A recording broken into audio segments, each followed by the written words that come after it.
into game number 4 of this specified series between Dials and Chiefs. You're right there, Spawn. I am fantastic. You just said that you were going to say something that you did not say. No chance. I'm not Michael Hingsing. No, certainly not. No, getting the torches out here.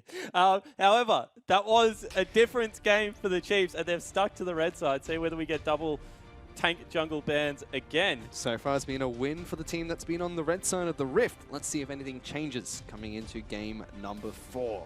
Direwolves again.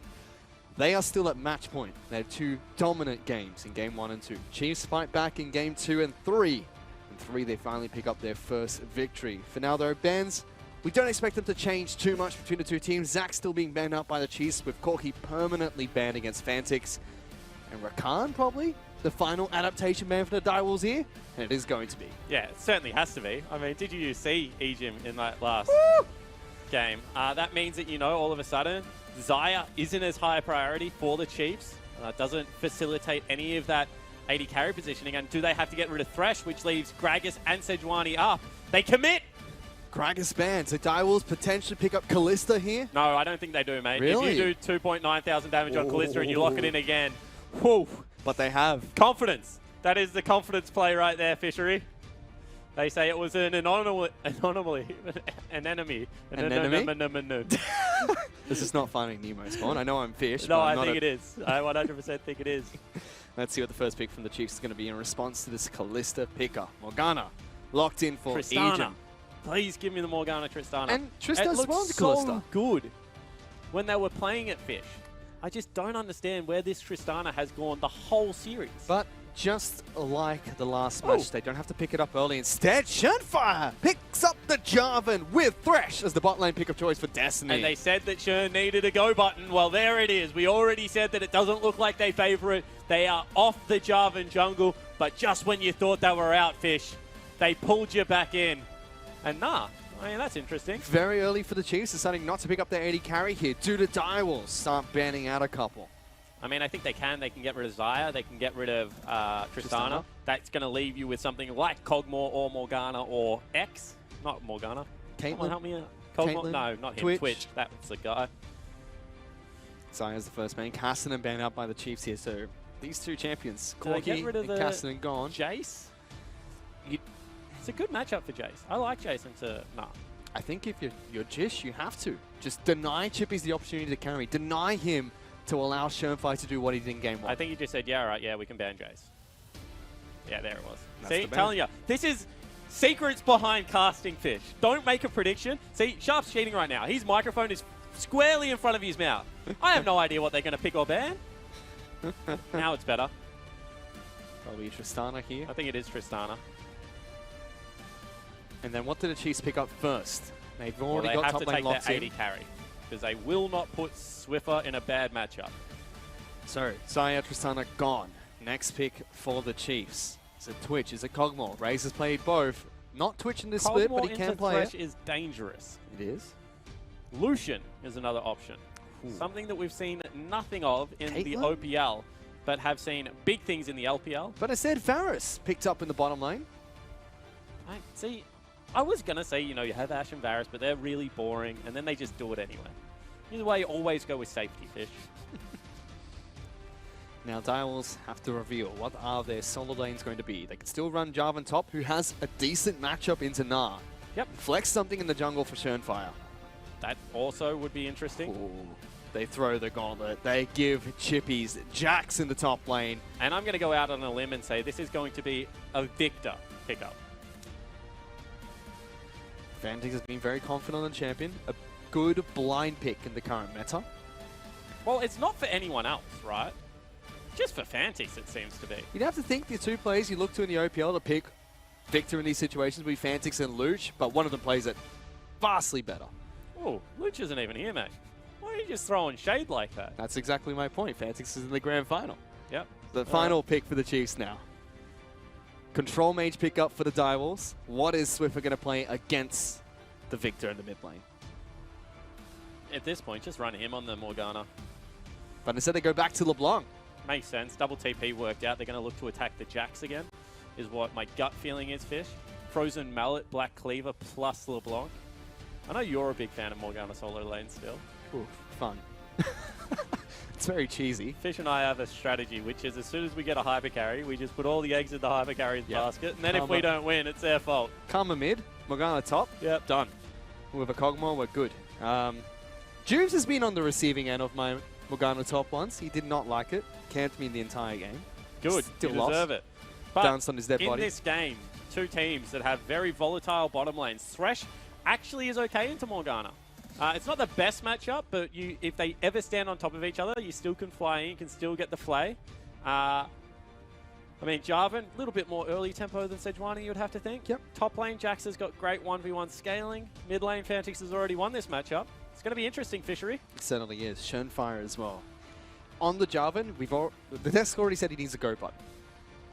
We were praising his early game slightly because he was able to dominate that mid lane matchup. Jarvan has a decent early game. He's very similar to Gragas in the jungle at the moment. Can scale up. Big Swips again with the stare. He's got the Gnar pickup. He is ready for another big match. By the way, have you seen the fact? I only saw myself as Cogsworth in Marawi's tweet. Have you seen the fact that you're the stupid candlestick guy as well? Am I? Yeah. Oh, that's great. I have not seen that. Banger tweet. He must have edited Absolute that. Banger tweet. He messaged me and said he was going to tweet it out, but he decided not to. So I told him to go for it. So he's probably just added that in. I think, yeah. Just quick Photoshop. But game 4. Do or die at the moment for the Chiefs. Direwolves 1 win away from representing Oceania at Worlds. And they'd be the first team to do so. And once again, a very Direwolves-esque comp, Fish. We thought last game was as well. We thought if there's a team comp that will send Direwolves to Worlds, this will be it. However, didn't happen that game. But the best thing if you're a Direwolves fan is you got like 3 more chances. No, you got 2 more chances at it this game and the next if it does go down to the wire. Chiefs running an oddly similar comp to last game. Ray's now on the Varus pick. Varus has been nerfed quite heavily throughout the year. And running a really bad Varus skin. Really? You don't like this Varus skin? No. I love this skin. Really? I think it looks cool. How? It reminds me of Robin Hood. Okay, so Raze is going to go for the Tri-Brush Ward. And that will give away his positioning. So they know someone is there. Swiffer has yet to go for the ward on the red buff that we've seen every game so far, Fish. However, Direwolves do disperse. So they're trying to read that play from Swiffer, but instead does not work out. They play it safe. And Chiefs are faking a leash here. Turns out Direwolves will act. No, they're not faking a leash, actually. I lied. Spooks makes his way over. Yep. So we'll get down towards the blue buff. Direwolves do not know where they've started. They will see King of Destiny walk out through the Tri-Brush here if they decide to go for the quick route back to lane. If so, they can deduce that Schönfire started around red. I mean, they're going to deduce that already because they're not in lane right now. I mean, they still have taken a very long time to come to lane, Fish, is what I'm trying to say. That is true. Spooks will pick up blue buff first. Schön, after red, goes straight towards top side of his jungle. Spooks will look to clear out a couple of wolves first. Yeah. Actually, both of these junglers kind of suck at Raptors at this stage of the game. As soon as they get Barmy Cinder, they're absolutely fine, as everyone is that has that very annoying item. Looks like a lot of attack speed being run on both of these guys. Ejim thought that auto attack was going for the creep. And said he'll take one for himself. Destiny's going to push up this wave really fast. Direwolves should hit level 2 first here. I actually think Destiny was looking for the Carrot Colossus proc and did not get it. Ooh, swiper. Almost close enough to retaliate against Shippy's there, but did use the hop to get away from Counter-Strike. Now Schönfire being aggressive. Yeah, over a ward. Is. So we'll see whether Spooks does the right thing and backs away. He's going to keep the aggro tethered for a long time, but top lane being pushed in, bottom lane being pushed in. This is a right move from Spooks to just get out of dodge. Schön just pokes him slightly with the Q. So aggressive move from Schönfire at the right time, something we haven't seen from Spooks this series. Yeah, but now Spooks can race somewhere. Bottom lane's being pushed up. You would think in the 2v2. Oh, potentially run mid lane after that harass from Swiffer. I mean, Swiffer took a lot of damage back. That's kind of the thing about Victor that's really scary, is when you try and go aggressive on him and he just stands and gets a big shield and turns around and does equally the same amount of damage back to you. So, Schönfire decided to rush straight towards red buff after picking up the Raptor cancel, majority of it. Spooks still dealing with the Raptor camp pickup. So there's a 3-buff start for Schönfire. He's trying to make his way down towards Krugs now. Yeah, he wants for the wave to pass, and he could see that Destiny has very much backed away from here. We'll probably be looking for the ward over the top to spot out exactly where Spooks is. Gets him there. Hooks on as well, denying his quick recall. In fact, wants to stop him from getting out of this blast cone. I don't know if he's going to be able to.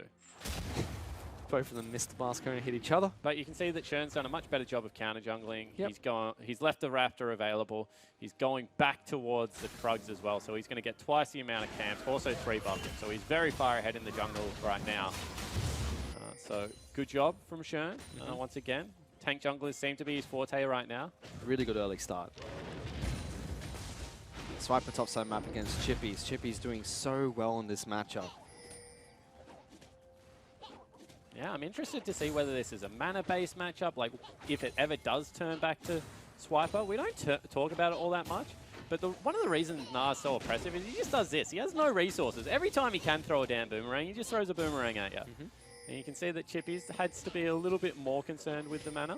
Chippies doing the right thing, though. In this matchup, you have to be aggressive. You have to keep Na low every time lane. you can. Chiefs are stacked on each other. It's always risky when that happens, Fishery. Oh, they get the ward out, though. Ejim's a big fan of that ward. As I said, when Ejim was on the analyst desk, he sat there and warded for me for about half an hour. Wasn't fun to watch, but he was enjoying himself, Fish. Should have been practicing Dark Bindings instead. Saves his life there, though. Oh, here we go. Flanked behind the Na, who's about to go Mega. So Chippies does have to be careful. Hyperproc comes out, but Swiper decides not to go all in for that trade.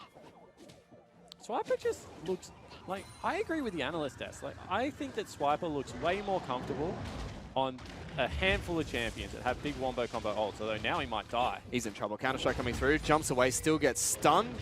Chippies is low on mana, and Swiper giving it to him. Big creep wave there, so that's why Chippies probably didn't want to go in, although now with Shern and Spooks top, this is a big risk for the Chiefs. Is Counter-Strike back up? They lock down. Chippies flash on him for first blood. Shernfire slides into Swiper's DM and returns a kill. I mean, still a good gank for the Chiefs because they get the assist across. First blood goes over onto Spooks, who was having a rough game, and the wave will bounce back. Teleport will have to be burnt from Chippies, while Swiper can probably walk it out.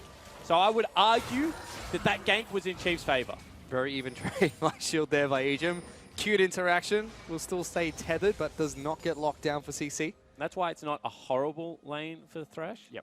Obviously, if Chief Raze was on top of Ejim there, would have been able to jump across to him and get a little bit of damage down. The reason they backed away so quickly, though, Fish, was the fact that Swiffer had used teleport to get back into mid lane, whereas Fantix was taking his first shot. And again. Oh, this time no. Dark Binding lands onto King. Takes good a bit of damage. I believe it was Ejim that was once telling me that you used to take some AP Quints on Thresh in this lane and max your hook so you can break the Dark Shield. Hook, AP, Quint, break the shield. Problem is now that Morgana players are annoying and just put 3 points in Q, then max their own Dark Shield. So you can't break it with anything. Like, literally take a sledgehammer. Get Syndra. Hit the outplay button. And most of the time, you still don't get through that stupid thing. Well, both top laners did decide to walk back into lane. That's a big call out of Chippies, because as we can already see, Swiper's going to be able to get back ahead in the CS now. But obviously, with double TP being an issue, didn't want to go for that. Of course, Swiffer also walked back to lane, so I lied when I said he teleported back. So, Swiper top side now. As the Ninja Tabby, so going to reduce a lot of damage coming out from Chippies. Yeah, and it's kind of, I mean, I'm an old caster, Fish. I used to cast Teemo games every now and again, when we would see Teemo rush boots too. Boy. And I would kind of say it's a damage upgrade, even if it's defensive boots. And the reason is if you're always in range, to be able to auto-attack, you do more damage. I mean, it's as simple as that, and that's going to give him the best chance to be able to do that. Swiffer, once again, is about 20 CS down. I don't know how this keeps happening, but Fantix, for whatever reason, Starling on him. Doing a good job in the mid lane. Doing a great job in the mid lane.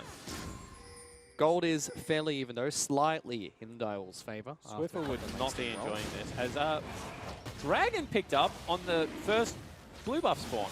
What season is this? This is a Season 1 play. When a Moo jungle was rampant. Yeah. Don't worry about it, guys. We can do Dragon. They're definitely a blue buff. It used to be, you know, if you're blue side, you get first pick advantage. If you're red side, you get first Dragon all the time. Yeah. Back when it used to give you gold. Swiffer needs to be careful here. Oh, lands a chain, but here comes Shernfire, dashes back out. Takes a big chunk of damage, though. I think that's when you go back to base. If Shern had have ulted him there, that would have been touch and go. Obviously, Swiffer still has ultimate, still has the flash available, but still would have been very touch and go fish. Now using the teleport to come back in. Yeah, that's smart. I mean, he's already down 26 CS. He can't afford to go down any further. So we'll just see Swiffer clean up these 7 creeps for himself. And this early game is going not great, but better for the Chiefs. Still 600 gold down. You'd have to think that's from the natural CS leads across the map.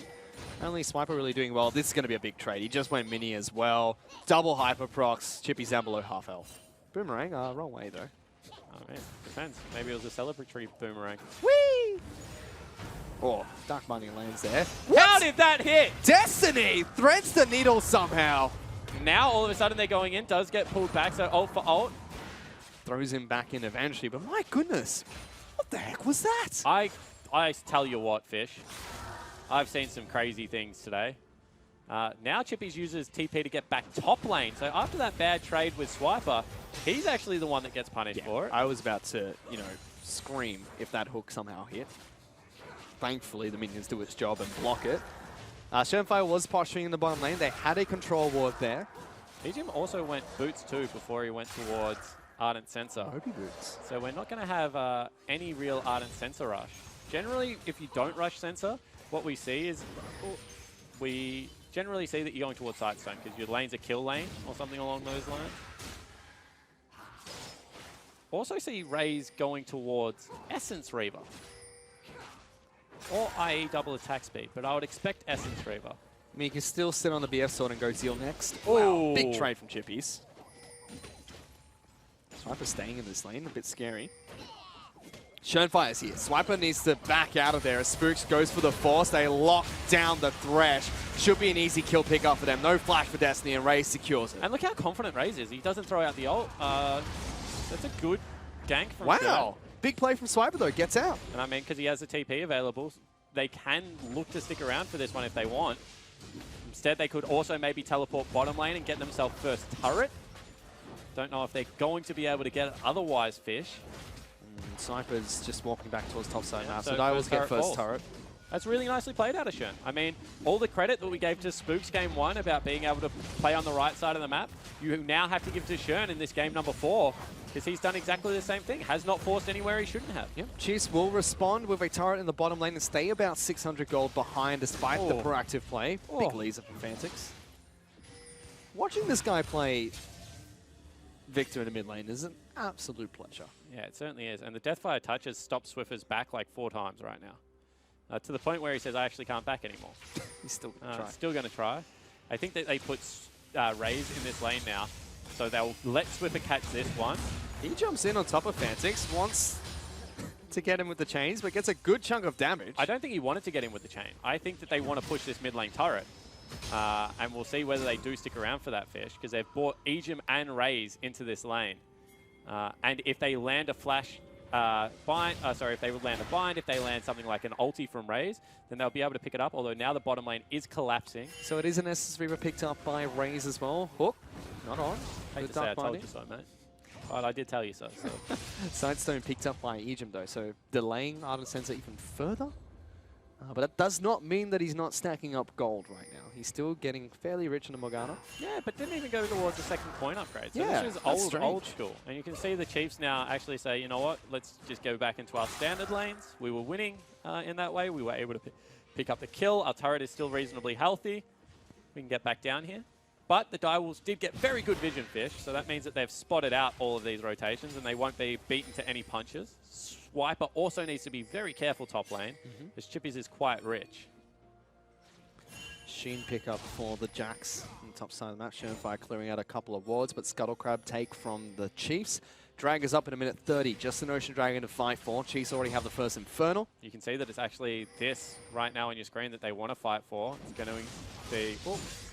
Dashes out, takes damage from it, but doesn't get knocked up, and Fantix still lays down the pain. Exactly right. Every single time Swiffle wants to get anything done, Fantix just stands and delivers. He is not scared of this LeBlanc at all, Fish.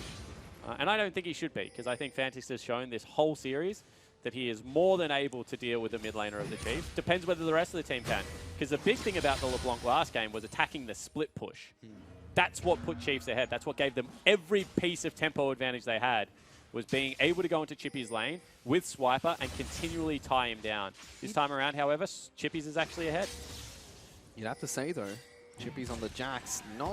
It's a bit easier to kill with the LeBlanc than it was the Cho'Gath. Technically correct, yep. He also might kill you, so True. there's that double-edged sword. See, once again, that Direwolves are going towards Rift Herald nice and early. Only 14 minutes in. I think that's why we've seen so many free Rift Heralds this series, Fish, because they're doing it much earlier than what we're used to seeing. 10 seconds before Dragon spawn. They're going in the mid lane. Fantix does get locked down, double chain. There is a dark passage. He gets over and back to safety. Big play from Destiny. We'll give them the Dragon spawn, however. With Fantix at low, you're probably not going to want to fight that one. You can see already that the Sejuani as well as the Varus are in the area. So the Chiefs are going to start stacking up these Dragons. And we already saw that the first one was Infernal. Second one being Ocean will help Swiper out particularly, because he has been taking little trades in the top lane. Also helps out with him being a Krug Goblin. And I didn't quite catch what that next one was going to be, Fish. Did you see it? Mountain Dragon next. You did that very smooth.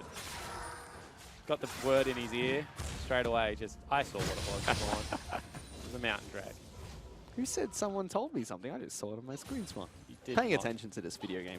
I mean, while Swiper's still switching against Chippies. I'm just trying to come up with every narrative I can.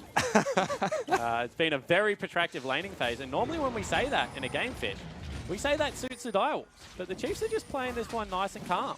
I mean, you could technically say they've had the team fights in their favor.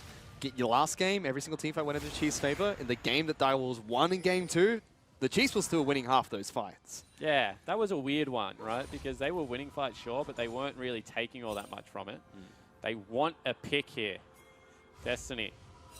No one walks through that area. They jump in immediately on the Fantix, who cleanse flash straight away. Shermfire tries to jump in. Teleport coming out from Jax. It's a wasted teleport there. Flash for flash, but teleport down and the cleanse down from Fantix. Yeah, that's a big advantage for the Chiefs. I mean, just getting the cleanse and flash out of Fantix means they can play that play again. But Swiffer was so far away that I don't think there was really any way that they were getting back into that team fight. Potentially could have turned around onto Spooks if they wanted to pull Destiny in and throw him. But that was a little strange pick. Was? Maybe getting antsy, the Direwolves. I hate to say that because they're such an experienced, great team. I mean, I'm a big fan of watching the Direwolves play League of Legends. I hate that interaction, by the way. So do I. Rooted, you can still use abilities, so you can still use that ability to get away.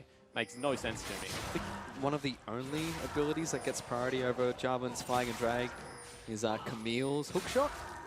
Can't knock her out of it. Kled as well. Yeah.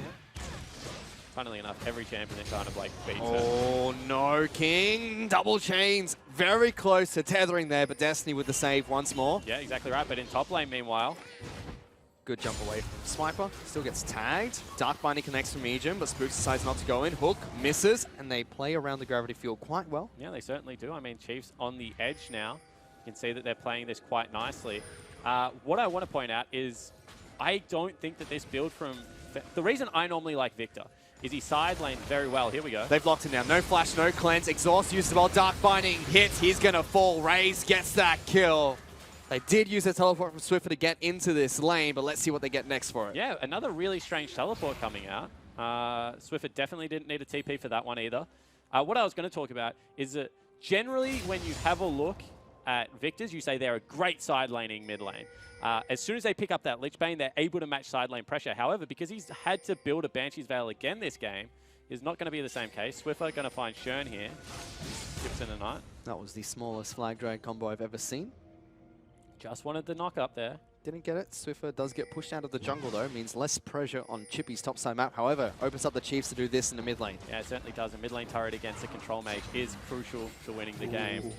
Both of those just missed, but whoa! Oh, King forced to flash away, but CMA, cool guys don't look at explosions, and Swiffer gets a solo kill. And for someone that's fallen down 35 CS again, Fish, LeBlanc just does silly amounts of damage to the 80 carry. King obviously not running all that much attack speed on his blues, because it looks like Swiffer's hitting him for true damage, and maybe the difference between Sork Boots LeBlanc and the Merc Treads through LeBlanc that we saw last game, running much more penetration. Potentially. Swiffer, though, having a much better performance here today. Rift Herald was dropped top side of the map, only going to get a single charge. The Chiefs should be very happy about that. Yeah, certainly should, especially given the fact that they broke mid lane turret without the Rift Herald going over to them, which against Victor should be nigh impossible. As long as he's standing there with blue buffs, he's going to be able to wave clear for days.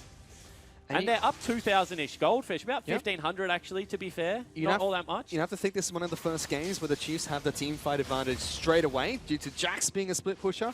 Yes, game 1 or 2 was a Camille pick, but Chippy's built Camille Hydra, like a team fighting champion and used her as a team fighting champion. Yeah, that was actually a really impressive game out of Chippy's. I hadn't seen him team fight on Camille that well. If you cast your mind back against the Marines, when he was able to pick up the Camille, I believe, he really didn't know how to team fight at all and was getting beaten that heavily in the 1v1 that they just outright lost the game off the back end of that pick. That's where Archie picked up the Jax. Yep. One of the first times we saw that as a big counter. No, well, Chippies had played the counter beforehand. So we knew that Chippies knew about the matchup. He just obviously was confident he could win both ends of it. The Chiefs, though, must be pumped up now. They've got the goal lead. They can see that the kills are in their favor. They've got double dragon. Rift Herald's been nullified. I mean, and they're also going to get 3 very useful dragons this game. As we've already mentioned, staying around in these long protracted lanes means that Ocean has incredible value. Fire, obviously, is a very good Drake. And then to pick up a Mountain next would be good. They try to lock down Destiny as well as Schönfire here. Chains coming out from Swiffer. He has the black shield. Will lock down the Thresh. Gravity field separating the Chiefs at the choke point. The Chiefs are finally playing confident League of Legends. You can see every single time, even though that was another Xmithy coming out of Spooks, as Juice fondly called it, they're just able to pull the trigger when they need to. You can see Swiffer very confident against Fantix, even though he's down 40 CS, just poking his head in and out, looking for that chip trade. This should result in the Dragon when it spawns, although I'm not sure that the Chiefs will want to outright 5v5 team fight.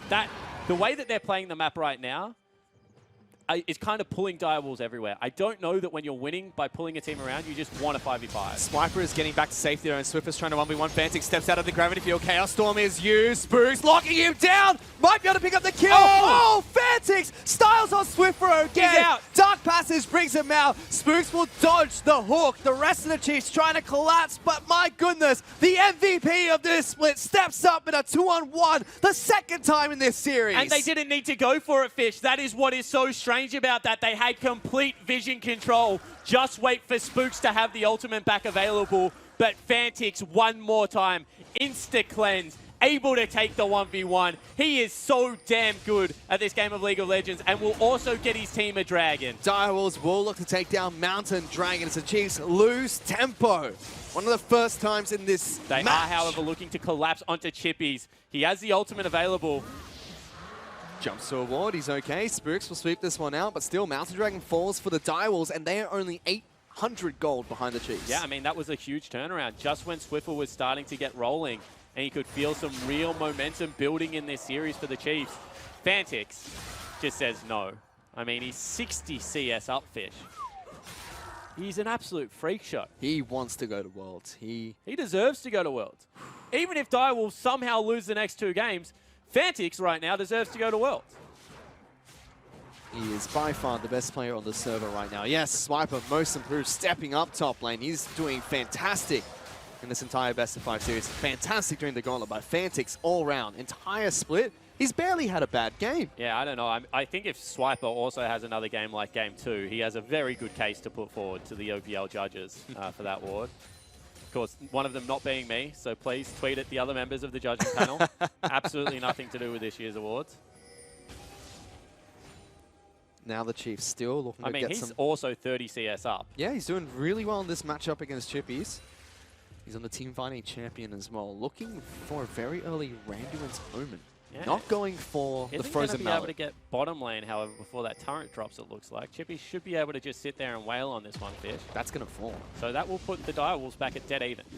This game is absolutely all squared up. God, I love when Mats goes my way. Just a big fan of it. Swiper now going to return into the bottom lane, getting a bit of tankiness early against the Jax, Java, and Kalista combo. Feels like he's probably going to be team fighting a little bit earlier this time around. They've been using the double TP a lot. Also probably gives him some good survivability in the 1v1 versus a Jax. Doesn't want that to go the wrong way, Fish. Good slow from the Randuin. Stops Chippy's advances as well on the first jump. That's Raze. Crucial. The more Raze can pop the Banshee's Veil out of Fantix, the more nervous he has to be of, you know, Sejuani, the ultimate that can come out of Ejim, as well as Swiffer, Raze. I mean, there's just CC for absolute days everywhere. Swiffer jumping in on top of Fantix. That's a double jump. Dark Passage is there. Gets the procs, but Fantix down to half health now. Yeah, wonder if he goes back top lane and that's enough to force in on that turret. I think Spooks needs to stay around mid lane and help his trio out. But at half health, I don't think Fantix can go near Swiffer, sorry. Swiffer does have teleport, so someone will be sent top lane to match this. Potentially. So 1-3-1 coming out of the Chiefs with their team fighting team comp. And they have to hope this gives Swiffer some form of their advantage, because he's down in levels, down in kills, down in items. I mean, he's absolutely down in everything. So maybe, you know, some solo experience from a turret and those creep waves is going to start helping him out. They send Fantix up top side of the map to deal with this. But he's going to deal with it in a different way. He's going to catch when it hits turrets. So he's not going to... Ooh, red buff here. This could be the change. Locks him down. Hyperproc comes out as well as the Randuin slow. Teleport coming in from Swiffer. Flash wave for Swiper. Blast code's not there. Chippies smacks him with the hockey stick. Swiffer's trying to chase him down. Double distortion use. Teleport use. But the one-on-one goes the Kiwi's way. Certainly does, and the red buff was what he needed to turn that one on its head, Fish. Straight away, he gets the very big duel, and now Baron could be the objective. See, Teleport. Chiefs actually looking towards it. Swiffer's not there, however. Swiper's still 20 seconds away, and Direwolves can just play with this as long as they want. They just need to stall out for Swiper to come back up. The rest of the Chiefs are in the vicinity. Swiper can teleport into this fight, but Baron's so low. They have to go now. This is going to go down 2,000. It's actually gone, and the Chiefs just back away. That one-on-one out of Chippies might have just sent the Direwolves to Worlds. My goodness, the Direwolves are so good at punishing teams. That's a single kill in the bottom lane, netting them a Baron against double teleport. That's huge out of Chippies. What a play out of the New Zealand top laner. Has gone frozen mallet fish. Oh. That's a bizarre build, but it is certainly working out. Swiper can't escape anymore. Jax is going to have more movement speed than him. He's going to be able to slow down the Gnar as well. Jump for jump. And his jump is more regular. I mean, Jax is going to have his every like 4 or 5 seconds at this stage of the game. Swiper's is definitely not on that low of a cooldown. And the Chiefs, I think, have to look for a team fight. Swiffer jumps in, has to dash back up. But King very low from that poke coming out of Swiffer. That was with no passive. All right, cool. So there is still hope that they just kill King. Because that was scarily close, Fish. Scarily close. And where does Swiper get sent now? He's currently hovering around the mid lane. Jax is pushing bottom side of the map. I don't think it's that bad yet that they can tower dive him. However, we'll see right now. Spook's coming through. Chippies has to be careful. Does he go for the 2-on-1? Gets the stun, jumps over the wall, and he's safe. You know, even fights Gromp. Why not? Exactly right. And now they've got all of the priority over mid lane, so the gold lead's going to get even bigger. Swiffer onto Shern. Good damage. Gets him to half health, so they have to be careful. And Raze isn't online yet, so they still have some time to play with. They're going to have an Infinity Edge 80 carry. And Juves was talking about this a lot. As soon as you're Kalista and you're against an Infinity Edge user, eventually you get outscaled. You might be very hard to kill, you might be very annoying to deal with in teamfight, but pure DPS, damage per second, you will not do as much as the Infinity Edge user. And that will be Raze in this game. Ardent Sensor picked up as well for Raze. Oh, that's big. I didn't even notice that one come in, Fish. So they have a big power spike here, but look at Direwolf setting up. Looking for him. Spook's going to charge over the wall, gets back to safety. They collapse onto Chippies now. Swiffer does have the Dark Shield. Good damage. Good Dark Binding stops him jumping back in. And you can see how big top lane is. Infernal Drake has just respawned. However, with no TP, top lane wave being big, Direwolves are going to lose out on a lot here. However, Swiper's already gone Mega, so he's going to go back into Mini. Go for this fight. And they try and force here. Direwolves go for the fight. Spooks jumps in. Collapse on Fantix. Uses the cleanse instantly. Raze misses his ultimate. Sherfire picks up the Infernal. He drags on in. King wants this fight. Throws Destiny at the team. Black Shield's there for Spooks. Hook is on. Swiffer trying to get damage to the back lines. Not going to be the case. Chippies gets that kill. Yeah, and all of a sudden the Chiefs for whatever reason, just not looking for those team fights, Fish. You can see they are very low, but without the Mega, with the ultimates missing, that is going to be Dragons completely evened up for Direwolves, and with their lead, looking strong to win this game. 2,000 gold up. Score is dead even, just slightly in the Direwolves' favor thanks to that big Baron power play. But if Chiefs can find the perfect team fight, if Swiper can get in there as a Mega Gnar, which we've seen work for the Chiefs, 16,000 gold behind, 2,000 gold shouldn't matter too much. Certainly shouldn't, but the Direwolves have the answer. That is the split pushing Jax that you just cannot run from. You cannot hide from. Chippies is a monster this game. He's finally caught up in CS as well. And we've already seen that Swiper just can't 1v1 him. Oh, he's got a Tiamat as well. Let's see if he goes towards Titanic or Ravenous here. Would really show us how Chippies is trying to play this game. I think Titanic is always the better option on Jax. I think that the one thing he lacks he's going for it. Is wave clear. I think that 100% of the time, Titanic Hydra is a better Jax item. He's a tank. He's got triple health items with his ultimate. He will be a tank. Yeah, he will be. I don't think he's going to be the best tank in the game. He'll bop people. He'll be like a Renekton. Yeah. He's going to be a bruiser. You know, if he ever gets chained up by Swiffer and auto-attacked by Raze, he's going to die very quickly still. Shern is the only real solo tank they have. Destiny's kind of in that position as well, where he's a weird bruiser. But Shern just needs to be able to protect his split pusher now. Swiffer looking for Fantix. Chain lands. 2 levels behind it. Jumps in, takes so much damage. Shernfire collapses with the Cataclysm. What was Swiffer thinking? I have no idea. He did no damage. Actually did 0 damage to him there and got blown up. And you can see the Chiefs looking for a play on the other side of the map. There is no play. Swiffer, that's nearly a reportable offense in a game. They keep making these mistakes, and the Direwolves have shown they will punish you if you make a single mistake. And you already said it, Sport. One mistake from the Chiefs would send Direwolves to Worlds, and they are punishing the second one now. Exactly right. You can see top lane turret will fall down. That's going to make it about a 4,500 gold lead for the Wolves. And unfortunately, with Fantix 80 CS ahead, there's no real way to get Swiffer into a team fight. And now Spooks might have been caught out. He might have to, he doesn't have flash. Destiny throws out the hook. Spooks will sidestep it correctly. I mean, he had Moby Boots still active, didn't he? Why didn't he just run at him and play it? Very strange out of Destiny. However, this game is getting tense, Fish. You can see gold leads everywhere for the Direwolves, apart from that 80 carry position. This game is solely on Raze. Every mistake the Chiefs make, Direwolves have brought back 2,000 gold for themselves. Slowly, it's going to get out of hand. The Chiefs really need a big team fight. We've seen what the Gnar as well as Sejuani combo can do. We've seen how much damage Swiffer can dish out to King very early into the fight. Double cleanse picked up by both Fantix and King means there's no heal for the Direwolves. There's no way to get top back up after the initial burst coming out from Swiffer. Huh, that's a good point. I didn't even notice King had cleanse. He is scared. He Dark is Binding, Raze ultimate. Yeah, anything. Oof. But has still not picked up any form of magic resistance. So no QSS coming out, which we normally see as a third item for these kinds of carries. Swiffer's in big trouble again. Needs to start running now. Shern's behind him. Benchfell does get popped. Throws out the change. Jumps back to his original distortion. And the base has been dropped. He tries to jump away, but it's catching up to him. The Chaos Storm's there. He does the do-si-do, but Fantix waits for him. He goes on the killing spree. And that could be Baron again for the Direwolves. One more time. Fantix flexes his muscles and comes up with a kill here. You can see Chippies is pulling out the red buff. But Baron is alive.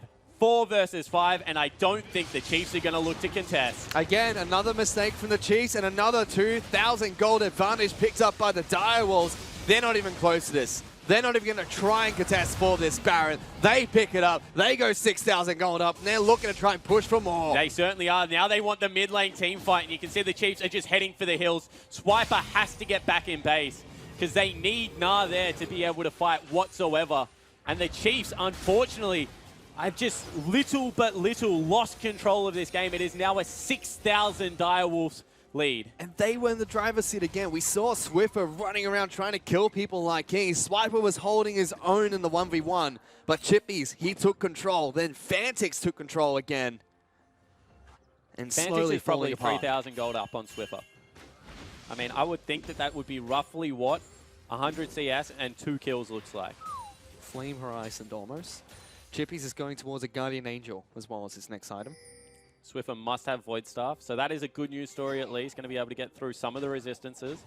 But really what they need is a big 5v5 wombo combo. But problem is, I don't think Chippies is going to let him have it. Direwolves are not going to let that happen. Look at this! He just walks up to a using turret. Counter-Strike early though is a really risky call. Gunblade used, but there's Destiny again to save the day. He's all over the place. Certainly is, but that's still 50% of Chippy's health. That will take a very long time to come back. He's also going for the GA fish. So now he's not a tank. That's 1,300 gold towards offensive stats that you know is going to help the split push a lot, but potentially could have been towards more tanky stats. Now, what's the play here? Do they let Chippies continue split pushing? This Yeah, I turret's think at so. half health. Baron buff minions are so difficult for Swiper to take down. Instead, they move towards mid lane. This turret is already very low, and King will take it down with the help of Fantix. Exactly right. Now 7,000 gold is the lead. Direwolves can smell it. It is right there for them to take fish. This could be the first time an Oceanic team goes to World, and it could be the Direwolves. And you can see that they are very composed, trying to pull the Chiefs around Summoner's Rift. The Chiefs will not go down without a fight, though. Next turret falls, and again, Destiny is there to bail out his top laner. 8,000 gold up. Direwolves go towards another dragon. Exactly right. And every step of the way, they're just looking measured. They're looking composed. They look like they know what they want to execute upon, and the Chiefs, unfortunately, are just all out of answers right now. It's going to take a miracle for them to come back into this. Double Baron buffs have gone over to the Direwolves. The Chiefs are stuck within their base. Fantix has officially Flame Horizon. Swiffer is 2 levels up, and he's nearly completed his item build, and Raze is calling Swiffer off creeps. I mean, that is a tale of the Chiefs now. How long can the Chiefs hold out for? How much of a wombo do they truly have against this Jax, who's going to continue split pushing? Because something needs to budge. Chiefs need to make the proactive play to shut down this team comp. They certainly do, and everything is in Raze's hands. You can see that they're giving him gold. He's the one that has the Infinity Edge. He's going to a Death's Dance next, it seems like. Potentially. Or a Yomu's, but I don't know why you would build that this late. I would say it's a more of Mount Mortius fish. Oh, yeah. Not going to That probably go towards Death's Dance with someone that does so much mixed damage. That should be the pickup. Needs to survive Fantix burst. With that Lich Bane picked up, he can assassinate people. And now we can genuinely side lane. I mean, before, didn't really push turrets all that quick. Was a little bit more of the team fight threat. Now with the Lich Bane, one rotation probably kills Swiffer. And also, he's just going to tear apart these turrets. And this isn't a 10-stack Darksteel game like it was last game for Swiffer. This is a 0-stack Darksteel game. But again, Direwolves very patient. They let their Baron time out. They got all the outer turrets and only the base remaining Chiefs for the need Chiefs. 6 items. I mean, Raze still hasn't got himself a Last Whisper. So he has all these really fancy items, but nothing to really cut through either Chippies or Shern in these team fights. So unless he's hitting King, hitting Fantix, which means something's gone really wrong for the Direwolves, he's not going to be doing all that much damage here. Those Dark Bindings very close from hitting from Fog of War. Cleanse still available on both carries, however. Redemption and Locker picked up by Destiny. Whereas Mikhail's was picked up by Ejim. They're going to try and collapse They here. actually might go for the fight. Swiffer got hooked! Oh, the hook is on, and Swiffer has He's to dead. jump out. He's dead. Swiffer's dead. Direwolves push towards the base of the Chiefs. It could be all over right here. This could be it. This is the Direwolves looking to secure their spot at Worlds. They take down the first inhibitor, and I don't think they're going to stop there. The captain of the Chiefs is dead, but they do. They back away, Fish. Very respectful play from the Direwolves. 10,000 gold up now. They catch Swiffer again. That's 3 times in a row they've caught out the captain. And you can see, he's head in hands. He is absolutely shook right now, Swiffer. He needs something to go his way because right now, everything is going the way of the Direwolves. They're 10,000 gold up. A minute and a half on Baron. That would be the 3rd of their game. And surely, Fish, Surely that is the last nail in the coffin. And it's match point as well. They were already able to win split one through this exact same fashion. 3-1 against Legacy. They'll be looking to do the exact same thing here to be the first team to represent Oceania, not only at MSI, but at Worlds as well. Exactly right. The acquisition from Guinevere Capital. New ownership coming into the Dire Wolves. They bring over Shern. They have their nice new gaming house. None of it would have meant anything if they could not win the splits, but first place in split number 1, they go to MSI. First place in split number 2, and they are one team fight away from going to Worlds. And Destiny said it best. If you want to beat us, beat us. But Chiefs have not done it this entire split, losing twice in the regular split, 2-1. Now, at match point against the Dire Wolves, 10,000 gold behind. They need a miracle of a team fight to win this. And they're setting up for one. Swiffer wants to jump in. He gets jumped on by Schönfire again. Collapses with the change. That's some good damage. I mean, he still hurts. Even though he's 1-4, he still does damage. LeBlanc is always going to be able to pump it out on a single target. However, Baron up in 15 seconds. Chippy's bottom lane. 6-item Jacks. 6-item Chippies. And who can actually stop him, Fish? Nobody. The Chiefs need to stop him as a collective unit. And even when they land Dark Bindings now, they can't go in. Swiffer jumps in with a Dark Shield for himself. But Spooks is at half health. This could be it as well. You can see they're looking for the team fight. There's the Fate's call. Destiny thrown up. Ray's forced to use his ultimate as a defense mechanism. But look there. at Swiper. Swiper's just saying, get me out of this lane. Swiffer's killed King. They're This is going the in. team fight for the Chiefs. They're looking for it. Aegis in the back lines protecting Rays. Teleport's coming in. Demacia thrown down by Shern. Swiffer in the back lines again. Distorts out. Shippies trying to take down Spooks. Big Swift's here as well, but he's in mini form. Just keeping Fantix preoccupied. The Chiefs win a team fight by taking down King. They certainly do, and Swiper's looking for his transform. They're looking to get back into this one. Swiffer. Teleport available for Swiffer. He can go back and come back into this. Aegim's being caught out.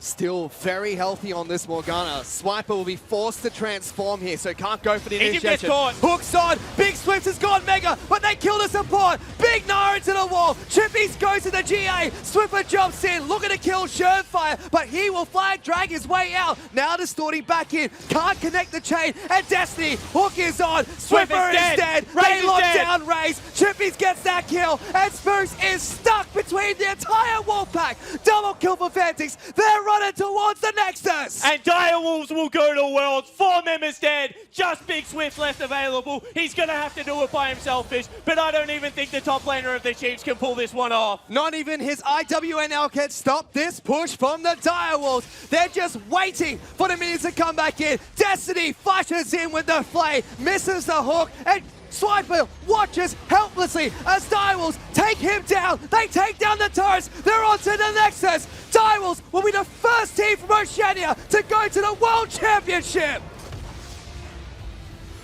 What a performance out of the Dire Wolves today. 2 commanding victories, and the Chiefs hit back. Game number 4 not going in their favor, but they still managed to pull it out. A gutsy victory and a well-deserved berth to the first Worlds for Oceania. Back-to-back champions, split 1 and 2. People said, you know, split 1 might have been a lucky streak for the Dire Wolves. Might have been off the back of some momentum of bringing Schönfire into the squad. But they did it again in split 2. They were the minor premiers. It was in their hands to take it as well. And they go all the way to the grand finals and 3-1 the Chiefs, who were the historic figures of the OPL, never being to Worlds for Oceania, but Dire Wolves have done it. Once again cementing themselves as the #1 team in Oceania.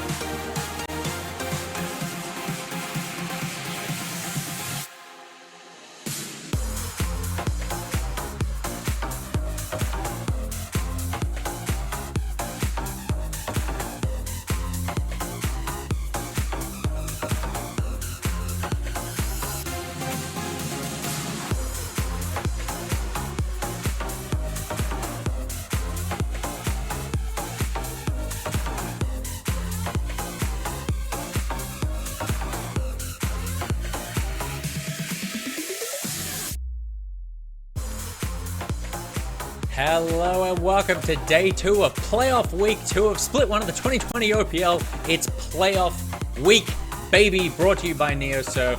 I could not be more excited for this, particularly after how eventful last night was. Someone who was there for that main event.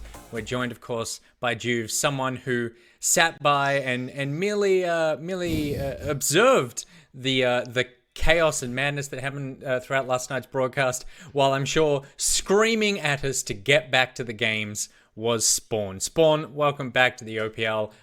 Sadly, I suppose. No, absolutely not sadly. I think, we went out playing some pretty good League of Legends for the first 2 games and then some pretty ordinary League of Legends for the last 3, but credit to Direwolves, they came back after that pause really composed and focused, and I think that shows an experienced lineup, and anyone that has chippies and cupcakes in there is going to show that composure, and I hope they can take it to the Chiefs today. Absolutely. Juves, welcome back. Good to have you back, despite the fact that we've now got the full broadcast team is on the air. Somehow you've managed to stick around. That's like such a backhanded welcome. Look, by the way, I know we've got the team back, but I guess you're here. Welcome back, I guess. That's how it felt. But that's how it was intended. So, yeah, right. Yeah. Right. So after an hour that we spent together, probably the best hour of your life, we're not friends anymore. As soon as Spawn comes back. No, we've gone past friendships where we know each other too well now. Spawn, right. You were talking. I was going to say, the thing is that Juves always has felt like he is part of the broadcast team, even when he's not part of the broadcast team. He's kind of like, that friend that you don't really know who knows him in the friendship group, but you're pretty sure someone does, because he's always where you are. Yeah. That's kind of how Juves feels like to the broadcast team. And that's probably because I've always lost in playoffs, and then I've always just been on the broadcast anyway. Something we got in common, buddy. Yep. Something we got in common. Of course, last night was a very eventful night for League of Legends. We saw Direwolves come back, reverse sweep order 3-2 in their best of 5. Sorry to bring it up again. We already covered it. We're professionals. No, we want to celebrate it. The better team won. The better GM'd. I mean, what am I going to say?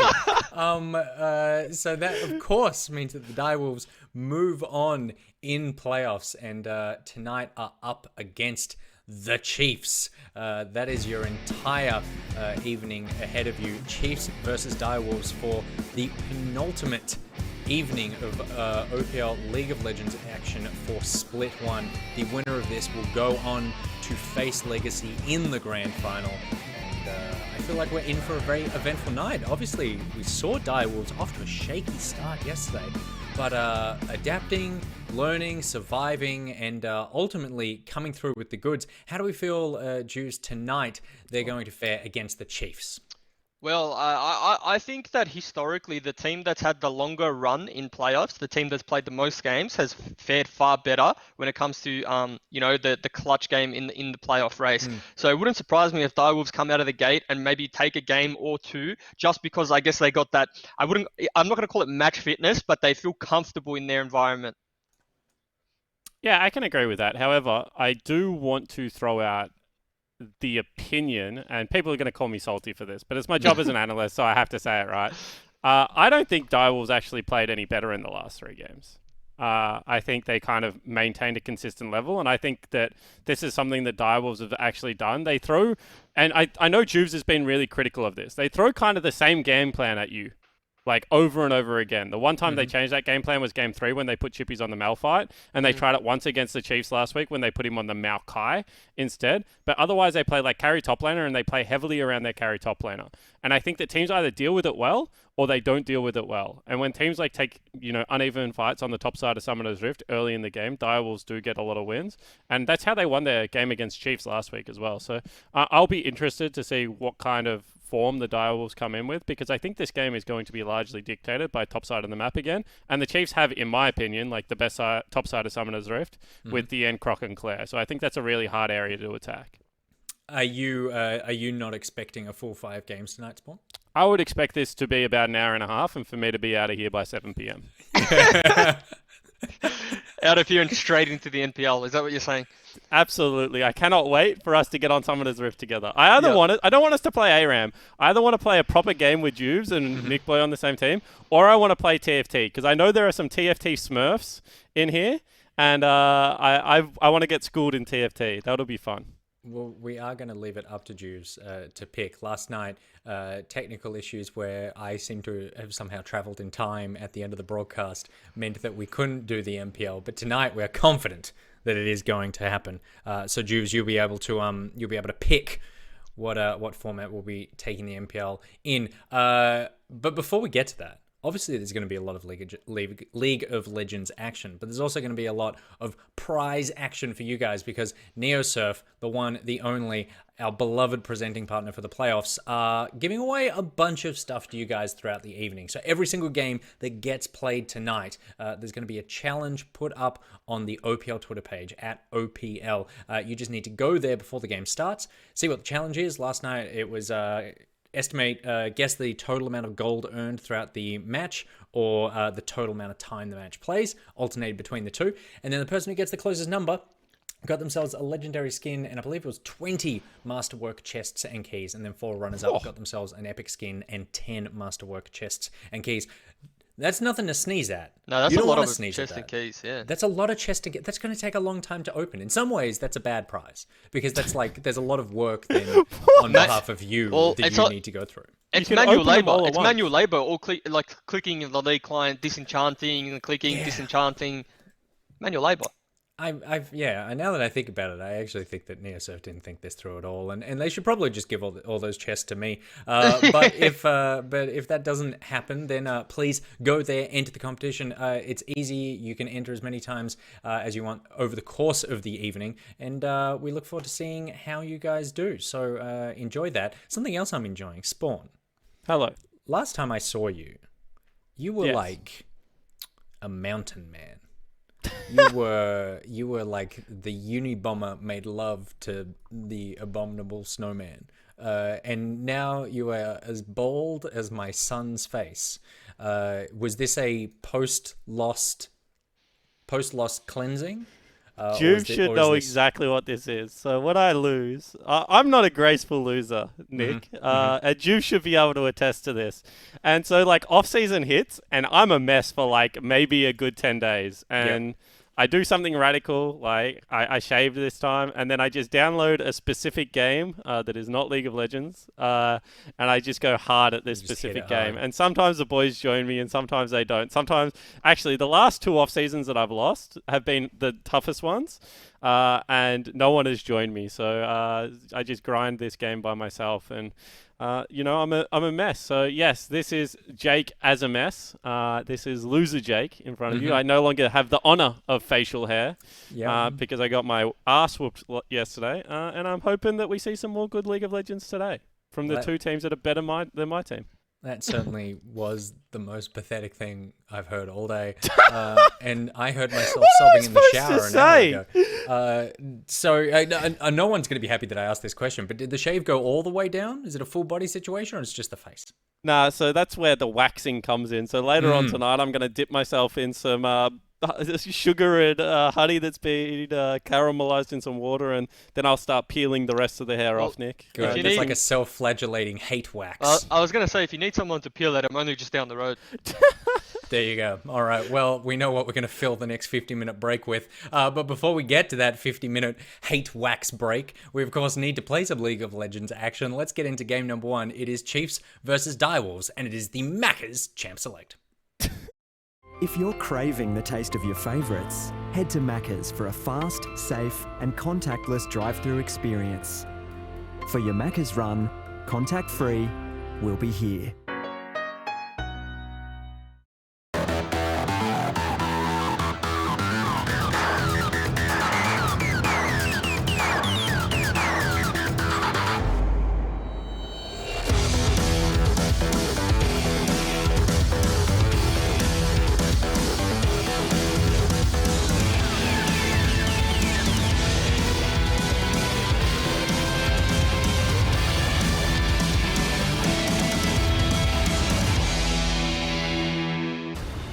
Well, let us kick it off with the very first game of the day. It's another best of 5. Direwolves back-to-back on Friday and Saturday taking on the Chiefs. This is the semi-finals. One team looking to secure themselves a spot in the grand finals next week to take on Legacy. and to be crowned your champions of the split one for this year's OPL. Rusty, it's going to be a big occasion. It's going to be a massive one in terms of what we sort of learnt really from Direwolves, not only from a mental resilience standpoint, but from maybe some of the drafting adaptations they'll need when they come up against the Chiefs for a second time now. Yeah, no rest for the wicked here for the Direwolves, and if we are going to look at this matchup more holistically, they've played recently. They've played in round 1 of the playoffs between each other, and Chiefs were able to win that one 3-1. And one of the things that was brought up in the pre-show analyst desk, if we can call them analysts with that introduction, talking about waxing themselves, it was that Tien was playing a lot of carries in top lane. You know, he had a game with a Kayle up there, 2 Akalis and a Jace in the 3-1 victory. Like, that to me is a clear statement on how the Chiefs thought that they could take down the Direwolves. They were very successful, and already we're in game 1 ban phase, and look at the bans that are starting to come across. There's an Akali already.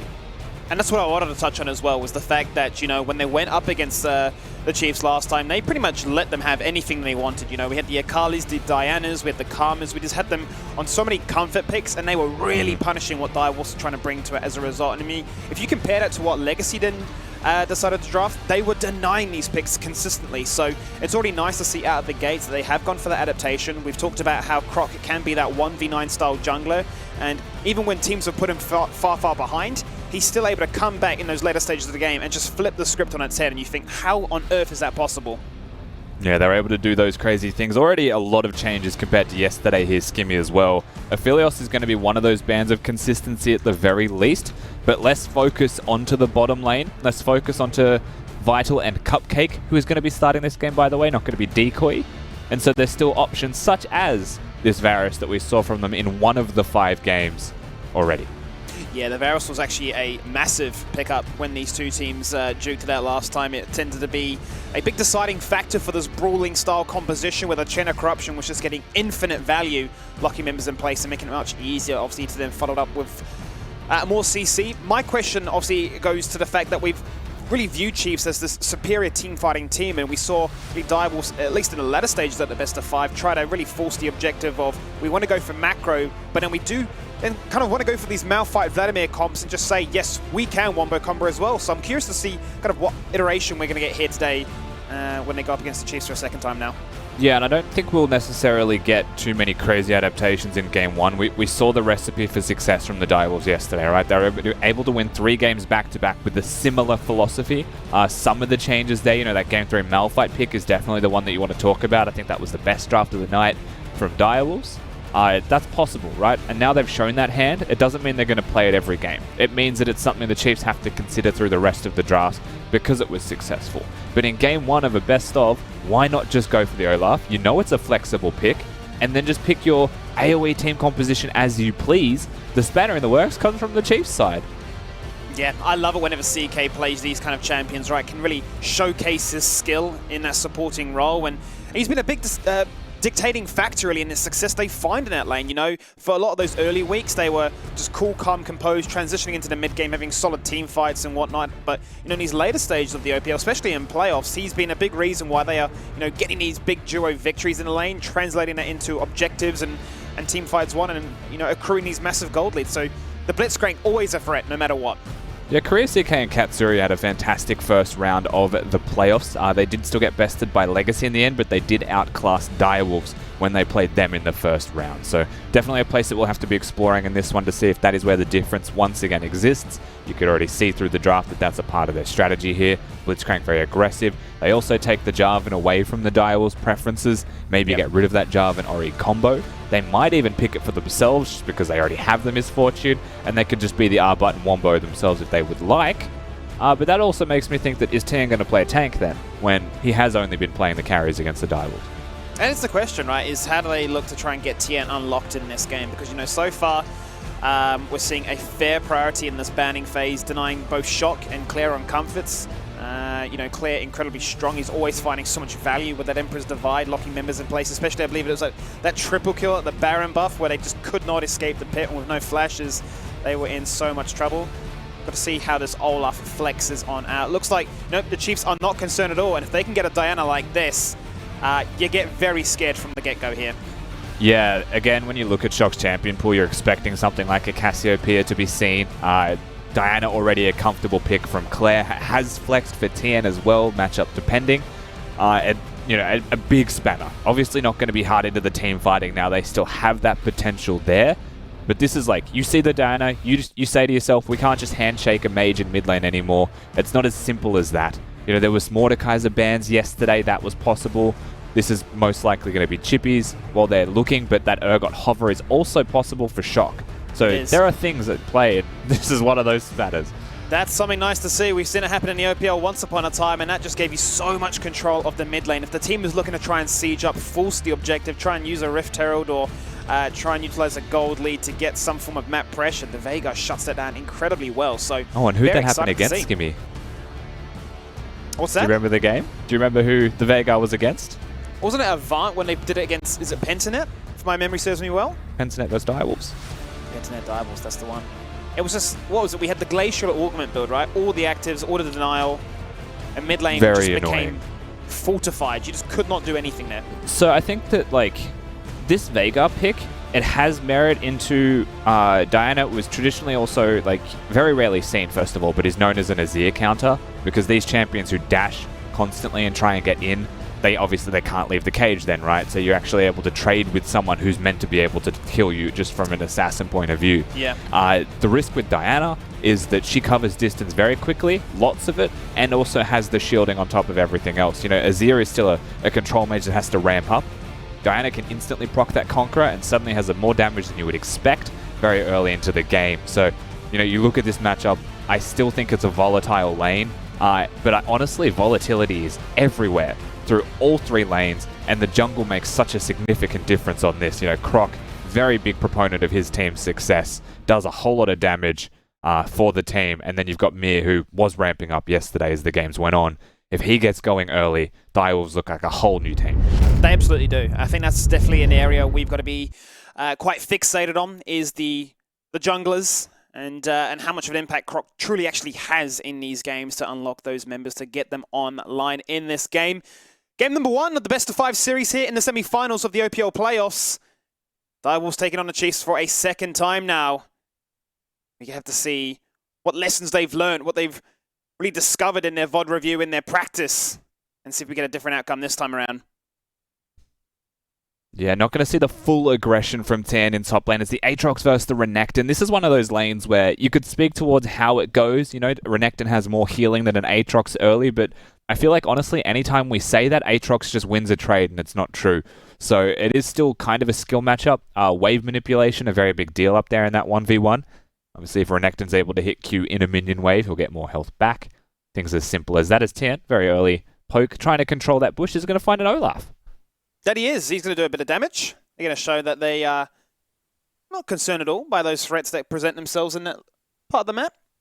But I'm very interested to see, you know, in the very first game, really what we can kind of really deduce from both the teams. If we're going to see any crazy shenanigans, or if it is going to kind of follow that same pattern like most games at the start of the series do tend to follow, which is, let's feel each other out. Let's get a bit of a understanding as to if you've, you know, created anything crazy. Yes, we've got some different picks here right off the get-go, but what is the clear objective? Where's that mental at to really see how things start to then obviously transcend and change up? Yeah, so we've got a leash right now, level 1 for Croc. He's going to get the blue buff. It's going to be a takeaway to the enemy red buff pretty much straight away. You know, that level 1 movement of the Olaf did very clearly indicate where he was going to go. And there's also a ward placed very early on the bottom side of that raptor pit. So if Olaf wants to walk there, which he has to, he'll be spotted, and it means that not only is the Jarvan safe, he has freedom to take some extra camps. So it's going to be something that we'll watch here to see if anything further comes from that. So early movements from that Tahm Kench, considering it, they'll opt away. And the Veigar has to respect. You know, Jarvan having that free flank in terms of positioning does need to be careful. Well, he's in the area. Not going to deny away those Raptors. But we're both junglers going for a trade on the horizon, stealing away buffs from one another, but both still getting what is required to make their job easy. Now we see Croc look to make that a reality, really abuse the fact of a Veigar being quite squishy. The cage goes on down, does zone away clear, but the damage will be sufficient enough to force out a flash. Veigar, oh, very fragile now as a response. Yeah, that's rough. So, you know, the point that I was making before during the draft against the Diana is still fairly true for a Jarvan. Like, you can deny a lot of the dashes away, but Diana's fast, and Jarvan's very fast and cover some serious distance with that. He'll usually get onto you before you can even react. Nice little eat there from Cupcake as a precautionary measure. But now that Flash has gone in mid lane, Skimmy, it's a rough lane to follow through if they don't have vision control. Yeah, you feel like a lot of that strength now is going to be pixel perfect with landing down that cage and ensuring that you do not get collapsed upon if a tower dive were to even be a possibility here. But we may see that they just look to turbo farm, get themselves online as quickly as possible, or we may just see them go for a gank in the river. Mir in the wrong place at the wrong time. Easier rotation for Clear to come on down to this one, but hang on a minute, maybe the script flips on its head. Vital jumps in and he jumps on out, forced to get the flash from Katsuri. The blight stacks were high.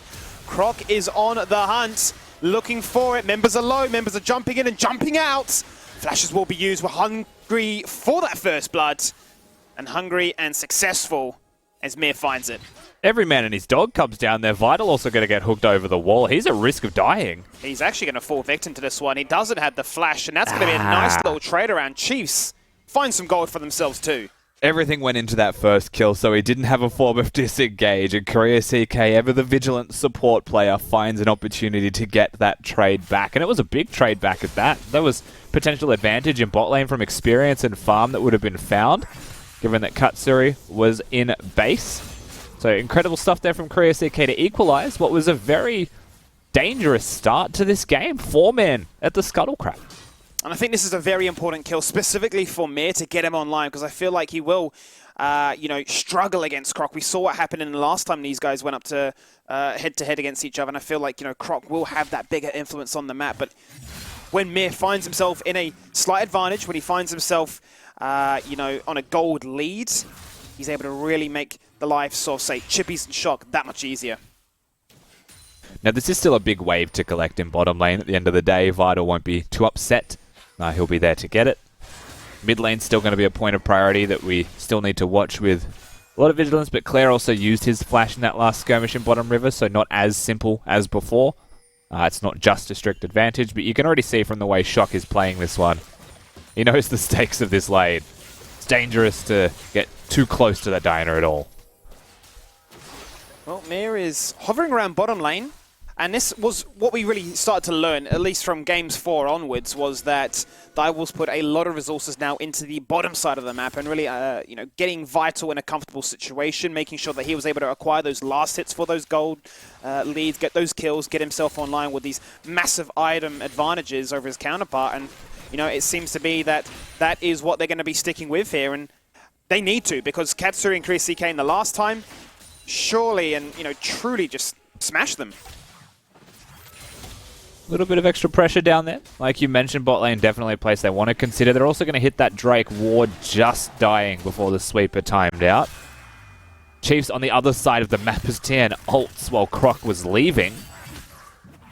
Gets the root, does connect. Croc's going to look for the flag and drag underneath the tower. Going to force out a flash. Actually going to force out too. That's a beautiful little pickup there from Chippies. Is it, or was it the Chiefs being silly? Because it felt like it was the Chiefs being... Like, Croc was leaving as TN went in, and then, he turned around and was like, oh, better go back in on that one. And then the tower was so ramped up that he had to flash away afterwards. Chippy still had flash, man. And that's why he takes those. He's a happy man with that one. The gank unsuccessful. But he's able to pick up 2 flashes from his opposition. And that is vital information that can then obviously be dispersed amongst his teammates and say, hey, these gank attempts that may be possible, these objectives that may look to be contested, may just be a little bit easier as a result. And now we're starting to see what that actually means. That translates into a kill, jungle for jungle, but the damage of a Diana in an AoE situation looks beautiful. Veigar hopping across the wall, gets a kill, lands the cage. They fight in the octagon, and they get kills just like that. It's going to be a delayed one. The Cupcake comes out. Cupcake in the bottom lane, but Cupcake in the emotes too. Direwolves finding blood. And that's super rough for the Chiefs. They find themselves walking into an Olaf who just stands and delivers. And they start the fight off with the man advantage. Mir now 2-1 and 2, but the real winner in that situation was Shock. Now with 2 kills to his name. That's a Veigar that is huge. He started this game off going for the revolver, not going for the lost chapter, which felt odd to me. But, having those 2 kills, it doesn't even matter. Is just going to be far further ahead of the Diana. Things go from bad to worse here from the Chiefs early after some, I want to say, some unusual decisions. yeah, they've been forcing this aggression in the early starts, the early stages of this match, and they're getting punished, which well, the thing is like, uncommon. Why go... You've both flashed away from top lane, right? So why invade the enemy jungle when they could be there if you're just going to lose that fight with no flashes up? You start to wonder if it's a lack of respect or what it may be. There's going to be a cataclysm, but forced to flash away. The damage is just so strong. And they get punished again with a double kill. And now Mir is insane. 4-1 and 2. Yeah, at this point, Claire and Croc are just dying off cooldown. They really need to slow this game down, try and neutralize the tempo that Direwolves are constantly building up. It's fair for me to say that Direwolves have come into this game with some momentum and some form. You know, we got to see them play the whole distance yesterday. 5 games of League of Legends, they were able to take down Order with a reverse sweep, so they'd be feeling themselves. Chiefs come in with some interesting decisions and the immediate punish from the Direwolves. You could also see that Tarb Kench ult top lane. We didn't actually get to see the result of it. We're just watching Mir kill a Rift Herald. That's what we want to see, mate. It's a movie moment. Montage. Shock is massive, though. Doesn't have the gold required, though, to get that GLP completed, but will have the gold to get himself a stopwatch and get those bits. I believe the stopwatch would have come actually from all the kills and all the action, but he's... definitely finding himself in a very favorable situation. It just adds to the strength that this pick really creates in that mid lane. Yeah, and he's getting closer to that pretty cheap item spike here compared to that of Claire. While he is down about 10 CS, a lot of that was from the very early respect and things have been equalized. Top lane, you know, you saw some early aggression up there, but he's even in farm. He is even in experience. He's been doing quite well for himself considering chippies.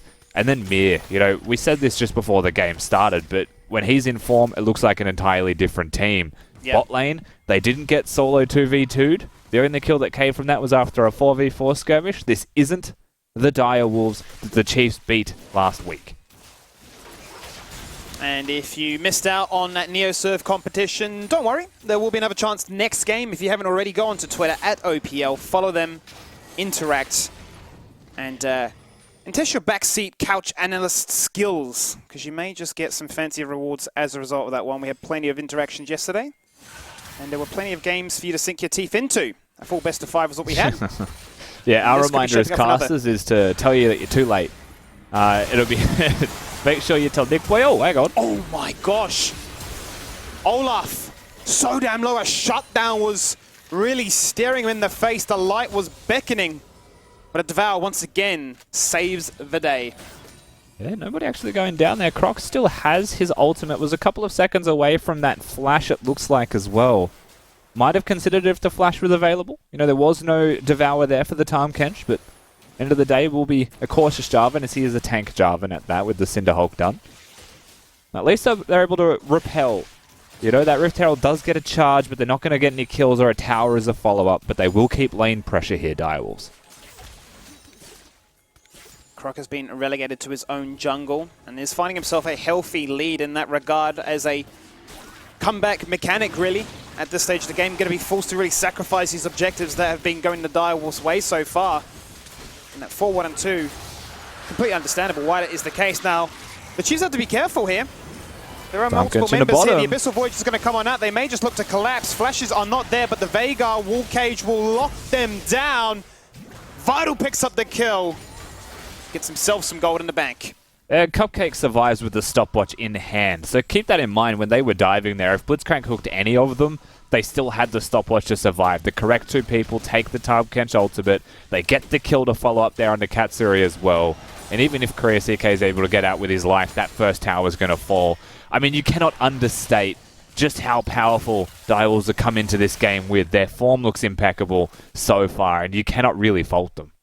That you cannot. You're seeing now with the GLP there, making it a little bit easier for this Veigar to land that combo, stack it passive up, and just become an AP nightmare. Where those one-shots become a living reality. The Proto Belt is now online for Claire as well, so really helps him in that burst combo that they're looking to achieve and become that gap closer to try and juke and jive when that cage does get deployed. We didn't see any big carries in top lane yet either from Tian. It's the Aatrox in game 1, you know, still a big bruiser. And he's against the Renekton, so there was the potential to snowball him in that 1v1, but it's not the Akali that was banned away. It's not the Jace that we saw from him as well. So a little bit more reserved in this first game. The wildcard factor was, in fact, Claire going for the Diana. Now, Diana is a very strong champion, but like any assassin, if you fall behind, your purpose in the game starts to become harder and harder to execute on, and that is a 0-3 Diana. Yeah, it's quite rough, right, when your job is to look to be that influence, not only in one-shotting, but just to be the AoE grouper, to make the lives of, Tien and Katsuri just that much easier to then follow up with. Like we said in the draft, the Blitzcrank flex is always going to be a nice little tech pick up here, something that can always find value, can always look for a pick, and maybe some of that responsibility now starting to shoulder on this bot lane a little bit more. That's hook. Don't worry about the hook, we're going to look here instead. Forget about the hook, because there are just fights taking place top lane and in the river. Vital will find himself another kill now, 2-1 and 3. Stopwatches are burnt in the river. Jungle and mid go at it. Ooh, Claire dashes across the wall and he will connect and flashes out as well. How do you do that? 1-3 and 1 now. A lot of shutdown gold in his pocket. The Chief's brilliance in mid lane. You can see Claire comes up huge. He's able to get the shutdowns, get the kills, and get out with his life in some miracle performance. But unfortunately for them, the sobering reality is that they still lost that trade top lane at the exact same time. We'll get to see one of these fights again. It's going to be the one where Shock goes down. Now, the Jarvan goes in. You'd have to say sure to die, but buys so much time with his stopwatch. Shock tries to do the same, but Claire, very aware of his cooldowns and where that Veigar could go, saves the Q to get back over the wall, and then, of course, flashes to safety as Olaf follows. Nice little pick up there. And with the CS lead in that matchup as well, may now just start to even out that matchup and really, once again, put himself in that desirable situation of being that assassin that can look to one-shot. Yeah, once again, in this lane. Has been his big change of pace. Always backing up Vital. Making sure that this man gets the kills, gets the gold, gets the damage to be that absolute terror. Yeah, he's still someone to watch here, Skimmy, but the real danger point that now exists for Dials is that last skirmish that happened with mid laners. So that stopwatch that existed is no longer there, and Diana, free to roam. Free to roam. World Ender comes online, and Chippy's world ends as he falls victim to a tower dive in the bottom lane, and that's instantly Direwolf's ticket to say, we need to do an objective. 2 dragons in our back pocket so far. Let's pick up Shelly. Yeah, they'll get the Herald, so they will at least trade. That could net them a turret in advantage as well, but that's still so much power given over to the mid laner of Chiefs, who then translates that to the bottom lane as well. And suddenly, the Chiefs, out of what was nothing on the map, have these opportunities that present themselves, and that's the individual mechanics maxing of the players to enable that to happen. That's going to net Tien a nice little lead in this 1v1. Up in CS, and now is the one to find himself the first turret for the Chiefs, opening up that side of the map and make it a little bit easier now for the subsequent dragons to be contested by the Chiefs. Yeah, for sure, that mid lane priority is going to do wonders for them. Right now, Chiefs not really looking at the dragon at all. However, they might be willing to concede 3 of them to get some extra gold into their pockets. Chippies is the one who is suffering, because Katsuri and Korea CK, with 5 seconds until the Drake spawns, are most definitely not in the area. And Claire... Well, he's going to look for the dash on in. Instantly, out comes the exhaust, and Shock will find it. Claps him with the primordial burst, the missing health component of that doing wonders. They find a nice little kill. Now they can translate that into a dragon, and Katsuri continues to look at sieging. Yeah, a couple of head scratches happening this game. Honestly, I don't want to sugarcoat it too much. Like, the Dials are doing good things. They absolutely are. But you can present the facts and still question the decisions that are being made by their opponents. Claire's positioning, when 2 of his players are showing top lane, knowing that the Drake is up, gets ganked from bot side of mid. Now Tien flashes away, and Herald spawned in mid lane when they have the numbers disadvantage as well. Croc going to protect at least on top side, but that turret is gone. Respects what it presents. Event Horizon will force out another flash, and as you saw, it is now broken. Herald finding value. And Direwolves in a very comfortable situation in this one. They're up by nearly 2,000 gold at this stage of the game, 17 minutes in. And they are working towards that soul point very early on with only 3 dragons spawning. They've acquired them on cooldown. Decent gold advantage here for the AD carry position more than anyone else of the Direwolves. even though the farm is even. Of course, some turret plates to fall, 2, 1, and 3 in kills, and that 200 gold shutdown. Vital's going to step up to the plate and be a very large contributor to the team fight damage of the Direwolves if it continues on this trajectory. Of course, there is a Diana that stares him down. There's an Aatrox, a Jarvan, even Blitzcrank hooks, Misfortune ultimates. There's a lot that can take Vital out of a fight, but if he's able to stand and deliver damage, it will be incredibly high. That's going to be made easier now by the twin shadows that Shock has in his pocket. Hunting down members, giving him that all-important movement speed to trying to avoid what Chiefs really present with this comp. That is to get in your face, dash at you, and destroy you before you have a chance to respond. You can see that Vital is working towards that 2-item spike as well. Very cost-effective, as you mentioned here, when you go Glacial Augment build on the Veigar. You can get those 2 items completed quick. And speaking of Veigar, he has gone for the Twin Shadows with that GLP 800 instead of the Zhonya's Hourglass. He'll end up having all 3, but not having a Zhonya's means that Cupcake probably has to have exhaust for you to survive. We'll have to see what happens when these fights go down. Claire knows what he's up against, but he'll just get slapped. The ulti coming on down, and he gets deleted. There's 5 here. Direwolves are on the hunt. It's going to be a full 5-man collapse underneath the top tower that is still alive and kicking, but that won't phase them. The piercing arrow comes out and secures the kill onto Korea CK. The Cataclysm to lock members in place for the bullet time, but flashes are used to get out of that AoE cone. Dive will stay strong for the meantime. Lane's pushing, looking to break open top. And Claire sees what we do as well as hang on a second. Hang on a second indeed. Oh, Mir, where have you flashed to? And he gets shut down.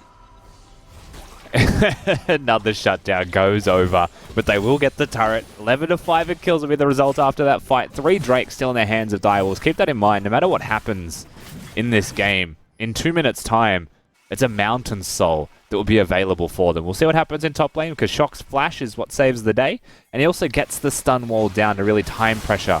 And it does still hit the stun on Claire. That's, you know, one of the reasons this matchup is possible for a Veigar is Claire, as Diana, has to hit the Q, and that's enough time for you to reactively put down your cage. Now, the rest of this fight just happens as you would expect. A numbers advantage here for the Direwolves. Flashes over the wall through the turrets just to get the kills that they can. Croc will also ult out of a Veigar cage, which still stuns him, but he does cover the distance. And then with a stone plate, does enough to survive. And then you just go for the turret here. But for some reason, Mir dies. Let's look at how. Let's not look at how. Let's not look at how. Let's save him the embarrassment of that Oath's flash, because that was very questionable at best. A minute until this next Drake. Direwolves threatening with Soul Point. Chiefs need to establish some vision control if they can, but quite hard when mid turret is missing. I'm being had. I'm just being had. It's game 1 and you're already tilted, mate.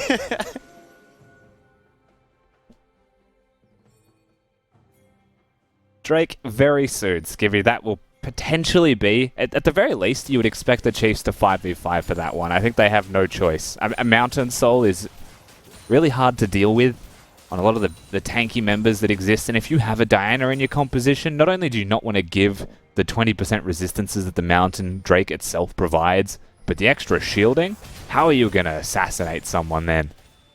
Yeah, it would make this matchup, which is already quite bad, go from really bad to worse.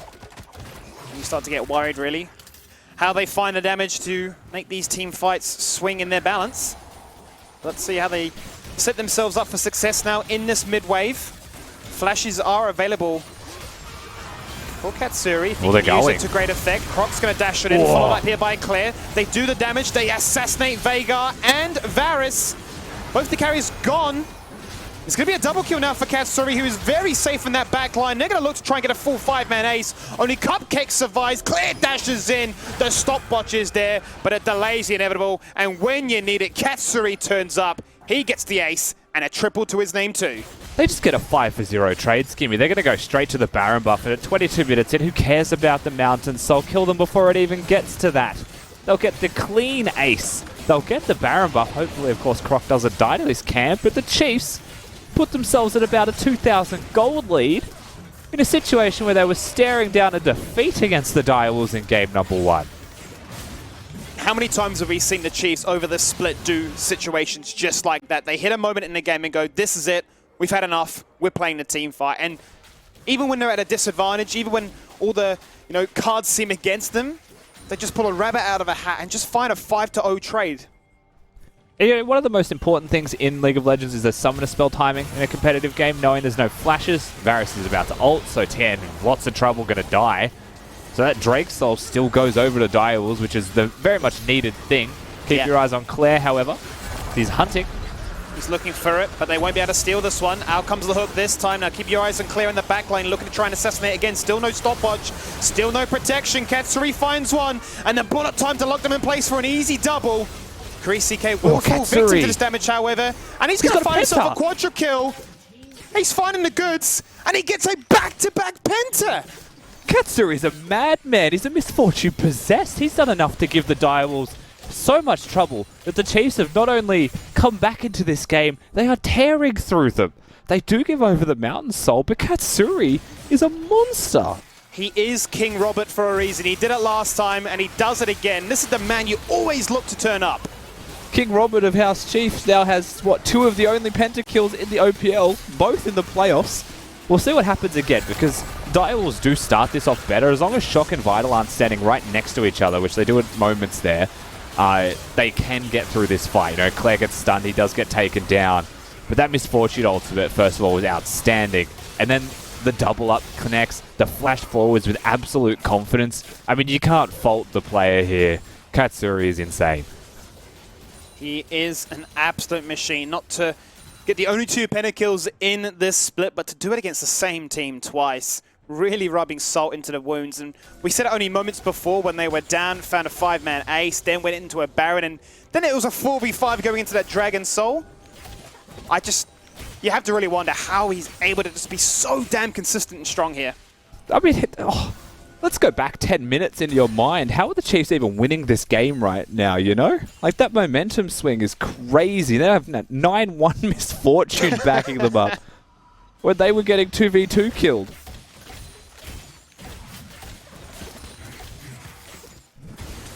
Very happy man he will be. And so will the Chiefs be in this situation, given how far behind they were, as you said.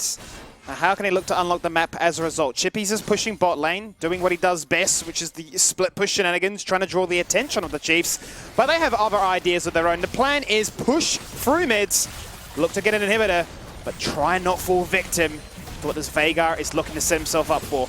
Yeah, I don't think there's ever really a moment that the Direwolves want to threaten this without the Renekton nearby. You can see the Chiefs will choose to back away because that Renekton goes missing.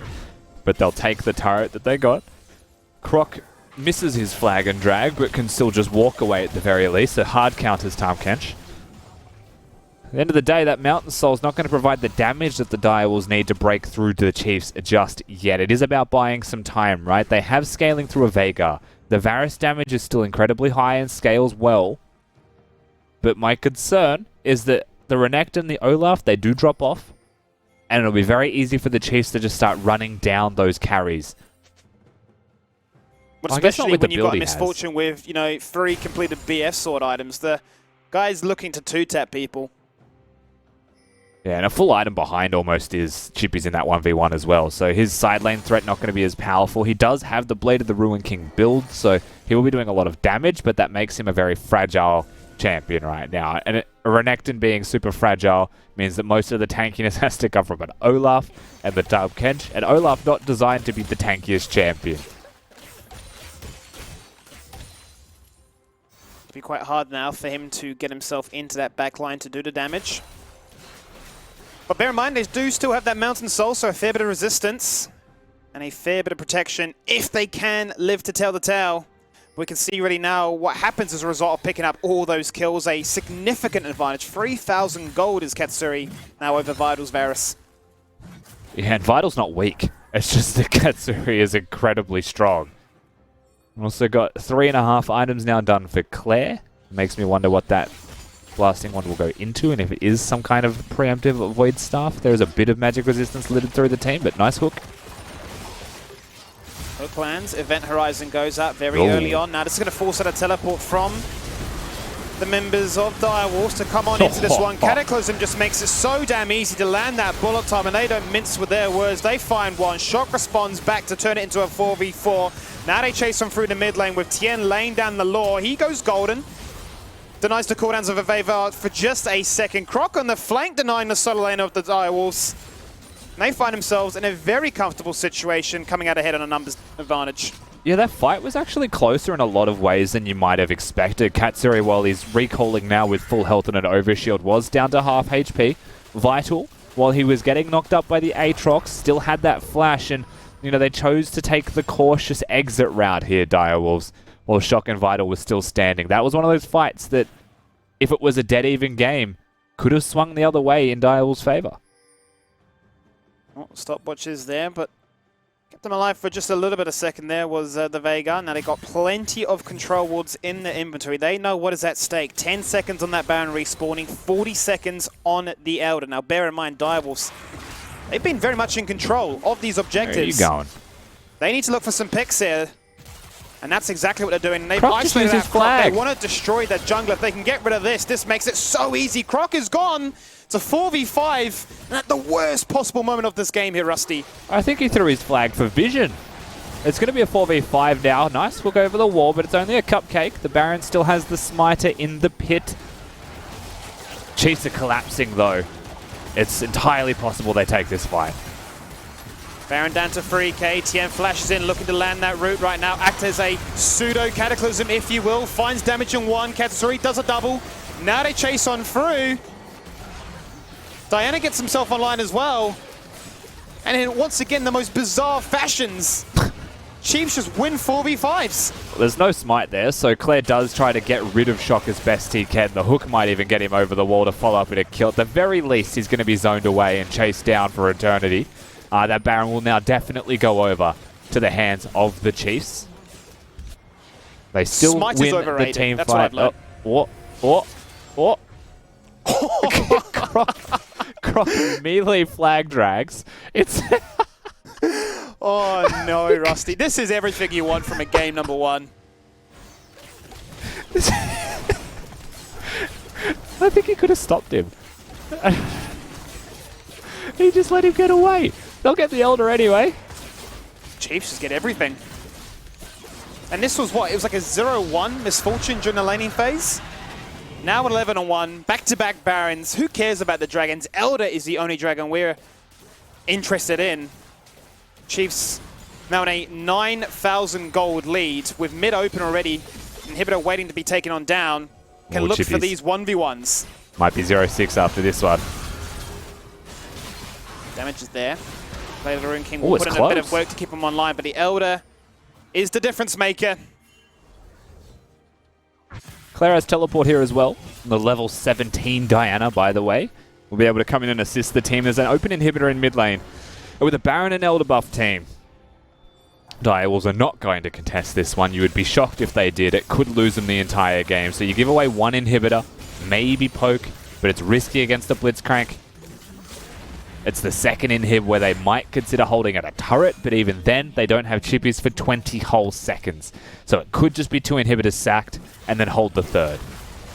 Well, Claire after that solo kill there, resets, TP's back in, has a QSS in his inventory right now, making it very easy for the Diners to do work and not be just outright countered by the Veigar cage.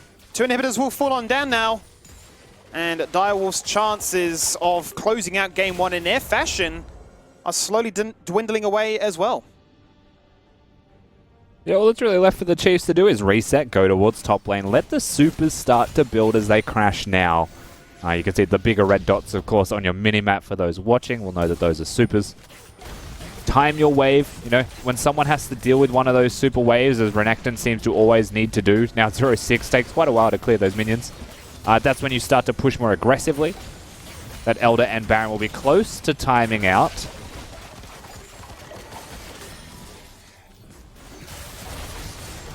Still got this wave though. They set things up. They do not wait. Instantly in with the Cataclysm right now. Chippy's on the flank looking to do whatever he can with the dominance, but Elder Dragon is just too damn strong. Bullet time from afar. The carries do the damage. And the killing sprees They come back to back to back. Every member survives. The Chiefs dominate this late game. They take everything, and they will start this best of 5 with a victory.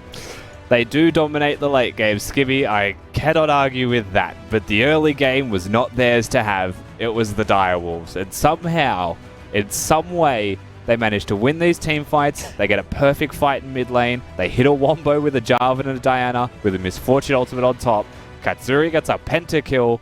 And that's how they come back into this first game. I mean, that's not the way you want to do it, but you'll be happy that you got the win because that stops all momentum of the Direwolves. You know, they came in off the back of a series victory, and now they're the ones who have to reset after the Chiefs beat them straight up.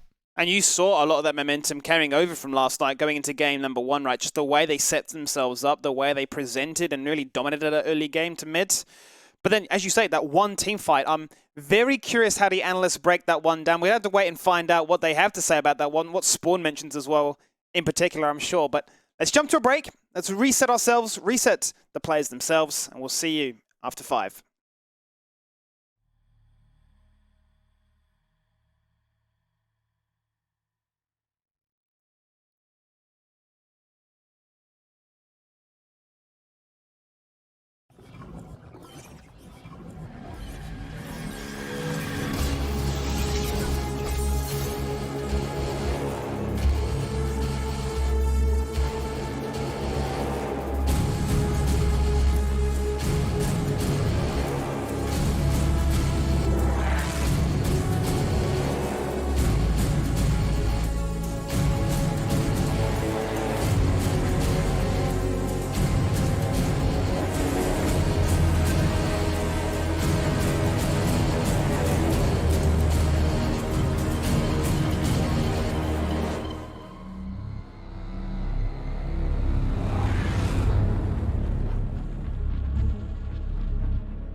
Oh boy, Direwolves coming in with the momentum, which is so important in these playoffs, and then Juves halfway through, Chiefs just snatch it away from them. Yeah, Chiefs show why they're one of the best teams in the league at the moment with their individual ability. But let's back it up. Let's back it up. Let's reverse. Please. Yep, and let's talk about the draft. So we were talking about this off camera. The thing, and I think the biggest problem that Direwolves have at the moment, and why Claire was able to get his hands on his patented Diana, was because Direwolves have, on blue side, they must ban Ornn. And that's a very big problem, because Ornn is so flexible. You can play at mid, you can play at top. It has really no bad matchup. I think it's maybe the most broken champ, one of the most broken champs in the meta right now. And they have to ban it, which means that Chiefs get a lot of their pocket picks in which, yeah, they just take over the game. And if you look at the impact of a champion like Diana, as soon as the revert happened to where her dash is now on her E, she doesn't have a bad stage of the game. She has like good stages of the game, then like amazing stages of the game. And she's good in skirmishes, pretty good, around objective team fights as well. And the thing about the Chiefs is that they're just always going to fight. They're like such a fun team to watch because they're kind of predictable in that you know they're going to fight you all the time. But then they're also kind of unpredictable because sometimes you're like, why are they fighting us? Like, do they have extra members here. I can see they have a support bottom lane, which probably means they're 80 carries bottom lane. We've got 4 members on top. Are they just going to try and 3v4 us? And they do it a lot. But the thing about the Chiefs is, unless you're Legacy, and I've said this the whole split, unless you're Legacy, when they fight you, they tend to win, despite the goal differences. So I think giving them a champion like Diana that just wants to brawl at every stage of the game and only gets stronger in the brawl isn't a mistake. Well, that's a good point as well, because you mentioned halfway through that game spawn that if you're the Chiefs, just because you can fight, doesn't mean you should be fighting. Yeah, so I was looking at the early game, right, and they really, really clever gank. Level 3 to level 2, Croc comes from bottom side, where they probably weren't expecting him from a Raptor camp as well, because Jarvan generally doesn't invade Raptors. And he burns a flash. And he also burns double potion from the Viger. And then the next play that happens is they fight bottom lane River against an Olaf for no reason. Mm-hmm. Whereas, like, what you ideally want to do is if that Veigar doesn't have flash and he doesn't have potions, like, Jews will know, even throwing a flag into the lane will probably get you the teleport and all the control of the early game. But the Chiefs, they saw an opportunity and they fought it against Olaf when maybe you shouldn't fight against Olaf. And it's like they're also fighting around the bot lane who took exhaust. So okay, I'm okay with fighting around the Olaf if you take ignite, but their bot lane went full defensive, and it was a game where they were happy to scale and hit the side lanes because we were talking they're never going to lose a game in side lanes. So it was one of those things where Chiefs may be relying a little bit too much on their fingers and forgetting a little bit about their brain, in which I think that they make very good decisions when they need to, when they're forced to. You know, when the mid game comes and they're at a 5k deficit, they then make good decisions. But what about if we make good decisions in the early game? Like, you know. Well, it's just much less dramatic then. I think that's the answer. Yeah, I mean, they're a good soap opera team, right? Like, we get to see them, you know, just come from the brink in more often than not. And they also are starting to have carries in areas where you maybe didn't expect them to have carries. Because we knew their top... I spoke about their top side of the map. I think that they maybe have the best top side of the map when they're in form, just because I rate Claire probably above Tally, and I know that's going to upset Juves. But I think like their top side of the map gets spoken about a lot. But their bottom side of the map this game, especially Rob Katsuri, played the mid to late game against a comp that is hard to play the mid to late game as Misfortune against, like, nearly flawlessly. When Miss Fortune was just playing front to back against tanks, against Ornn and Set, she was having a really easy time of being able to set up. As soon as the Bruisers came back into top lane, like the Renekton's and the Aatrox, Miss Fortune's priority actually went down, because if you get flanked and you try and ult, they just one-hit her. She doesn't even get to respond to it, right? But every single fight, Katsuri, like, made pretty good decisions. There was some where he could have been more aggressive, but he never gets caught. This guy is the safest AD carry with a gold lead in the league, up there with Raze. And when you hear safest ADC, sometimes you think, okay, he's not dying great, but is he doing damage? Like, what's he doing if he's not dying? You know? And like the pentakill speak for itself, sure, but the man's pumping damage. Like the positioning on him to put out bullet time, like he was channeling full bullet times across 4 members, and then once that went down, he's just weaving in auto attacks like perfectly. He's kiting Renekton. I think I've been hypercritical of Katsuri this split because I expect so much from him and CK. CK, for those who don't know, is actually rank 1. Well, it's between Shock and CK being rank 1 on the solo queue ladder right now, and I think finally we're seeing the Chiefs bot lane be the players that they're meant to be. Because Katsuri came off a really good split on Direwolves, started this split a little bit slow. Sure, Croc was just running the show, but we've just seen, I think Katsuri just hit a new stride in these playoffs, and they're really becoming, you know, a bot lane to be reckoned with. And what do you think that change is? Because as you said, that he didn't have a terrible split. No, but he probably wasn't living up to the potential. What has been the change for him? I think the change is really becoming more comfortable with his laning partner. So CK, for those of you who don't know, is obviously from Korea. His English is fine, like they can communicate, but you know, sometimes if English is someone's second language, it is still hard to communicate, right? And I think Katsuri is someone who, an ADC in general, is someone who sometimes gets micromanaged a little bit by their support in the early game or mid game. Like they're just told where to be, they catch minion waves, and they don't necessarily have any other job. And so I think now that they probably have a system where Katsuri is feeling comfortable, CK is feeling comfortable, and it's just all flowing for them now. Well, it's good to watch that flow. Just quickly, Spawn, what are Direwolves doing to get back in this? What is the move that they have to make to be able to regain some of the composure that we saw them with the last 3 games of yesterday? Yeah, there's 3 great top laners ever in the OPL, and it's the weakest position we've ever had in the region. That's Tally, that's Swiper, and that's Chippies. Like, undisputed, they're the 3 best native top laners we've ever had. And Chippies, this game, was really, really bad. And I don't know what it is, but I think that they're not playing his champion pool. Chippies has such a unique champion pool. Like, put him on a Camille, put him on an Olaf, put him back on a Gangplank. Because, like, his Gangplank is really, really good, and I think that you can play around Vital. If I'm the Direwolves, I'm trying to hype Chippies back up. He was instrumental. Like, when he played better against Swiper, when he had that Malphite game, that's what helped them take down Order yesterday. He needs to play better for them to beat the Chiefs. Just quickly too, his GP is actually a weak side champion. So it is perfect if they want to play around Vital, and if they want to get Vital involved in a game. I think GP could be the answer to this series for them. I think we just tilted the shit out of him yesterday with our interview. A reminder to you guys watching, NeoSurf are giving away skins, masterwork, chests, and keys. Head to the OPL Twitter page at OPL to find out how you can win. All you need to do is guess the total game time of the next game. The person who gets it closest wins the ultimate prize, and there's going to be 4 runners-up as well. Thank you very much, NeoSurf. You're the lifeblood of giving away free stuff on this broadcast. Direwolves have chosen the red side. There will be no changes to the team. So let's get into game number 2. It is Chiefs versus Direwolves, game 2, and the Macca's Champ Select. If you're craving the taste of your favourites, head to Macca's for a fast, safe, and contactless drive-through experience.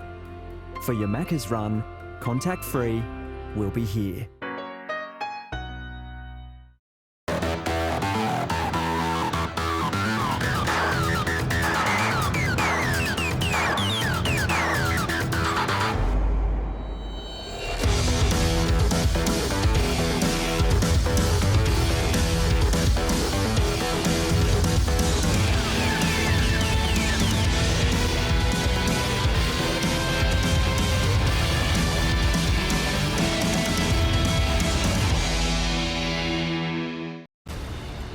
Well, let's crack on in with game number 2 there, Rusty. It was a crazy ending to what was pretty much Direwolves' script. The early game was theirs, the mid game looked to be theirs, and then team fight out of nowhere, and a pentakill happened. Yeah, Chiefs come at you quick, you know, they hit that Jarvan Diana, that misfortune, they hit a big team fight, and suddenly the game swings on a dime. And you know, that's one of the things that the Chiefs are capable of doing, and we can never discredit the individual talent in that roster. I think that goes without saying, and a lot of that individual talent really came up clutch in that game as well, but they still make the decision as a team. You know, they still take that aggressive call as a 5v5 unit, and they're able to pull it back from like a 5,000 gold deficit against the team that is very hard to pull back games against. Direwolves are very reserved, they're good, and they're calculated with advantages. Not to be seen this time. The Chiefs prove too strong. That they do, and it becomes a little bit interesting, right? Every single time we get Direwolves on the red side, you think, okay, now the Ornn ban finds that justification. Yes, you get to get those 2 picks right out of the gates, and not fall victim to not wanting to play that Ornn as a composition. I'd be quite curious to see what those adaptations in this draft are. The fact that we mentioned at the start of this game that, you know, Akali and Diana, Tien and Claire, when given the chance, they will play them. They banned one, the second was let through, and, you know, to be that far behind, then just get yourself straight back into the game, shows you why they are comforts. Yeah, and you are seeing a couple of things still get exposed here. You know, the ability to play Diana knowing that Ornn has to be a forced ban, and you know, things like that start to exist, and they're the tendencies and the problems that a lot of teams will face with specific champion pools. Direwolves are one of those teams. They're still a top 3 team with their play, even with those considerations. But the fact that they have to ban such picks does make life hard for them. They're also, of course, on red side now, so they are going to ban the Ornn. And it does mean that a similar composition is still on the table for the Chiefs. You know, the same composition that won them game 1 is available. It starts to beg the question now, given how strong Set is, and we tend to see him as this blanket ban, whether or not the Dire will say, we can just let you have that set, we need to ban, you know, these comforts instead. We need to really turn the attention away and have something quirky to go up against it. You know, we've seen the likes of a Singed, a Cassiopeia be there in that top lane, and you know, it's a very possible strategy if they wanted to flip those lanes. Not necessarily that they will, but to sort of not feel so draft locked in these games as they go by. It would be nice to not be too locked by draft, but it is one of those considerations that you'll probably still always have for them. Red side does ban their Orns, does ban their sets. It's just the way that it is, Skimmy. So the Chiefs will take a card from the Direwolves draft playbook, and the Direwolves will do literally the same. We're just swapping names. We are. We've opened up the draft as if it was game one all over again. Now to see what Chiefs look to patch in with this to make it that much easier for The the early Chiefs can't stages. flex Olaf. They can't flex Olaf in the way that the Direwolves can. So that's one of the unique That's one differences, thing. at least, that will be there. So we'll see where they choose to go. You know, Varus always goes with the Tahm Kench. That's not a surprise. It's do they pick a jungler here? Or do they pick a flex champion like a Diana once again, you know, to just get it while it exists? I mean, look how strong the Tahm Kench was in those early stages of the game. Denied so many crucial kills, which would really made those guys come online far earlier than they eventually did. What do they decide to pair it with? They go for the Pantheon. And quite honestly, that is the king of the early game. Yeah, Pantheon, very aggressive. It was actually banned away from them last game, so they'll be very happy to have the pick. What will it provide? Not only a lot of early aggression, but a lot of damage prevention from champions like Misfortune when they use that ultimate, so it does make team fighting a little bit easier to do. Well, the response really from Cupcake now is he gets to dive into that champion pool. Wasn't able to really punish the likes of Ayla yesterday when he went the likes of the, you know, the Maokai, for instance. Now up against the Tahm Kench, the Bard will find some insane value as we come to the second rotation of the bans. And Yazir denied again. Yeah, Zir going to be taken away. Syndra already removed from the mid lane champion pool. Looking at the mid lane champions that are there, you know, Shock's always going to be one of those players that has that unique champ pool. First of all, this Pantheon isn't definitely going mid, as you can see with those bans. Corki is one of the other champions that you could expect to see from them potentially, but Azir was one of those ones that, like, it has engage, it has follow-up, it has teamfight potential there, and you've got some stuns to follow through. So I actually like the LeBlanc ban a little bit more than I would a Corki. Direwolves could even consider playing the Corki themselves, but they have the Bard, it's not the Braum. So again, like, it's possible their damage is high, and I wouldn't mind it in this draft, but it's not about engage this time, right? It's about the poke. Well, the Olaf for Chippy's top lane is taken away, as is the Cassiopeia. This will be quite interesting if they are going to dive into that option of going for the Gangplank as that final flex here for Chippies. They're going to pair it with the Orianna again, and especially in Shock's last two performances, it was really putting in work when that Shockwave landed. Yeah, but he's going to be picking this one blind, and, you know, Diana still exists, and I wouldn't be surprised to see that one locked in. You know, Orianna's one of those champions in the early game, can have a lot of lane pressure, but Diana is also a unique champion. We're not sure it's going to be locked in just yet, but it is expected for Claire. And the reason that it's so good is, like, level 3 you can all in now. Like, level 3 you can instantly proc Conqueror with all 3 of your spells, and Orianna has pretty high cooldowns that early into the game. So it's going to be a little bit harder to navigate than perhaps just putting down a cage if you were the Veigar and walking the other way. With them hovering the Aatrox, I was wondering if we were going to get a Pantheon jungle, but the Elise looks to now be the difference. Well, it's going to be the Trundle in the end, and we've seen Croc find a lot of value on this pick. The Pillar, always utilized to great effect to ensure that the rest of this composition can do their job, but the Subjugate always has to be the talking point. It's not going to be the flex as we'd imagine. Chippies will go for the Malphite, and he is going to look to try and lock members in place, and we're not going to see Flash be used very much. It's going to be permanently on cooldown, I feel here, Rusty. Yeah, so he's gone for the, let's just call it the reset champion of the Direwolves. He knows his lane matchup now. He's seen the Trundle lock in. He knows it's a Pantheon, and he chooses to go for the Malphite. Now, Pantheon should have a pretty good handle on that lane 1v1. You will start to build armor eventually, and your Pantheon being a lethality builder may not scale into that lane too well, but your opponents aren't the most mobile. Once again, you know, Tahm Kench is, and Juice spoke about this yesterday, it's good into the Malphite because you can eat the person that he ults. You know, often we saw a Locket build from that Tahm Kench as well.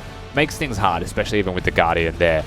But Varus has no mobility, and if the Malphite hits the ultimate, the damage still goes down, and we saw how much damage that Malphite, even with a tank build, was doing in that last game we saw of it. Yeah, absolutely. The Malphite is always going to be that threat, despite even falling maybe a little bit behind in the 1v1 in that top lane matchup. But, you know, based on what you've seen here that the Chiefs have drafted, do you think they've obviously stuck to what was strong in game number 1, but patched those weaknesses to give them a stronger early game? Yeah, I mean, so the Chiefs have done pretty similar things to game number 1 for sure. The one change is really in that bottom lane. Misfortune Ultimate is now going to be changed for a Varus engage tool with the chains. I don't mind, again, what the Chiefs have done with their composition at all. It's the direwolves that you have to look at. And if in this game they get the same lead that they got last game, it is so easy to execute that composition, right? Their damage scales, they are an ultimate-based composition, as is customary for direwolves, but to the extreme. Game number 2 in the semi-finals, with Chiefs leading the best-of-5 series currently 1-0. Similar drafts from both teams, but slight tweaks to patch up what was definitely a game of 2 halves. There's no questioning that one. And it was very much an aggressive start to a best of 5. The thing with this game, though, and I think that the Chiefs can just adapt the way that they're playing anyway, is like you put a Diana and a Pantheon in the side lane, and you don't actually take that full-on front-to-back 5v5. You've got a Diana against an Orianna who doesn't have the teleport, and you have the Tahm Kench in your composition. So the threat of actually taking you out on a side lane is a lot lower than if the Tahm Kench was on the other side of the coin. The only concern with that is getting that mid lane priority or clearing those waves safely, right? And so this game, if you're a fan of the Chiefs, you'll watch it, as eventually he'll hit that ward. You'll watch this play out, and you'll be hoping that Katsuri, Korea CK, and Croc are able to get to that mid game decently well, so that they can actually enact a 1-3-1 of some kind. But this is an interesting start here. Chippy's is just going to ward. I was going to say, you can't really do anything about that. They're going to contest this. Ward goes down, and a zombie ward is spawned here. And we're going to see a full collapse. Cupcakes here. Bard is there. Vital is just 1v2 at the moment in the bottom lane. And the respect will be shown, and Croc will flash away. Now bear in mind, this is a Predator Trundle. Yeah, looking to get around the map very quickly. Not going to be the super tanky Trundle. Utility is going to come in from that movement speed. Of course, it's not going to be ganks like a Gragas would work, but it does help you get more actively around the Rift. But still, the way that this has started, Trundle's going to have to take a camp solo. He's going to have to flash away at level 1. And he's probably going to just go for the individual camp clear. He's gone from blue straight to red buff. He may even get active on the map after that red buff, but we'll see, because Mir is active in his jungle. He is indeed. He's looking to punish Croc there for having to use those summoners very early on. But he's going to acquire double buffs very early into this matchup, make it quite easy for him. The punishment really is that Vital falls behind early on.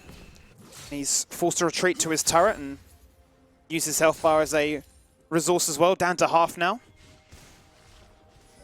TN very much aware that the Jarvan could be there, especially because Croc is showing in bottom lane, like mentioned, could be very active. He's going for the level 2. They are indeed. Exhaust goes out from both sides of the coin. First blood is found. Teleport used to great advantages, and Pantheon is going to continue this trend given that the shield negates all that turret damage. Yeah, and Mir tries to keep advantages building through the jungle position and forgets about bot lane. Vital's going to cleanse his way to safety there as well. And now a level 2 Jarvan that goes from the enemy wolves to the bot lane outer turret to defend his misfortune. Finally gets here. And this bot lane is now incredibly doomed as a result of that one. You get Katsuri online. If you get him at the early stages of this game especially, he will utilize the resources that you present to him. Vital does still have the flash, bear in mind, but is going to start to really suffer in this matchup. Yeah, if he can farm safely under tower, then he would be fine. But as you can tell, they are threatening that fact. They want to get rid of the very form of Bard's existence, which is leaving lane, and making sure that Vital is not safe. And especially with that lack of health that he has, just stuck collecting waves for the moment. Mir's just going to give a quick how you going after going coast to coast looking for those scuttle crabs. Blair's going to hit him up with a bon voyage. That's it. But at the same time, that's all Mir can really hope for, right? The effort of Croc flashing at level 1, it didn't matter. He level 2 ganked, didn't even have pillar, it didn't matter. They still get themselves back on the board, and with no hesitation, put themselves back in the driver's seat of this game. That they do. Second place prize will go to Mir, who is able to pick up double scuttles for vision control of those all-important objectives. Could be a big deciding factor, a turning point potentially for them, given that they were able to achieve every single dragon before the Elder. And both top laners definitely want to get around the map once they hit level 6. It's a little bit easier for Pantheon, of course, with that ultimate to cover some extra distance. But Chippies is the one that we'll have to explore for the Direwolves side of the coin here. If he's able to get out of his lane, which, like we mentioned, isn't going to be the easiest thing to do early on into the piece. Will require a little bit of scaling, so maybe some Ninja Tubbies. Maybe even the Barmy Cinder to wave clear a little bit better. Once he has that ability, then maybe he'll start leaving. But TN will keep priority of the lane right now. He was also the one that picks up the kill in bottom lane, so starts to snowball himself. And he'll get 6 first by a while. And he'll be able to get onto the map very quickly. Yeah, always going to find great value with not only the teleport, but the ultimate as well. And make Chippy's life incredibly hard from a macro perspective as to how he wants to respond on that front as well. We can see Clear in the mid lane now, able to get a desirable recall, and Shops comes back to the lane with double Dorans now to keep Shock in bay and locked at his tower as well. So priority being found all across the map for Chiefs in this early stage of the match. Yeah, and then keep your eyes on Croc. He sees all of that priority that he has, goes for a deep control ward into the Direwolves jungle. It's just going to be a very handy control ward that may live for quite some time. Still playing towards the bottom side of the map here, with Drake being the one objective up. Not too surprising. He may even, after clearing that Krug camp, go towards bot lane. Did go for those boots. Yeah. So has the Predator available. If you're a gambling man, you can see that Mir is responding. Yeah. This should come as no surprise, though. This should be expected. You're looking at what the response is from the Chiefs side. They've lost priority in bot lane. They still have it in mid. He's going to find himself very healthy in this situation as he's up by, you want to say, around about 10 CS at this stage, so a few extra camp clears. And given that the lane balance is now roughly even in the bot lane, makes it quite easy for him to take that with confidence. But Shock now will be able to get that reset as a result of that objective being secured and come back to this lane with a item advantage over his counterpart. He's a level down here, Croc, so he's reliant on his bottom lane surely to come to this one, but he's going to be able to bully him out regardless. Mir's just going to go back to base. And you'd say very good work so far from Mir, being able to capitalize on the advantage that he got from level 1. You know, while the response was still there on the Chiefs side of the coin, they have themselves 1,000 gold in the lead. Jarvan, at the very least, has found himself with a few camps of advantage and sneaks away a Drake there. They can then flip the map towards the Rift Herald potentially if they would like. It's up in about 30 seconds. That could be the thing that unleashes Chippies, because he may not be able to get out of his lane, but he can ult while in it. And he can. Now with the Grand Star full online, it'll be interesting to see how Pantheon decides to set things up. You can see that that lane swap is already going to come online a little bit earlier here for the Chiefs, as the Rift Herald now does spawn. Mir going to find himself a red buff. And Croc making a good job to catch up here in that jungle deficit. Yeah, hasn't gone for any real extra clear assistance, however, by being forced to go into that boot start for the Predator activation. So it's still going to be an item advantage for this Jarvan, getting closer and closer to that Cinderholt completion.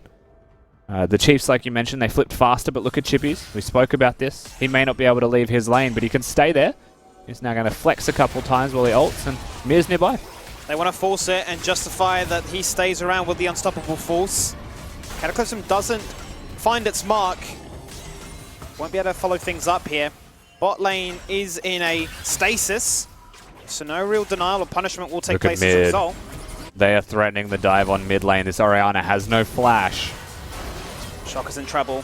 Uses a double sums. Does survive for a fair bit of time. That allows the teleport to come in here from Chippies, who looks to try and take out an exit frag. He's going to jump in onto Tien. He hits him with the one-shot. The Aegis is looking to come online, but it will not be there. Predator is used by Croc. Abyssal Voyage to try and turn things around, but it's just not going to be enough here for Chippies. 3 members collapse and he falls on down. Yeah, you have to say the ideal start here for the Chiefs overall. You know, there was a couple of things used in top lane. They force a Varus ultimate. The teleport comes in from Chippies to try and help mid lane, but it's still going to be Shock dying earlier than that. And like, these things are just going according to plan for the Chiefs. They've now got a 2-0 Diana. It's not going to be a 0-2 like the first game. That 1-3-1 that we spoke about through draft capabilities here at the Chiefs, well and truly starts to come online. And any skirmishes that happen in another lane, Tahm Kench gets there first. Mir just explosive plants into the wall, by the way. You do get quite concerned when the Chiefs find themselves in the lead at the early stage of the game. Shockwave will not find any value, really denies Tom Kench for a second. Croc will find a kill to his name, and will now look to find more. Oh! Straight through the magical journey, having a grand old time. The disengage is real, only one member will fall victim. Yeah, Mid pulls out a magic trick to survive there. Definitely should have died. A Dyna ultimate used to try and cancel his flag and drag, but you know, flag and drag may just be the highest priority interaction in the whole game for no particular reason. Still, they'll get the Herald. Even if Mir tries to contest that one with Smite, he wasn't able to lock that down. So Chiefs continue to press forwards with their advantage and with their lead that is growing consistently. There's going to be more gold in their back pocket to break open these different structures that are presenting themselves on the map, which they have been wailing away at quite consistently for the first 10 minutes of this game. Speaking of which, NeoSurf competition for this game has closed, so you got your entries in, good luck. If you didn't, stick around for the next game. If you haven't already, go to @OPL on Twitter. Keep your eyes on that and potentially snag yourself some sweet skins like this Malphite one here. Yeah, I'm not a fan of this one. Skimmy? No? Well, I'm a fan of getting the skins, but I feel like there's better options. Yeah, there's better Malphite skins in the sea. You like that new one, right? The Dark Star, the Prestige. All of the Dark Star ones are good. Like, it doesn't matter what champion, at least it looks good. This one's just a bit of bloody coral. Save the ocean. Do you think that's what Chippy's message is? I'm sure it's not. I mean, it's out of the ocean. I want to see if there's a theme between these skins. Right now there isn't, so I'm just talking nonsense, but regardless, Chiefs will be quite happy with the way this game is going so far in. 3k Goldie to the name, all the kills, and all in the right places. A very different story to start off Claire's campaign here. He is now the one in the driving seat at 2-0-1. Yeah, will not have to play from behind. I mean, truthfully, the Direwolves, I think they just need to hit item spikes and look for fight timings around those item spikes. So you'll always be looking at the scoreboard down the bottom there. Shockwave does connect. Shockwave lands, combines that with the jungle. The damage, the CC, the knockups, and the shutdown. All importantly, going across into Shock. The Chiefs emote comes out, knows that he's going to die there, dashes back and forth trying to dodge some spells perhaps, but no spells even needing to be thrown. They're just going to auto-attack. Second Drake of the game does go over to the Direwolves. They have absolute control of the Dragons in this series. That goes without saying here. That resets it, gives Croc a chance though. That's worrisome. He steals it away as well. The bullet time comes out, but he's done his job. He'll take that. I swear, I'm just going to throw this out there. You saw that magical journey from Cupcake. Dragon has changed. The map landscape of the Dragon Pit has changed. There's now a little nook in the top right of the Dragon Pit. And that's where people are warding right now. I've seen every Bard player in the world mess that one up. The punishment is there. Cupcake will have those Mobies, so we'll be able to play a little mini-game himself and collect all those chimes to be the monster that a Bard can be. But as you say, we'll need those item spikes. They are working towards them right now. Vital will be the first one to get the major item complete with the Essence Reaver. Shock has the GLP completed as well. Yeah, so they are getting item spikes now. They were able to get a pick. They used some ultimates to get that earlier on Declare before they even got the item spikes themselves. They got another kill in the Dragon Pit, so they are getting some gold, you know, bringing back a little bit of the gold lead that was blowing out for the Chiefs, so that's important. But still, this is the Herald that they had earlier. They secured the Dragon. There's some extra gold into the pockets of the Chiefs, and they're starting to become more and more scary compositionally, where the Dials need to be able to group up. The Chiefs don't need to. That's beautiful timing to use the Rift Herald only moments before those plates fall on down. Tien's going to receive that gold as well. And it's going to make his life just a little bit easier. Obviously being able to threaten him with the double globals that his current loadout presents.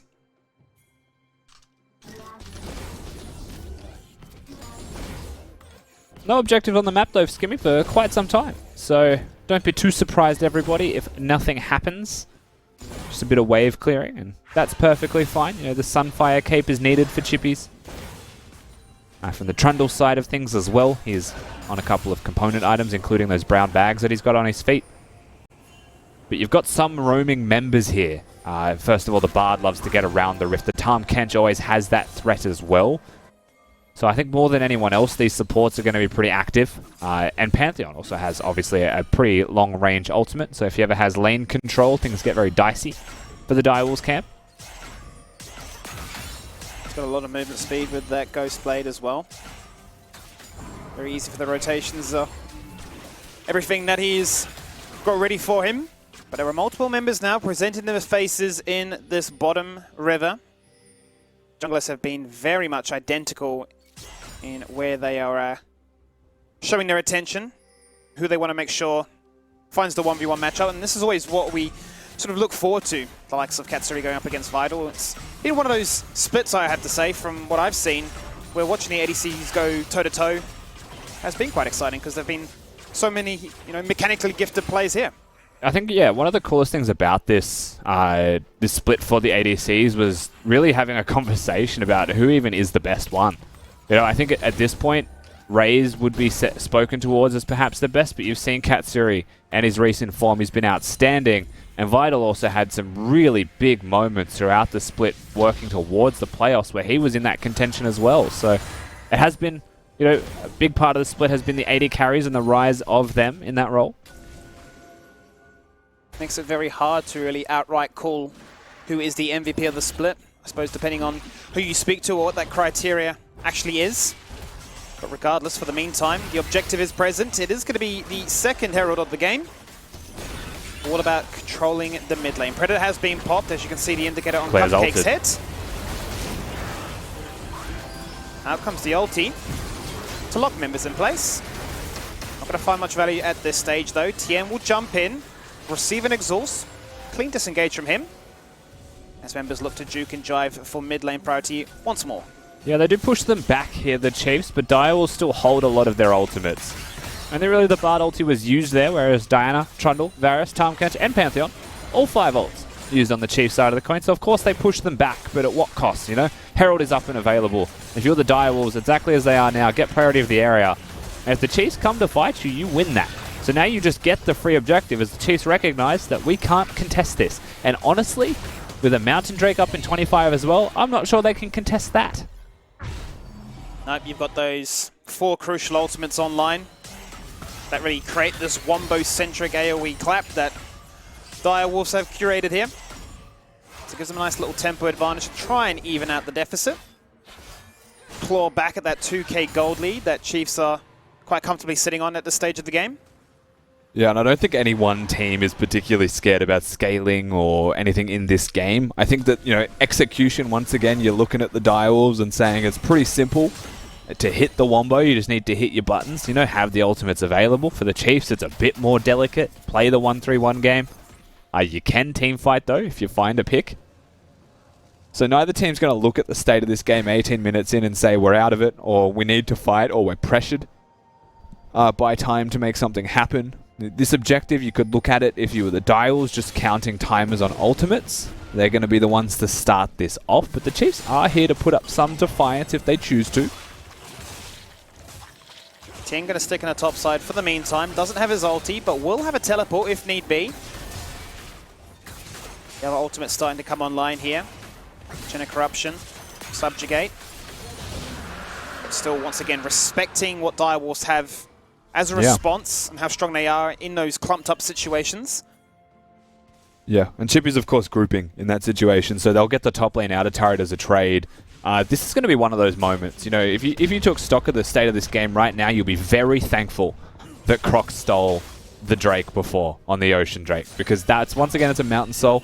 Once again, it's a position where Direwolves would have had all 3, and they haven't lost the Drake yet besides the Elder in that first game. But now they've bought a lot more time. They keep the gold lead. They retain the state of this game for a little bit longer. They'll get some extra gold with that top lane turret as well. And it's thanks to Crop. It's going to be very grateful because it is another Mountain Rift. And we'll find a lot of value for a second time. Given how explosive these team fights have been, it could be that slight buffer, that difference maker in mitigation. Then again, Chiefs may just say you're completely wrong. We can just out-team fight regardless of numbers, regardless of buffs, regardless of item spikes.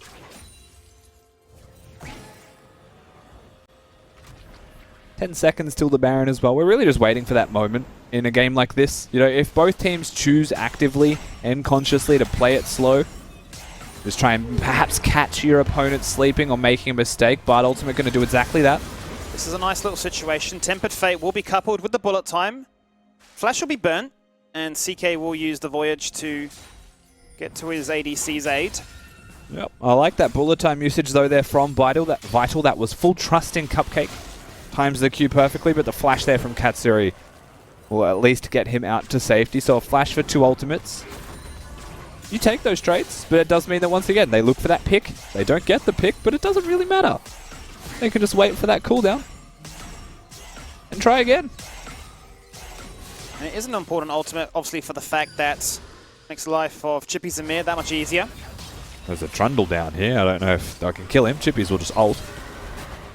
Yeah, Chippy's pretty tanky. We'll get an unstoppable force used as a result. But we're still biding our time for that eventual team fight. You can see that it's in the works, but there is a little bit of hesitation, not wanting to fully commit right now. Out goes the Chain of Corruption, the Cleanse will be burnt, so ADC's burning summoners as a result. Grand Starfall coming on in. Tien wants to push the objective. Won't find anybody. This opens up Chippies to push bot lane for free. We're just fishing. We're just bobbing our lure in the water, seeing what we can get. We get a Malphite ultimate. You know, we get some spells out of our opponents, a cleanse from the Misfortune, a heal from the Orianna. The cost isn't high on a lot of these attempts. Nothing really doing from both of it, though, is both teams respecting their opponents to the fullest and just immediately choosing to disengage if they go forwards onto them. Now we're starting to see those 2 items come online, so you can see maybe a little bit why there was that hesitation and why members were looking to fish for those picks, but not overcommit.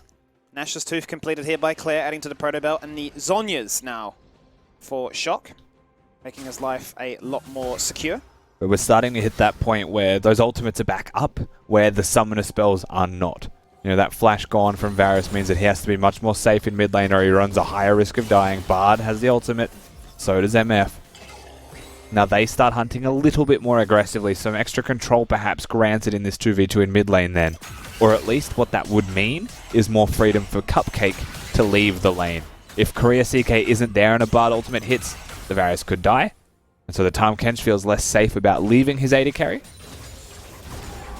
Has to be a hover parent. Babysitter. As mid lane turret survives with a slither of health. Chippies continues to do work in this bottom lane, drawing the attention of Tien. Both still have their teleports up and available, as does Claire, so they will have that global advantage if they decide that they need to utilize it. We have seen a lot of priority towards mid lane. How very different these games have become. First game was action-packed. There was a lot of mid-game team fighting and skirmishing. This time, not really at all. We're going for the 1%ers more than anything else. That was an ult, though, from Claire. They're looking for the dive. Well, they're fishing for a second pick. Ults out and flashes to follow. Finds his team to back him up in the river. Tahm Kench shows is in. face. Tahm Kench rocks up. Disengage again. 10 seconds on that next Drake. Yeah, And they Chiefs punish a find a fair bit of value. mistake. That was very good from them. The timing on that, impeccable around the Drake itself, and this would be the 3rd of the game for the Dials if they get it, and it would also be a potential 3 Mountain Drake spike for a Malphite. He's going to stay around, but he doesn't have the ultimate. Makes it very hard to contest. Mir jumps in, Cataclysm followed up by a Shockwave, but a Devour comes in clutch and just keeps Katsuri so protected. Tempered Fate, a disengage tool, if anything else at this stage. The combo lands, but the combo does not deliver. Yeah. Croc, after stealing one, will actually get to clearly acquire one this time. And the thing with the Malphite, Orianna, Jarvan, Misfortune type composition wombo they've got going on here is Chippy's is going to cop a boatload of damage. They're actually diving this. They are diving between 2 turrets right now. Shock jumps into a situation where he is incredibly fragile. Stopwatch, or he goes golden, and that comes in clutch. They don't find the execution. Nobody falls victim. Summoners are utilized, but Chiefs will just cleanly disengage and everyone stays alive. A bit more of that killer instinct seen there, though, Skimmy, at the very least, and it's refreshing, given what we have been seeing for the past many minutes in this game. Lots of attempts to dive now. But the thing with that combo that I was talking about before is that if the Malphite doesn't have the ultimate or doesn't hit the ultimate first, Tahm Kench's job is a lot easier. You know, if a Jarvan engages by ulting you, the shockwave's sure to follow. You can just devour your ADC. It's very simple then for the ADC to stand still and deliver damage until that shockwave comes. It is a trust fall, but it should be easy to execute for one of the rank 1 players on the server in Korea CK. But if that Malphite ultimate's there, it's a knock-up. It could hit the Tahm Kench. It's a hard thing to do. Well, now the Direwolves come back to this one, and they are fishing for summoners themselves. They want to punish the fact that Katsuri has his flash up and available again. Unstoppable Force is dead. Teleport comes out from Malphite, very deep. He's commanding the respect of 3 members so far. Ooh, Claire. Claire in trouble in the top side of the river. Will get shut down. SGPs finds a second. Back-to-back objectives. Back-to-back different scripts. Katsuri on the flank, completely uncontested, using Korea CK as a meat shield, a bodyguard, if anything. He's looking to pick up some extra kills from the side. Out goes the scrolly wheel, but the damage will not connect. Chippies chooses not to go 3 turrets deep. Katsuri's going to steal away the blue buff there as well. They are going to get the top lane outer turret from that as well as 2 kills. They catch Croc in the pit. We're not too sure exactly how that was able to happen, but nevertheless, they find the pick at the very start, and then they rotate very timely. And Claire was close to getting a 1-for-1 trade, but is it not able to find Shock at the end of the day? We've gone from no action to these calm, calculated, measured types of plays to picks happening so much more aggressively, left, right, and center. Chippies is just going to try and chase down Tan in this case. We'll be able to do some decent damage there. Follows up with the ultimate and predicts the flash, or at least goes for the max range ultimate, so nicely done there. And then this Bard ultimate, while it does lock him down, isn't going to stun him afterwards, and so Croc just runs at a fast pace, which is all Trundle can hope to do. As Chiefs have just started Baron. We are seeing teams recall, reset, come back, and force fights. It's hit that stage of the game. The Baron falls very low on down. Shockwave from afar, trying to deny Croc there, but there was just no Mir to respond. Claire has no health. Claire is very low, going to do whatever he can to lock these members in place for as long as possible. Out comes the Cataclysm onto 2 to try and set up some double kills. Oh, Cupcake. Cupcake dives on in, looking to stun somebody up against the terrain. Won't find it, but will definitely slow members down. And yes, Chiefs find the Baron, but the streaks are coming online for the Direwolves. The punishment is real. The ultimates are utilized. And 3 members of the Chiefs fall on down as the B goes crying. Yeah, sad B out from Chippies as he just headbutts his top lane opponent into the death chamber. 30 seconds on to think about what he's done. Now, the Chiefs will get the Baron. They will still put themselves with all 5 back alive into a good position in this game, but the cost is once again high. We're forcing objectives. We're sneaking objectives here. In a situation where before we were only going for them if we had the pick first. But things have really started to unwind and unfurl from the way that this game had started. That much is for certain. Of course, we'll get to see this again. Misfortune ults very late. Orianna's Shockwave was already used at the start of this one. But Claire cops a lot of damage from that Orianna combo regardless. And now while he walks around to help his team, Claire does what he can, but it's not going to be enough. Cupcake hits a fantastic stun and sees the Malphite coming on the flank, so chooses to go forwards. And Tan, by stunning the Bard, thinking that he had a free kill potentially. It is a tanky Bard, by the way, with that build. Chippies is going to get the flank and then just headbutts him in the face. Goodbye, sad B. Very sad B. And Claire, after having such a strong early game, is finding himself in a situation where he is commanding the respect of multiple Direwolvians and utilizing that Moonfall to lock them in place for as long as possible, then utilizing the Zhonya's to follow and trying to make sure that whilst members are here, the rest of his team can stay alive and healthy. Hasn't been a narrative for the meantime, but as you've seen for these last 5 minutes, it is just objective, objective, objective. Another Mountain Drake spawns, Cataclysm goes out onto 1 member, flashes on out, Mir going to use that blast, going to dash back into the pit. Fight takes place at the ramp, and the Magical Journey will do wonders to make them so nimble and mobile around this one. Out comes the Moonfall again onto 3, locks himself in place, looking for the kill, they find it! And they denied a jungler. Direwolves in trouble. A trade takes place with Katsuri being denied. The Wonder Wall, the king of all kings. A shutdown takes place. A double kill is found here. And Chiefs hang on for the meantime. Shock's still alive and very dangerous, so they have to respect that one. Vital also able to limp his way out of that fight, get some health back. He's going to break the mid lane in a turret. And they're hot to trot here, the Direwolves. When you look at how set up they were for a fight to happen, they not only win the fight at the Baron, they're threatening. Cupcake might have to take a journey here. Oh, no. Oh, he's been completely owned by the pillar. And that's a Predator used there by Croc as well. So they're going to pressure for this third Drake, and after that pick, it should be free for them. At least they'll continue to get these objectives, and this game's become chaos. Claire just takes a blue buff and gets ulted. He might die as well. We have been fighting for the last few minutes here. Damage comes out. Once again, buying time. Able to find a kill in that event. Well, you got the blue buff, Claire. You got the... I'm sure he's going to all chat worth after that one, but he just gave over a shutdown, so maybe not. Buff transfer is complete. And last 10 minutes of this game have been all about fighting. Another objective is picked up here for the Chiefs. Now looking at 3 consecutive Mountain Drakes and making a strategy of just getting in their face that much easier to execute. Yeah, Mountain Soul will be huge with 3 Mountain Drakes to back them up if the Chiefs are able to lock that one down. Direwolves will definitely want that for them for themselves. There's a lot of tanky members here. It is the Dead Man's Plate Bard. So he's also gone the full tank build, who's got the Gargoyle Stone Plate Jarvan and a Malphite, who is Malphite. Very tanky, of course. To be standing in front of all of his team. The most important thing here is that the Diana doesn't assassinate the Ori and the Misfortune. If the fight goes as the Direwolves would hope it would, then they'll have a lot of team fight damage. As Pantheon gets cancelled. Beautiful. Chippy just completely cancels out what Pantheon was trying to achieve there with his Grand Starfall. They find a double kill. A beautiful timing on this one. No objective contest with still another 90 seconds on this Baron, but it does allow him to get some pushing priority. He looks to try and take down some Katsuri, no structures. flash. Cataclysm finds that Katsuri. He has no flash, and Korea CK is on the wrong side of that wall. That's the one he's been relying on. They find so many vital kills. And game over is their call as they look to try and set up a siege now. Yeah, Claire also currently bottom lane while he has the teleport. He wasn't going to be able to assist the team in any kind of team fights that happen. It was just a wash. Now the Direwolves, they'll take at the very minimum here this inhibitor. I suspect they might be feeling even more aggressive than that, and they could consider the end. But Diana's gone missing.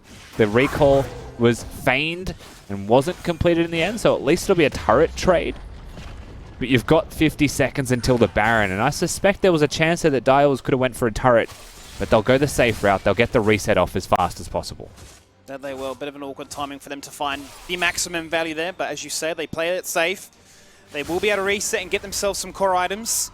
You're starting to see now how strong Vital is as a result with 3 completed BF sword items. He's got the GA as well to complement that. Make his life a lot easier in these next few fights. 20 seconds on that Baron as they coordinate and synchronize those buys and look to once again bully the fact that summoners have been utilized. And you can see what Claire's trying to do here, Skimmy. He hasn't gone for a Void Staff. There is magic resistance everywhere. Magic resistance aplenty on the frontliners. He's going to completely navigate his way around those frontliners if Claire has his way. Bard ultimate just missing. Just misses, but the slowing component will be useful. Vital does receive an exhaust, but the shockwave does the damage. And this is once again, you know, Katsuri's bodyguard without the flash. Very, very Where's that susceptible. teleport going? Claire's teleporting bottom lane. The play is probably to run distraction in mid or go for an inhibitor as a trade. So the challenge is how quickly can they do this Baron. Malphite has already gone back to base here, however, so I'm not sure that he'll be able to get the inhibitor. He's even been altered. He'll get a turret. We'll see what else he can do. Well, Direwolves have a very quick rotation. Magical Journey out of that Baron pit. Now looking to try and force a skirmish in the mid lane. Bullet Time just collapsing on 3 members. They find kills after kills. They do the damage with the Baron buff online. Diana is gone. The split push, the turnaround of sieging pressure to force Direwolves' hand. Well, they force it. They get punished. I mean, when in doubt, tilt, push it out was what the Chiefs were saying there. And then Direwolves say, how about we just press our buttons and win the game instead? There's super minions currently crashing into the top lane wave as well. Mid lane now with that Baron buff. They'll just push through this, potentially even just end the game from it. The numbers advantage far too severe. I mean, the Chiefs gave whatever that was a pretty red hot crack. But at the end of the day, they weren't able to get anything but a couple turrets. Direwolves claw this one back. Tien diving past the inhibitor. But they are going to tie this series up 1-1 in this best of 5 series. and that's the way to do it. Direwolves, I mean, consider that they could be 2-0 up right now. Consider the fact that Direwolves started so strong in that first game, and they pick the Malphite. We called it the reset pick and draft, Skibby, and it does the job. Gives them the victory, that wombo combo. It seems like nobody's really able to deal with that just yet, and it's the Chiefs' turn to hit the drawing board. What are we going to adapt? What are we going to change to be able to take on this wombo comp? And there were signs of strength and, preparation for that, right? By the fact that they were going to meet Malphite on multiple occasions and burn the ultimate as a, disengage tactic. And it did find great success, but from that point onwards, we had that 10-minute window of just fight after fight, contest. And then it became a case of who has summoners, who has ultimates, who actually has the stronger ability to dictate these team fights. And, Direwolves find the more favorable trades in the end. Yeah, and that's the thing, right? Like, both teams, I think, were pretty comfortable scaling, pretty comfortable just getting to those team fights or, enacting their composition with splitting, perhaps. But at the end of the day, Direwolves, very simple composition and very well executed. Well, that is the story here. We are tied all up 1-1 in this best-of-5 series in the semi-finals. Only one team can advance to try and get themselves booked into the grand finals. And for the other, their playoff stream finishes here in split number 1. We're going to jump to a quick break, and when we return, it is game number 3.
Welcome back, and I think we're all just in a tiny bit of shock after that game. That did not go the way that we expected, Juves.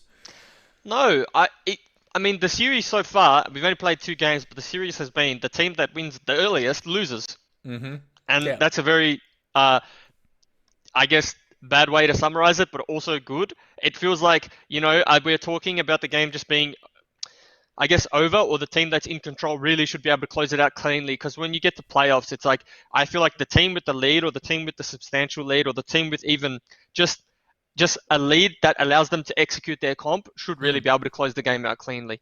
But it's not even that. The comps just aren't playing the way the comps should play. You pick Varus Tahm Kench to maintain bottom lane priority whilst being able to avoid ganks, to be able to start stacking dragons, right? First 2 dragons of the game went to Direwolves. Like, they're just... This is the weirdest series I think I've seen the Chiefs play in a very long time. They had a CS lead in their melee assassin versus control mage, which shouldn't happen, but were unable to get prio against the bottom lane that they dove at level 2. I think Trundle should have a field day in this composition, but instead just got caught out for the last 20 minutes of the game. It was very strange. Juves, you go ahead. Okay, yeah, I've been very vocal throughout the year. I've been a very big Chiefs fan, especially the way they were playing. I think I'm allowed to say, and I think when I say this, it should mean something. I think that's maybe the worst game I've ever seen the Chiefs play this split. In terms of the lead that they had or the position they got themselves into, to then just maybe for 15 minutes, just everyone getting picked, everyone getting caught. And I said it looked like they weren't on comms. It looked like they just muted and they let the game play out how like you would in solo queue, just using pings, and maybe sometimes you mute pings because you just didn't want to listen to them. Juves, what was the biggest problem for them? Was it the fact that they just kept losing these fights that they shouldn't have lost? It just seemed like every time they get into a team fight situation, it's like, hang on a second, that did not happen the way that it was scripted. It felt like that the Chiefs got to a point in the game where it felt very easy. And what I mean by that is like you press tab and then you start to calm down a little bit. I've had games where like, you're in playoffs, you press tab, you see Claire and Diana got a few kills, Katsuri, my bot lane's smurfing on them. You genuinely become comfortable and you think that the game is in such a good spot and you let it play out and you lose that edge in the game. And sometimes I think the edge, yes, complacency. And the complacency, I think, is what killed the Chiefs this game.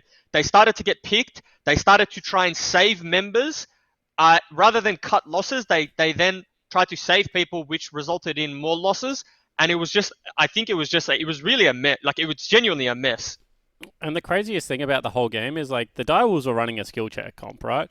You put Orianna Ball on Jarvan or the Malphite, and it's like, can you flash the combo? Like, the answer yesterday was no. The answer today was yes most of the time. But they weren't losing the fights due to the big wombo. There wasn't one fight where I was like, Malphite ult into Jarvan ult into Shockwave into bullet time. Wow, 5 people are dead. Yeah. It was like, Trundle solo trying to take Crab while his Diana is bottom lane and Pantheon's in base, gets caught. They double teleport in or use a Pantheon ult. And then for some reason, Direwolves don't want to do Baron, but then Chiefs think they're going to do Baron, so they keep fighting them. And then they just slowly bleed members and they're losing all these dragons. And it was just like, we were talking, it was like, okay, cool. Chiefs did the right thing. They go burn the Malphite ult before the next big fight. And then the Dire will somehow just still kill someone on the back end of the fight. Like Claire wants a blue buff randomly because his is up, but the enemy blue buff is closer and there's only 2 enemies there. It was really, really bizarre League of Legends. Can I ask, and I don't want to tell these people how to do their job because obviously one of us just got knocked out of the playoffs and is filled with shame. Another one of us doesn't even play professional league anymore and I've only just unlocked ranked play.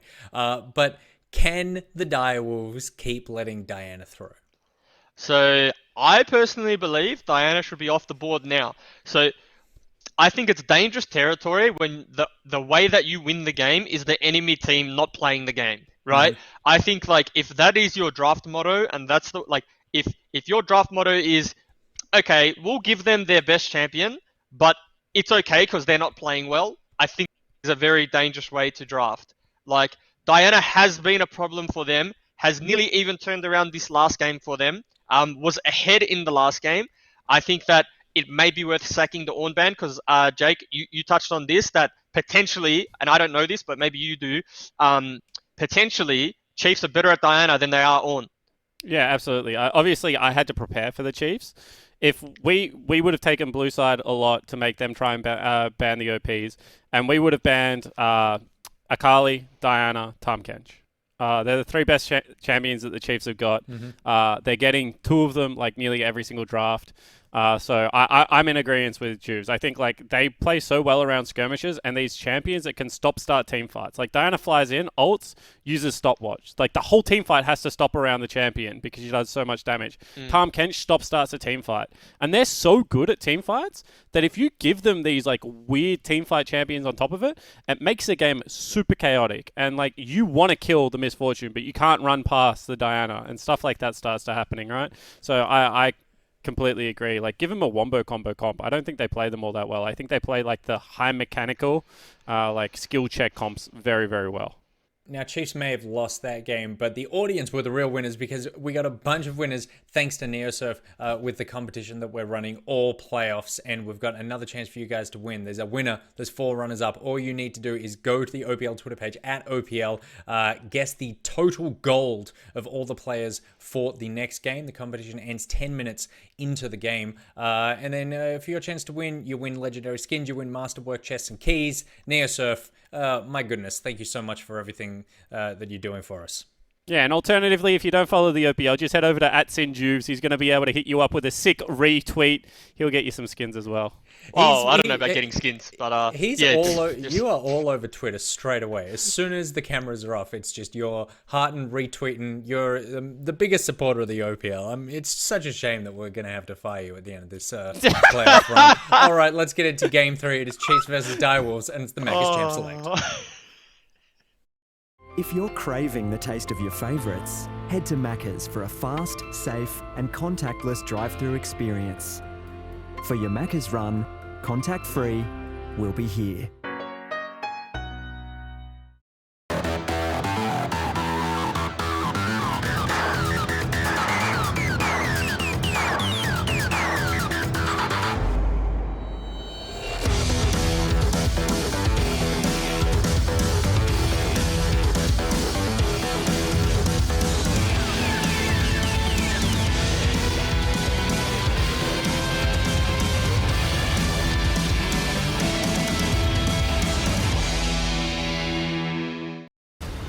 Welcome back, as we are all tied up here in this best of 5. Both teams now looking to come into game number 3 with perhaps a few adaptations. We've seen 2 back-to-back games where teams have fallen behind in the early game, but then being able to claw it back and win in the later stages. Yeah, and it's interesting because the conversation that was happening, they were having just before was about getting rid of the Diana, getting rid of the things that are very good for the Chiefs, and it's all true, but the Direwolves haven't been doing that, right? There is the set that they usually have to ban on the red side, and that's one of the things that makes things harder, but now they're back to blue. So now they can actually go for target bans, but once again, they are the Direwolves. They have to ban the Ornn on blue side, not red. So they give over a free ban to the Chiefs, and it means that the picks that they like to play are still well and truly up and available. Diana is one of those. Tahm is another one. The third that Spawn mentioned was the Akali, that is actually still, at the very least, going to be one of the bans. Yeah, I was having a bit of a conversation with Carbon just before, asking, what do you feel like is just thought process behind the Akali and the Diana? He's like, well, the Akali a little bit easier to counteract because it can be flexing those 2 lanes, but the Diana, yeah, you're probably going to see that just going to the mid lane. So maybe as to why they are, more going towards that as being their ban preference, to say we are going to let you have those comforts because we just feel that we are outright better with these bans that are presenting themselves here. And I mean, that's not entirely correct, right? They've already lost a game to the Chiefs, and Diana was a major proponent in that success. It's going to be up and available again. They tried the Veigar into it, so perhaps that was the real strategy. And then they ran themselves into a trap where they were like, well, crap, it didn't work. What do we do? But we can't change any of our other bans. So it could just be a preparation and a planning thing. Regardless of that, however, it is still up and available. Aphelios, the first pick here, though, from the Chiefs side. I mean, they get the stronger, arguably, of course, of the ADs.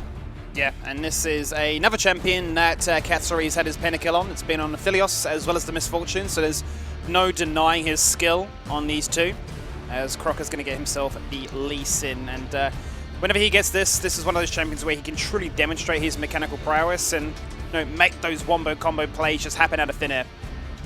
Yeah, but they are still giving the free wombo over to the Direwolves, and honestly, what they're doing right now shouldn't be too surprising. They don't necessarily need to lock in a support here, Direwolves. I would like to see, so this is one of the few adaptations that they will make. It's not going to be an Orianna in mid lane, so it is not a pure Malphite, Ori, Jarvan type wombo composition.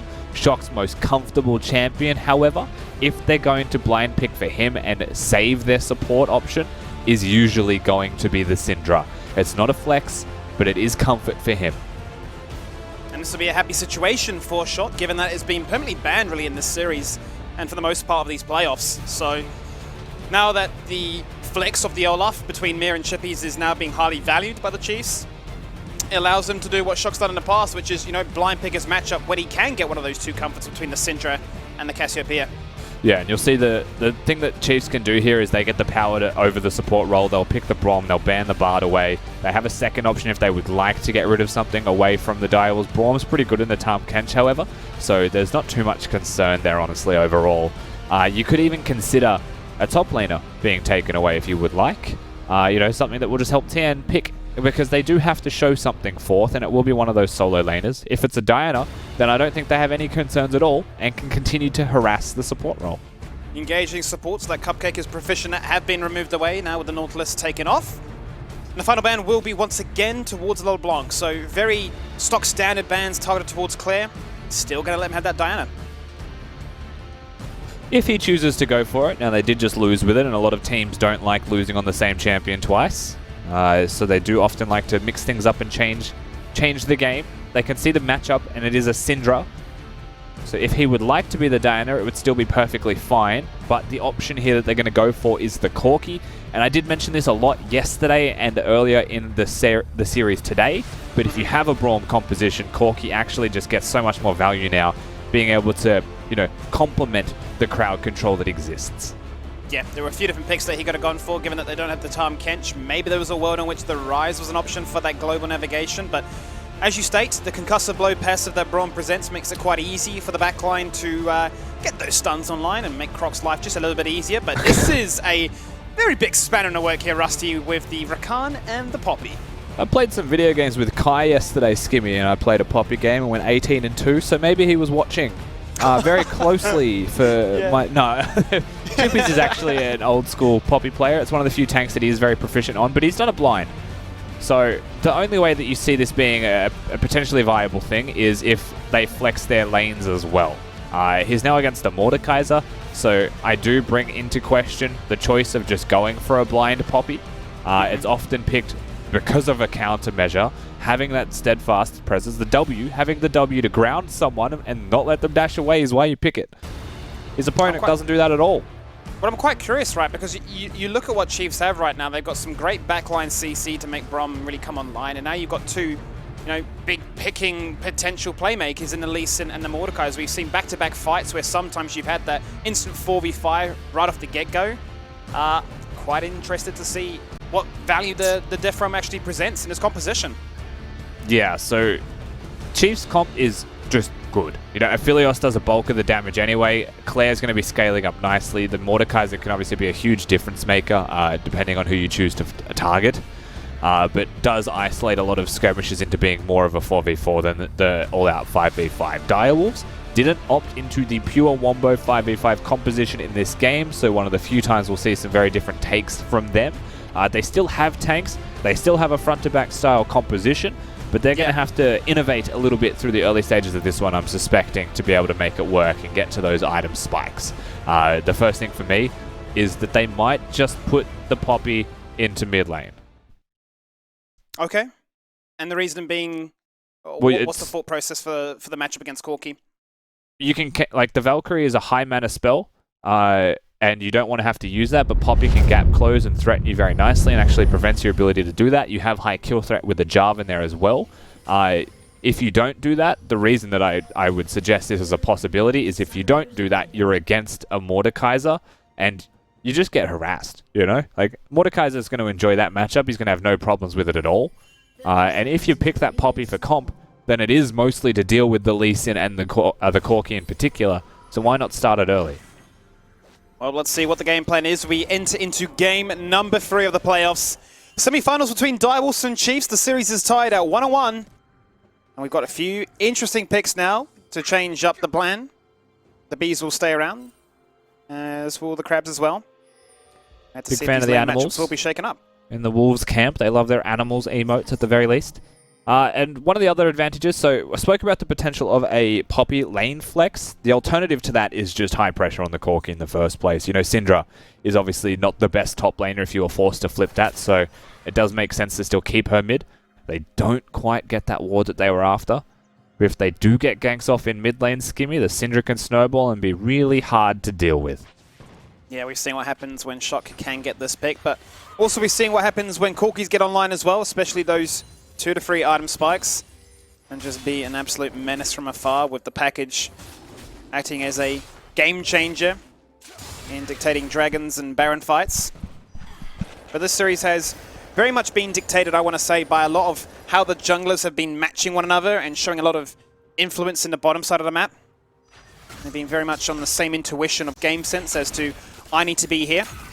We haven't seen Mir do any crazy shenanigans of, like, you know, one buff red, level 2 ganks. Yeah, nothing big happening this game. Croc starts his blue buff. W start Lee Sin can always solo camps perfectly fine. He's now going to move towards his red side of the map and potentially threatening towards top lane. Mir's going to have a massive advantage in that regard. He's already clearing these camps on the top side. Wants to get 3 as fast as he possibly can after this Gromp camp. So he'll be onto the map quicker. He'll be looking for ganks first if he chooses to take them. He will be spotted, however, if he goes top. So he's going to avoid that vision. We may just have a 2v2 up here very early. This is very interesting. Going to navigate himself straight into that tri-brush, undetected. Waiting on his cooldowns. He's ready to go. EQ is there. Out comes the flash response. EQ to do the damage, and the one-tap flash. Chippies gets out. Croc jumps in, now looking at a 1v2. I don't think you want this fight at all. Croc, if you fall on down, you donate double buffs. That is not the dream situation. Force the flash away. A teleport's going to come in here from Tien to get himself back to this lane to contest. The kick lands! Sonic Wave from afar. Chippies will get the double buffs. Buff transfer complete to the top lane. Yeah, Chippies has doubles. That's pretty disastrous for Chiefs overall. So there was some really cool interactions that happened through that fight though, Skimmy. There was a smite used on a minion to get the Nimbus Cloak proc activated for Croc. And so he gets that movement speed to close the distance to hit the Sonic Wave. Bot lane fighting as well. It is. It's going to force out a flash very defensively from Vital. Summoner he'll use to give them movement speed. And looking for that one final auto, and they will find it, or will they not? They do in the end. I think he was looking to unleash that Gravitum to root him in place, but the cooldown was too long. And Cupcake can merely watch his teammate fall to the floor. Yeah, Katsuri, Korea CK once again prove why they are in this position in the playoffs rounds in the first place. They were able to get those 2v2 solo kills against Vital and against Cupcake, and they do no different in this third game of the best of 5 series. They're going to push this in as best they can. Croc going to be here to ensure that it happens. It's a nice little start there from the Chiefs on the bottom side of the Rift. Once again, Mir is hovering, and Cupcake is going to take a lot of damage from these minions to ensure that he can try and jump in, with the Jura of the Chiefs being very low on mana. There's no ability to try and turn around here. The opportunity passes. And he can set themselves up with a small item advantage until Katsuri returns. But mid lane, very desirable trade there, achieved by Shock. Yeah, fantastic damage coming out of the Syndra. This is one of those matchups where it is pretty advisable to go for a Hex Drinker as the Corki. But with the current Corki build running around, being a tier of the goddess, hang on a bloody second, Tien. He wants a crack at a double buff Poppy. He does not care. Jippy's going to do a great job here of freezing the wave out of the range of the tower, waiting for those minions to come in. Ensure that he gets as much free farm as possible and denies Tien. Yeah, so the mid lane point that I was making is a lot of Corki builds now involved here of the goddess. To go tier into Hex Drinker is a very, very weird build. It feels bad.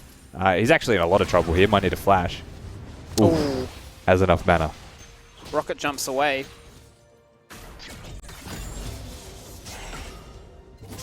No teleports available for these mid laners. That only gets worse when level 6 comes online. Yeah, so my expectation, just for this mid lane matchup, that bounce, honestly, that just cut it out, is he'll probably go Hex Drinker and not the tier build. He may go full Manamune later just because a completed Manamune does stack very quickly, but if you don't have a Hex Drinker and Syndra hit 6, high risk of you dying. Well, with the advantage that was found in the bottom lane just moments before, it's actually be Katsuri rushing the tier 2 Berserker Greaves. He can utilize Croc's pressure on this map to get Chiefs online with the very first dragon of the game. It's going to be an Ocean Drake. Not going to have that disastrous soul present in this matchup. Helps the lanes. Yeah, might just end up having Mountain Souls every single game of this series, Skibby. We might just be Mountain Souls till the end of time here in the OPL. Boys. Just a bunch of tanks. What better series to have it as well when you've got tanks versus bruisers as a playstyle? Which is weird to say because Chippies isn't the notorious tank player, but here we are. Mel fighting to Poppy. doing the job. Would have loved to have those double buffs there. He's still going to be Tien in the driving seat, however. Very small little CS lead at this stage of the game. But Croc, I mean, I mentioned it in the draft, the guy can, as you say, what, Mechanics Max? Just full-on Smurf. I mean, how that Sonic Wave connected from afar like that really shows that they are looking at those fine margins to turn things around. Yeah, he has mastery of the champion. So one thing we haven't really spoken about too much while it is on our screens here, Skimmy, is the Rakan pick in bottom lane. It's not very often seen without the Xayah, but Rakan is one of those picks that's actually pretty good into Braum. So there was a lot of supports taken away from Cupcake. He has played Rakan plenty of times historically through his career as a player, but the Rakan is good into Braum because it takes 4 auto attacks first of all to actually stun someone, and he can weave in and out so incredibly quickly that it makes it very easy, as a Syndra ult's just going to let Claire know, keep him honest.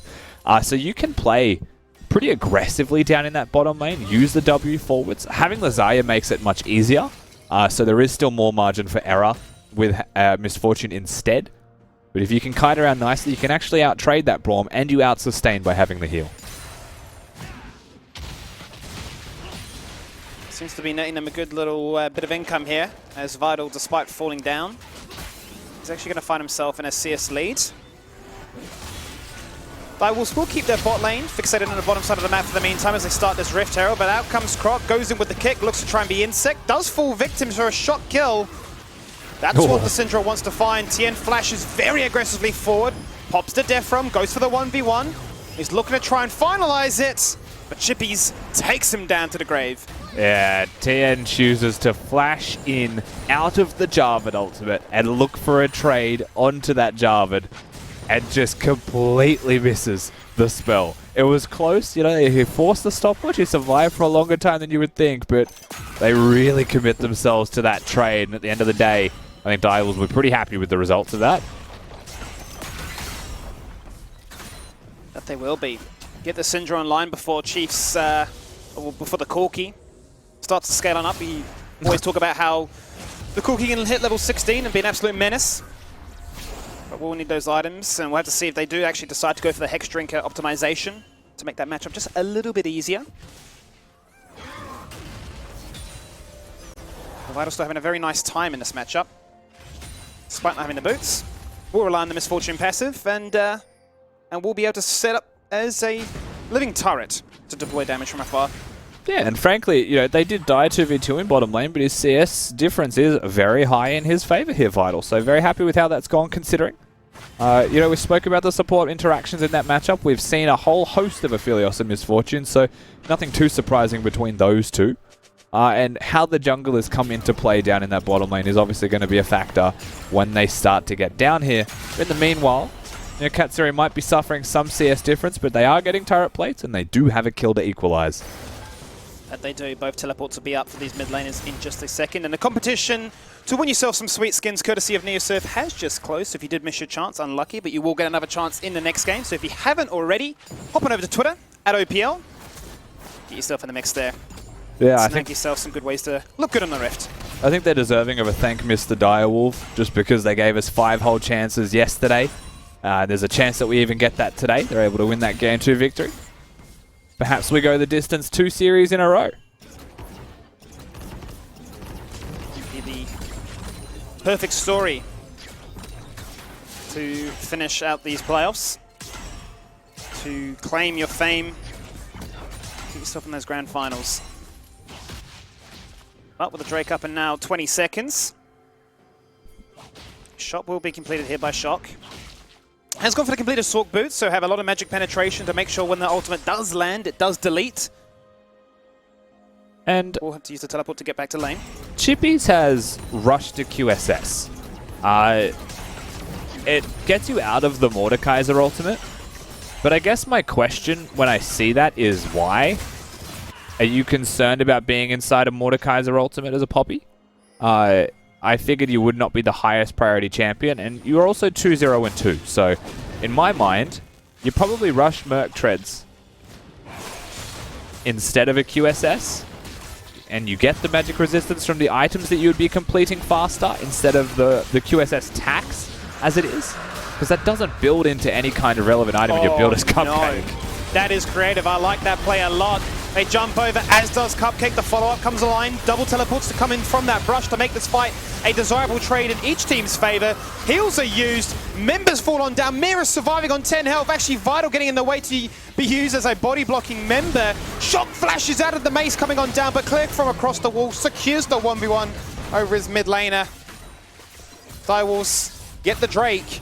Nearly fall victim to an assassination attempt here by the Chiefs. It does end up being a 2-for-1 trade, though, in favor of the Direwolves, so they come out of that one pretty happy overall. Claire very nicely done, however, positionally to make sure that they do still get that pick. And you saw just how powerful that Poppy is, even with a QSS that wasn't needed through that fight. So there's still a lot of strength backing up the Direwolves here. The Chiefs still defiant, however, still looking for those fights if they can. Just not able to really net home all of the kills. And you'll get to see them all use the Blast Cone here to kick this one off. They find Cupcake, but the immediate response on engaging is fantastic at buying time. Stopwatch also going to be there to survive through the fight. And then Tian comes into the mix. They'll take out Mir, and then he'll try and use the ultimate on to a second target. And the problem with this, right, is they don't take out Mir because Tian goes for the 2-for-1 play. So it could have been a much more even trade. End of the day, they're just lucky to get that extra kill on a Shock as he survives the entirety of that 7 seconds stuck in that death realm. And Claire is laughing straight to the bank as he was actually in the animation to recall back to base because he had no mana. He's able to be donated a kill as Shock is flashing away only to come out that death realm and be like, well, that's not what I wanted to see. And the Herald now will find a fair bit of value with that headbutt, and they'll be able to get back to lane with some items now, with Essence River being the first major completed item. Dials are emoting. They're starting to get some mental edge here perhaps over their opponents as well, starting to feel themselves. This is what we talked about yesterday, right? Even in game number 5, they were still emote spamming and showcase that they're, despite going for 4 hours on the trot and having a major pause in the middle of that series, they were still in a good mental spot. The Titan mindset is definitely a factor here for the Direwolves, and you know that may be one of the swiper quotes, but at the end of the day, it was still very much shared by Chippies. That leaks into the team as a mentality. You know, one of your captains and leaders. It'll be a 2v2 here. And Shock is getting bullied. Oh, he's Can alive. Claire land the final auto? He may have to use the Valkyrie. Can hang on to that flash for the meantime. Once again finds a trade on his mid laner counterpart. His jungle mid influence goes opposite ways. Yeah, just a 1-for-1 trade. Chippies is going to be the first one to come towards this mid lane, however, does not have Demolish, but the tower will still drop. So at the end of the day, the Direwolves will get extra from it. And what is just the jungler for the mid laner. Claire still finds himself as a 2-0 Corki, however, and if there's someone that you'd be looking at to scale up, get those items, get those teamfight victories, it is always going to be Claire. The real story has to be in this top lane, right? The flex onto a Poppy for Chippies, now sitting at 4-0-2. Haven't really seen the use of the QSS just yet, but turning Tien into a Mordekaiser powerhouse and more into a Death Realm utilizer. Well, he's going to go for the attack speed build. So the whole purpose of Tien right now in this game will be to pick a carry. It could even be a tank and just annihilate them. Like once you've got the Nurse's Tooth, you're auto-attacking, you get your Conqueror procced up straight away, and you've got 7 whole seconds to just wail on someone. And this build is kind of an all-purpose catch-all, where like a full AP build could kill carries. This is AP with the attack speed to take out tanks as well.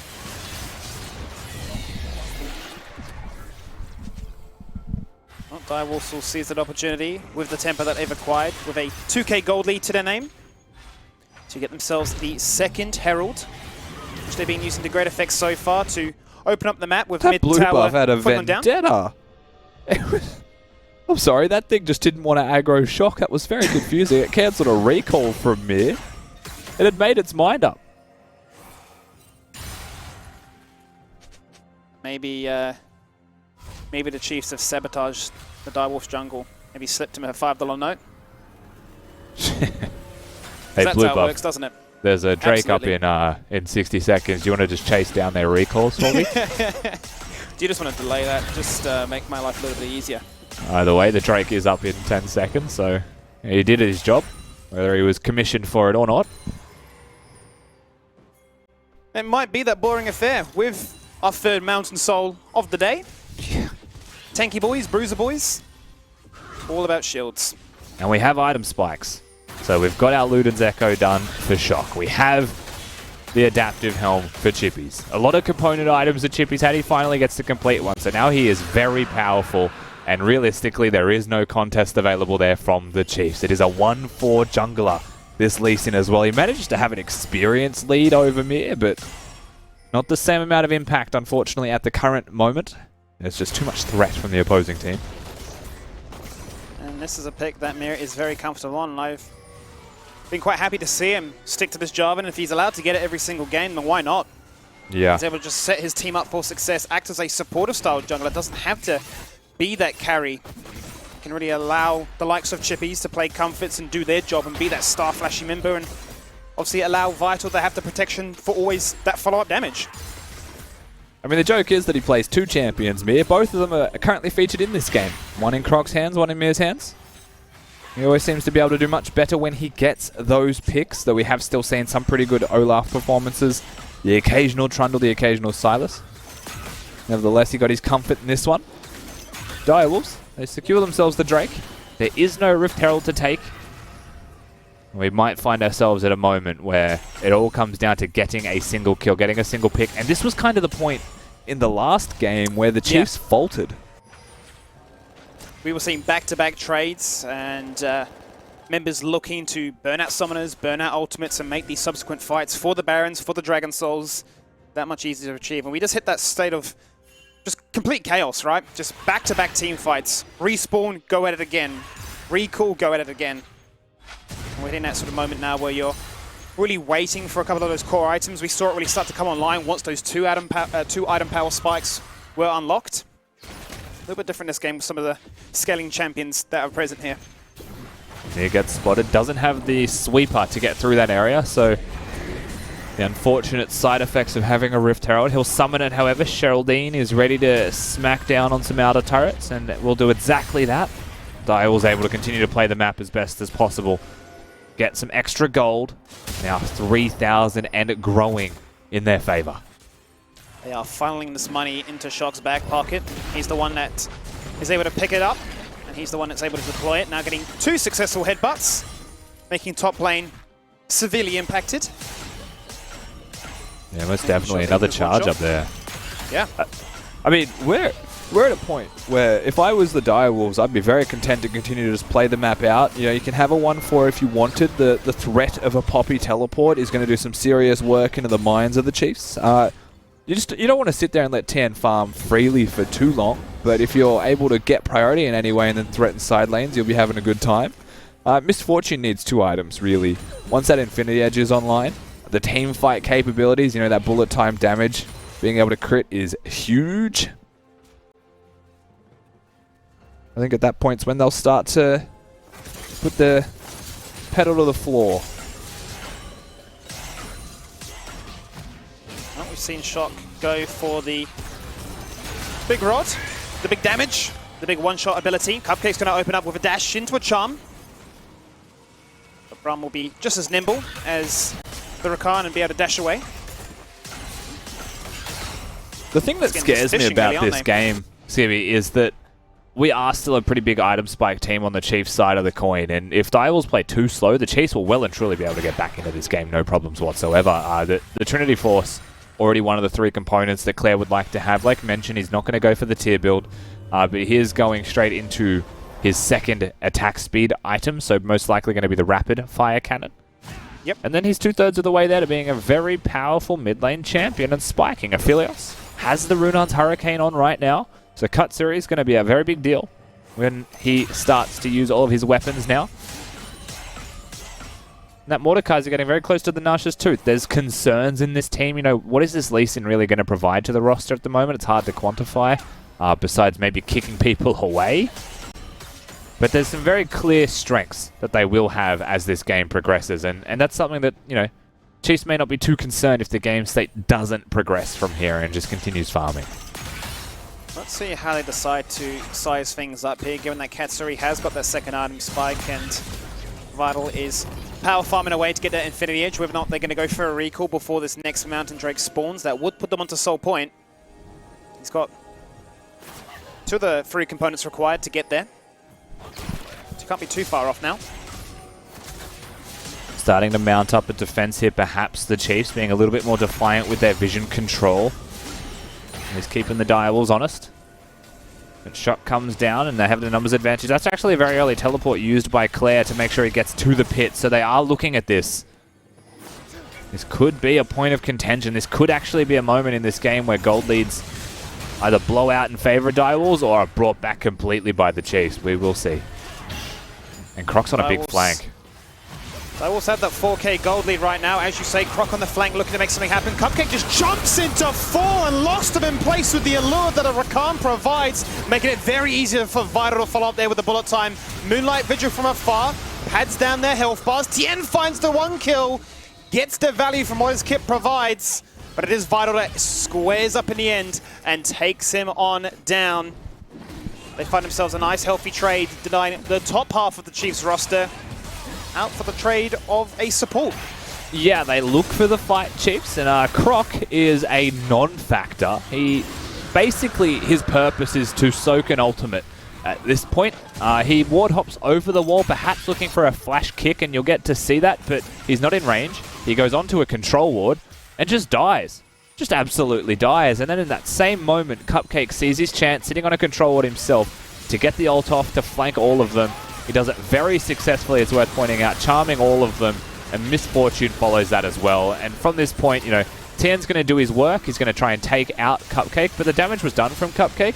His job was completed.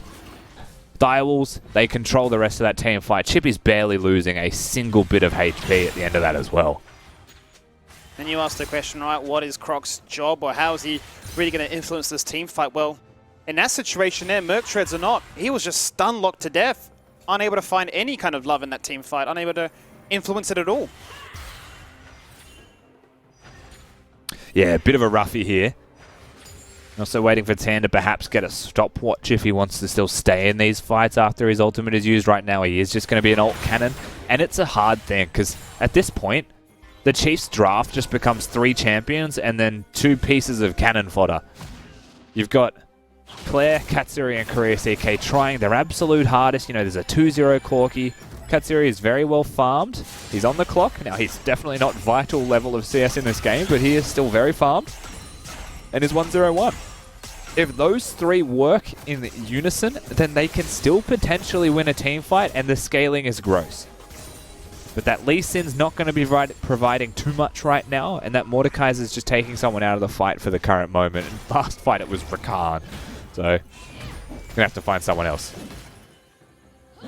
Very desirable trade, which allows them to sustain this gold lead.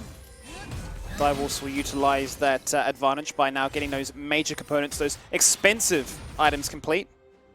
With Shock now having the Rabadon's cap, and Vital having completed not only the Infinity Edge, but also himself having a QSS. So, making Tien's job once again just a little bit harder to find that target to take out, to not have any kind of influence on these team fights. You know what's great about this situation, Skimmy, is if we were the old playoffs format, we wouldn't be here. Teams didn't get 2 chances. There wasn't a double elimination. Direwolves, by finishing 3rd, earned the right to compete in 2 best-of-5s, and here they are. They took out Order, and they're taking it to the Chiefs. They are forcing their hand, and they are pushing out both mid and top waves, because they want to set up for this man right here. Is that ward not being spotted by the control ward? Chiefs are fully aware that's being done. That control ward isn't deep enough. Well, it's just disappeared now. Out comes another control ward that Baron instantly disengaged from. I'm guessing they just had to place another ward that actually capped the number of wards available. So Direwolves actually see that one. They'll disengage as well. They're engaging though. Oh, Chippy just goes in for the stun. And once again, Croc, no influence on this fight. He cannot display or influence this fight in whatever manner he deems fit. 3 members surround Katsuri. He's able to take down one before he subsequently falls. Claire, utilizing the blue buff to great effect, stands strong from the backline, does what is necessary. Tien finding the wrong spot to use that death realm as he can flash into the Raptor pit. Chippy's incredibly tanky, just commands the respect, walks out of harm's way. That's a very healthy Vital to continue the siege. Yeah, Vital's still very strong, but the thing is, that was a 2-for-3 trade in a situation where Direwolves are 6,000 gold ahead, and it wasn't a whitewash team fight. Claire is doing some serious damage. Katsuri is able to trade himself for another member. We'll see this fight once again. Chippy's flashes in, I believe, on the Croc to start this off with the smack into the wall. Doesn't even need to flash, actually. And then Cupcake still keeps his W. They'll lock down Katsuri, who amazingly, from the situation that he was in, survives for so long, using the red weapon, getting the redemption out of Korea CK, and they turn that into a trade. Now, Shock and Tien going to have their 1v1, but flashing over the wall means that it's just going to be the 1-for-0 as a result of that Mord ultimate. But look how close that was, Skibby, to being an even fight. That weapon setup and the redemption being the absolute difference maker here. Vamp Scepter now is online. You imagine with Legend Bloodline being his rune setup too. It'll be a lot easier now to be self-reliant. But you can see there is just so many threats that he has to contend with. You know, Chippy's just flashing forward to ensure that he falls victim down as well. Baron will not be picked up. There are 10 seconds now for another Dragon fight. Claire, level 15, nearly at that magical moment, forced to use the package, incredibly defensive from the Direwolves' pressure. Yeah, package was about to run out. I think Mordekaiser are also going to pull them closer towards him. He's in trouble. Croc on the flank again, trying to make something happen. Does manage to disengage, but Vish for a moment, the bouncy castle, bullet time. Okay, Vital, we see you, and you see danger on the map as he gets a double kill. And this time the fight looks a lot more convincing here, Rusty. They are going to go for the 5-man ace. And they are going to dismantle Chiefs in this team fight here. Yeah, Korea CK does get the flash out. He's going to survive, so it's not going to be the clean ace, but it was a 4-for-0 trade. Drake is secured. They can run straight over after getting the Mountain Soul to the Infernal Drake itself. The concern here for the Chiefs is they might have been so pressured to take that fight that they missed the execution. But at the end of the day, Direwolves hit the mark brilliantly, and they get a sick wombo coming out of all of them. Now, Tien starts this by pulling people towards him, gets stunned, and by the time he ults, he has half his health left. And that's enough damage done for Shock to just smack him around, and meanwhile, the Direwolves, the Rakan, the Jarvan, and the Misfortune just clean the house of the rest of the Chiefs. Katsuri, once again, one of the better positioning AD carries that you've seen when it comes to these team fights, will try his hardest, but he doesn't have enough damage to get through that Poppy. And now with 3 Mountain Dragons, as well as a Mountain Soul, Void Staffs, Lethality, Armor Penetration, you name it, becomes so damn necessary to try and get through these members, because they were brutal and bold in their engage attempts, but, you know, after that last team fight, you get incredibly confused as to how they can turn this one around. The thing with this game, Skimmy, is it was a 6,000 gold difference before that fight happened. Now we're at 10,000, and all that's left really for them is to put a bow on it. If you're the Direwolves, this game is all but wrapped up, and you'll be thinking about the next one if you were the Chiefs, let's be honest. 1-7 is Croc, 1-6 is Tien.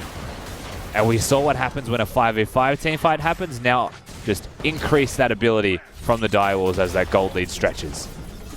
And you don't get these performances very often from Croc. He has been that star jungle performer in the OPL, arguably the best jungler in the OPL, but this game, he has met his match. He has been unable to find value with that Lee Sin pick, and the Direwolves, with that 10,000 gold lead, are looking to set themselves up for success by sieging the base and acquiring an inhibitor. If Vital has the Bloodthirster, the Overheal shield from his runes, and the Mountain Soul shield, if he auto-attacks a minion, he has almost, like, the shield. Look at the shield that he has. How are they ever going to break that? If he stands here and delivers damage, I think they still win with him standing still.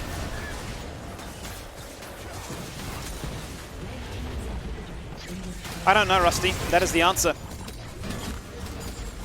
I just don't know. First inhibitor falls on down in the bottom lane. Now they turn their attention to the mid lane. Second inhibitor will fall on down 31 minutes into game number 3 of this best of 5 series. Direwolves mere moments away from seeing that victory screen pop up. One lane left standing. There is still an Elder Dragon in 3 minutes as well, and it seems like the recall and the reset is going to be the decision here from the Direwolves camp. So that third inhibitor will at the very least remain. If ever there was a moment, the Chiefs, they'll be getting funneled farm for 3 minutes. Dial's options are now limited for map play. And I'm trying to find that silver lining for the Chiefs here when I'm saying all of this. But the Dials have to come to you for the next couple of minutes. When that Elder is up, it becomes a different game entirely. But for now, you've got time. You've bought time at the cost of 2 inhibs. And what does that time really equate to? Well, Corki's going for a recall now. Does he have the Infinity Edge? Yes, he does. Doesn't need to go for the Hex Drinker as he has the Merc Treads for that MR. Starting to reach those points where the scaling champions may be an influence. Last Whisper completed here for Katsuri. The armor penetration that we highlighted being a major necessity to try and break through these resistances that these Drakes provide. But 11k gold difference, 2 minutes on major objectives that can force a comeback. I just do not see a world in which Direwolves allow it to stretch out that long. Teleport comes in a very defensive position here as well. He could have done it on a minion, but didn't want to run the risk of being engaged on if he did teleport to that minion and keep the team hitting the tower. Nevertheless, it doesn't matter too much. Corki has a package, so of all times that they would look for a fight, that package would help. He's also gone for it now instead of holding on for the Elder, so I think they would need this. Final inhibitor falls. Now there's a exposed Nexus. Once again, they find the Wombo combo. Mir and Vital synergizing beautifully together. Croc is gone. CK for the protection is deleted. A double kill for the man Vital. Trading that into now a triple kill. And just face tanking towers because of the amount of shields this man can acquire. And that should be it, Skimmy. They should just be able to end the game here, and they'll put themselves at match point to get to the OPL finals. That they will. Direwolves dismantle Chiefs. The emotes come out. They're flaring. They're acing. And they are now 2-1. In this best of 5. And I want to speak towards momentum from the Direwolves off yesterday. They're hot to trot. They've played 5 games. Now they're 3 games in. But the thing is, they lost that first game today against the Chiefs, even if they had the lead. So I want to say this is still that fresh series. And they come into this game and they look like the better team. There's been a lot of missed skirmishes from players like Croc, who is the lifeline of this team in so many ways. But if he doesn't hit the mark early, if those skirmishes go awry, suddenly the Direwolves are able to pounce, and when they've got the lead, they don't want to relinquish that. Now at 2-1, we have to see if Chiefs can bring them, the taste of their own medicine with the reverse sweep of their own to try and get themselves back into this series. You have a reverse sweep yesterday, and then a potential comeback from the lower bracket to take on Chiefs again and say, look, we lost the first time, but we're going to beat you this time. It's all up to play for as we go into game number 4, a potential decider here. We're going to jump to a quick break, and when we return, we see how things pan on out.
The Wolves are the underdogs who they take out Game 3. They put themselves on match point, and they are looking to close it out, Juves.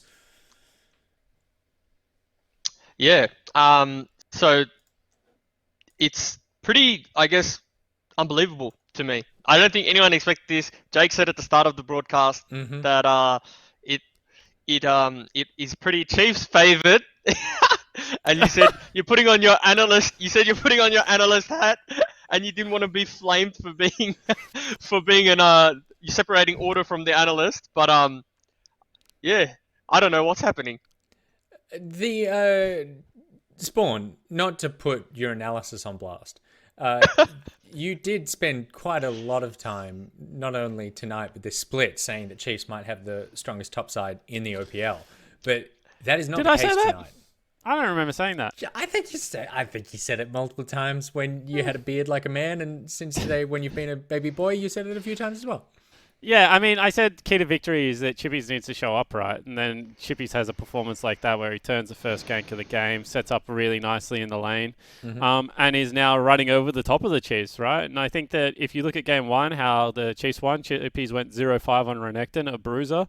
Since then, he's changed, he's adapted, he's molded, he's become the man that Jews wish he was in 2018 Split 1. And now it's looking the goods.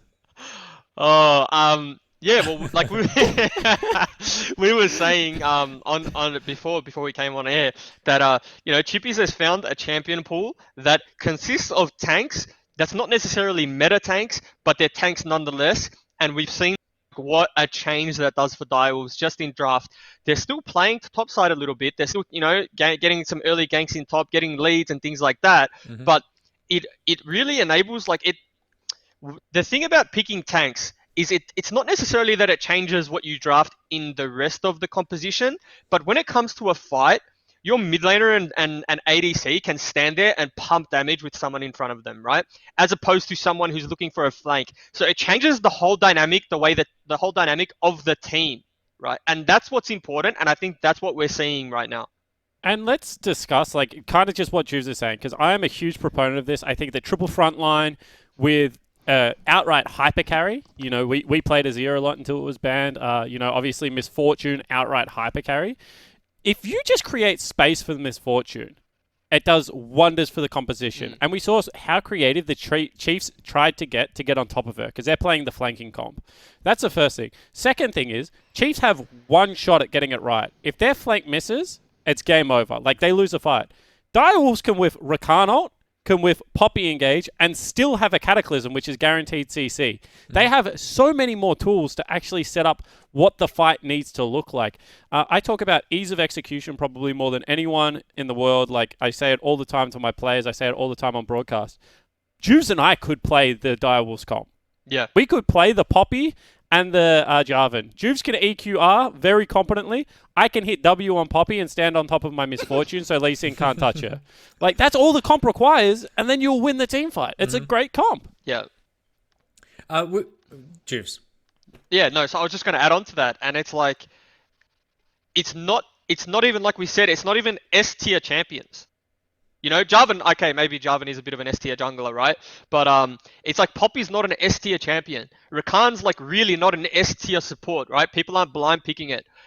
They're making champions that aren't necessarily broken work just because ease of execution. They're called R button comps for a reason, because they only function with their R buttons. If you don't kill anyone with that engage and R button's down, R button comp doesn't play anymore. You just wait your 120 seconds, your 2 minutes for your cooldowns to come back up. Here's my question. Do we even need a bottom side of the map? Because we were looking at 9 topside deaths by 25 minutes in this game. It's all happening topside at the moment. This is, these guys, Chippies in particular, just absolutely popping off. So normally when you look at a game, right, and you're analyzing a game before you come into a segment like this, you're looking at little things to talk about, and then you sometimes you just look at KDA and you're like, okay, well, this guy's having a big impact, this guy's not really having a big impact. Sometimes you say this guy's inting, this guy's not inting. I didn't realize until Jake pointed out at 27 minutes, I think it was 26 minutes, 11 of the 11 deaths were top jungle. Now, let me tell you something about dying, because I've done a fair bit in my career, okay? I've won a few team fights when I was dead. I don't even think that I played a game where we had 100% of our team's deaths. And it's so funny because this is the top side that I like pumped up, right? It's like these are, in my opinion, the Chiefs' 2 best players, and that's not jogging it down. Like, No. that is a reportable offense in solo queue. I was going to say, for I'm on sure. the phone right now to Riot support about my ticket. Like, Katsuri and CK are literally on the telephone saying, "Hello, sir, Riot Games. Yes, I'd like to report a crime. And what's the crime? Oh, well, the crime is my top side has 100% KP. Wait, that doesn't sound so bad. No, but they're the ones that are dead, 100% KP in deaths." Yeah, that's a feels bad for sure. I mean, this next game, obviously, we mentioned Direwolves on match point. They can close it out now. This is the test for Chiefs, but this is really the test for Croc as well, isn't it, Jubes? Well, yeah, this is the biggest thing for me. Sorry, Jake. I know I saw you get part. I'll do it quick. Croc has not been tested yet in terms of how does he bounce back from a performance like that in a best of 1. So for me, it's like, how does Croc bounce back? I don't know. I don't think anyone knows. Jake? Yeah, I was going to say, the interesting test for me, however, is Direwolves came into the playoffs losing 7 of their last 8 games. And this is the first time they're probably now a favourite to win a series. They were 0-2 against Order, and then they brought it back. They were 0-1 against Chiefs, but in pretty resounding fashion. Game 2, they had an early game deficit that they climbed their way back out of. Now they're on match point. I'm wondering, this is Direwolves playing with nothing to lose, per se. And that's a pretty easy way to play League of Legends. Like, now that everything is on the line, I want to know if the veterans of Direwolves have that killer instinct still. Because I know they used to. Cupcake was like one of the most brutal killers in the OPL. But can they actually close out the young Chiefs? And what do the Chiefs have to do to stop this? What do you change about the way that you're playing Spawn in order to stem the bleed?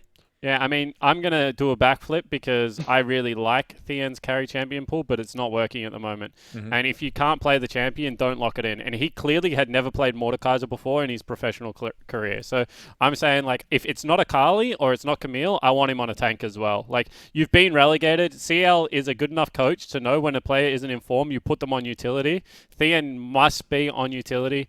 And I think you just play around your young 80 carry. Rob's having a fantastic set, so let's see what he can do. Absolutely, and we want to see what you guys can do as well, because NeoSurf are running their competition again during the next game. All you need to do is head to the OPL Twitter page at OPL, predict the pace, the total game time. The person who gets it closest will win themselves a legendary skin plus 20 masterwork chests and keys. And then you got 4 runners up who will win themselves epic skins and 10 chests and keys. So there's no reason not to go. You could put any number in there. You could put those dumb joke numbers we always see on the internet. You know what 2 numbers I'm talking about. Or you could actually try. Jake, should they actually try? I put an hour and a half in, and I'm obviously wrong, so just go longer than what I did. There you go. Or I'm putting go in, longer so 94. he can get his skin. Well, let's see. We would love to see you guys guess. We would love to see this go to 5 games. Can Chiefs bring it back from the brink? It's Chiefs versus Direwolves, Game 4, potentially the end of this series, and the Macca's Champ Select. If you're craving the taste of your favourites, head to Macca's for a fast, safe and contactless drive-through experience. For your Macca's run, contact-free, we'll be here.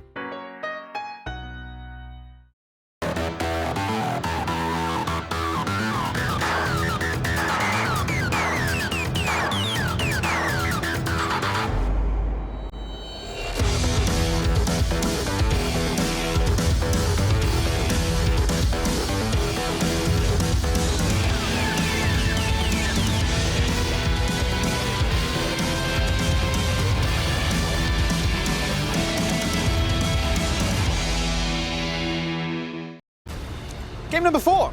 Match point for the Direwolves. A chance for them to flip the narrative. We beat you, well, we lost you once, Chiefs, but we'll beat you when it really matters. And we will book ourselves into the grand finals. But this, Rusty, is far from over. This is proving to be a fantastic semi-final, and Chiefs still have a lot of life left in them. Yeah, so the thing we have to explore here, Skimmy, though, is how much fight do they have left in them and what does it look like? Because, you know, it was just spoken about between Juves and Spawn, but that was an atrocious game if you're looking at it from Tian and Croc's perspective. They're the ones that now get pushed to the limit. They have a consistent bottom lane. Claire seemed like he was playing perfectly fine League of Legends in that game as well, and it was the rest of the map that was genuinely struggling. So if you look at this game, you know, Direwolves, they've got the momentum, they've got the strategy and draft, they know what's working the best for them. It's the Chiefs, and what are they going to play on that top side that needs to be explored? And we said this, Skibby. We said that Chippies needs to play tanks, and he has been. And now it's time to see what the Chiefs do on that top side. Is it just going to be a Sejuani gameplay experience? Maybe. And I'm very happy to see that the Jarvan has been banned away, because we mentioned also that Mir has just been given it every single game, and he's just finding so much impact with it. Now, they let the Olaf go through as a result. Direwolves don't hesitate to lock that in as their first pick, which we know they can flex between jungle and top. The majority, other picks are quite stock standard. We are still going to see that the Syndra finds a higher priority. Claire wants to find a more carry style that can come online a lot earlier here. This is very different from the Chiefs with their priority towards mid laners. It's not like the Direwolves have done anything differently there either. They've responded to that by immediately going for the Orianna. So mid laners, higher priority is a pick, not a pick ban. And now we see the junglers with AD carries. So supports, what are usually seen in the first 3 picks here, Skimmy, completely untouched. And, you know, if you're Cupcake, you enjoy that fact. Because now Bard is worth considering if you're able to ban champions that it's bad into. And your composition is already poised to have some kind of wombo there. If they go Braum, you get the Rakan. And so it's pretty clear to me that, like, if you were the Chiefs, you see this and you're like, well, we have to ban Cupcake's champions that are working, these counters that exist, to give us something. And surely we see Direwolves go for a ban on the Tahm Kench. I would hate to see Chiefs just get that one locked in for free, given how strong it's been in really controlling these team fights. So when Direwolves have been going for these R button compositions and just blowing members up, how much that's actually come into effect to deny them. So we're going to see already Comfort's taken away, Cupcake on the Bard and increased CK on the Fresh, but the second bans that come out, this is the real difference maker for me. Yeah, it could be a Nautilus. Okay. Yeah, instead of the Tahm Kench. So Tahm is kind of a whatever type of champion. It's not a 1-3-1 here from the Chiefs by any means, while that Tahm Kench still has a lot of value for protecting the Aphelios. It is still, you know, a massive wombo that we're seeing from Direwolves once again. So you're looking right now at the threat of an Olaf flex. You're looking at the potential of a Malphite top lane again to round out the composition. And it's an Aphelios and a Syndra already. So I'm not sure that they're too concerned about that Tahm Kench. And it's very clear that the game plan from the Chiefs here isn't about being defensive. Oh, they're going to get that Blitzcrank once again. Champion that can be so damn oppressive with the ability to catch you out of position. And obviously have the silence to follow up. That could really disrupt a diving composition. Where do Direwolves go to lock in what they have? I mean, so you they could get the Malphite again. The Malphite's not a surprise. I'm just thinking towards Cupcake's champions now. You could go Morgana and deny the strength potentially of the Blitzcrank if that's your goal. Or you could be more aggressive.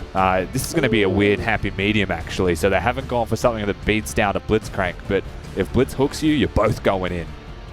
This is interesting because we saw the Olaf Yuumi be a major staple, especially in, you know, weeks 7 and 8, I believe it was, where teams were just running it and they were like looking to lock that in the first 3 picks.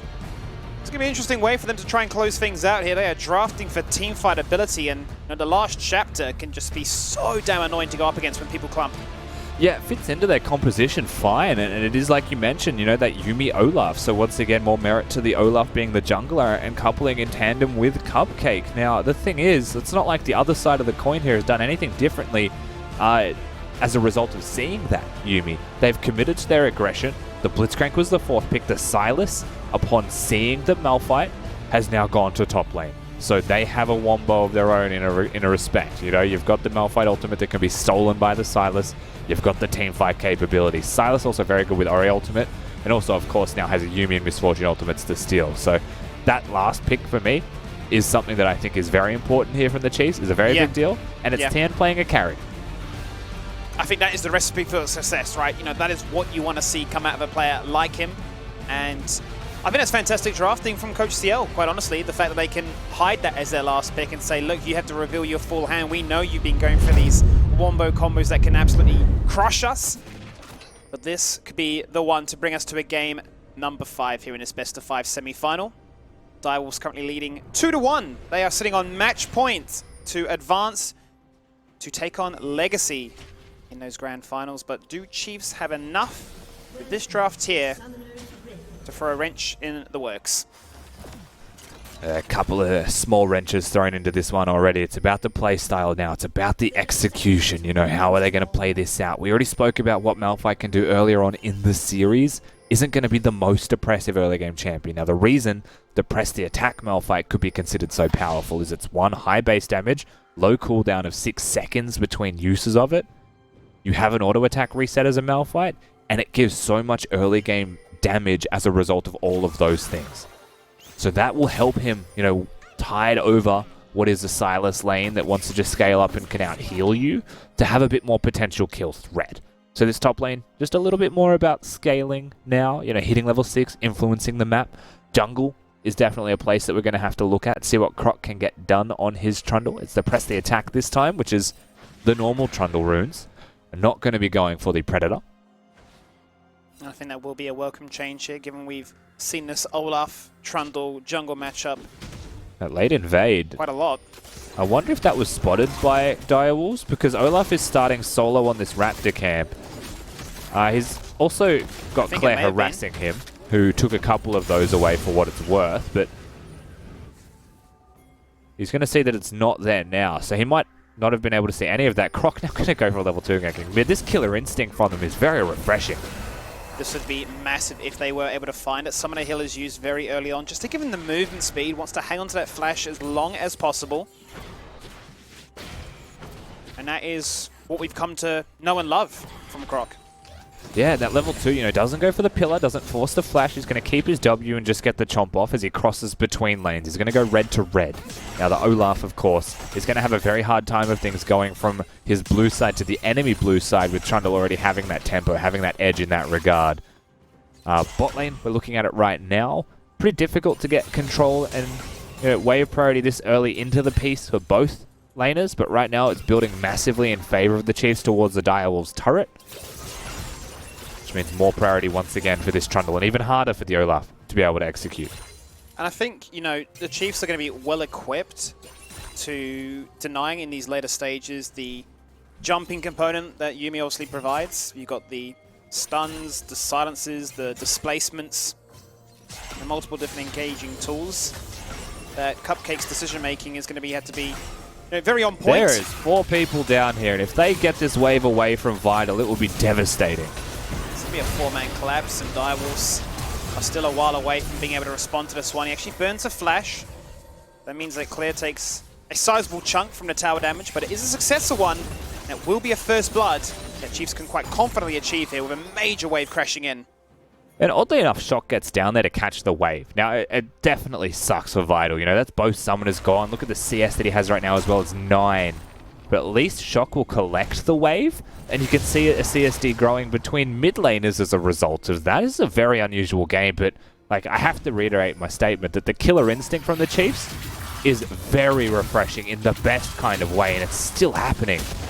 And this is what we've seen time and time again, and what we've coined as angry gaming. They just come into this one, mental completely reset, looking like a brand new team, and you know, these first 5 minutes doesn't look anything like we saw in the last. This is for sure rage gaming. Of the right kind, you know, I think they might have just had a chat with CL. He might have been like, come on guys, honestly, like, the way that they've been playing, the pace is not you, let's ramp it up, and they just took it to 11 on the dial. So they might have gone a little bit further than expected, but it's not like it's bad. Good to see now what they can actually do with all this tempo that they're now trying to force. It will be Croc getting accelerated with that first blood, so sees a fair portion of gold to try and get himself ahead over Mir, to then be able to translate that into successful ganks to get these guys online, specifically this man here, Tien, on the Sylas, which is a very big pick. Could be a major deciding factor in this matchup. Yeah, now you just saw a trade happen in top lane from those champions in mention as well, but it was actually after the teleport reset from Tien. So any trade that Chippy's took there before his reset was a good trade. So now he's going to go back to lane with a slight advantage, at least 1 potion in advantage for himself, which will be nice, as he tides over closer to that level 6 point where he will be super relevant on the map. But unfortunately, of course, he teleports to that lane. So he's not going to be immediately influencing bot lane. He's not going to be doing any kind of crazy selfless acts like we have seen from him in the prior set yesterday. He's still in it for himself right now. I'm going to monitor how Vital recovers from this situation, and if he is bullied out with repeat ganks during that window.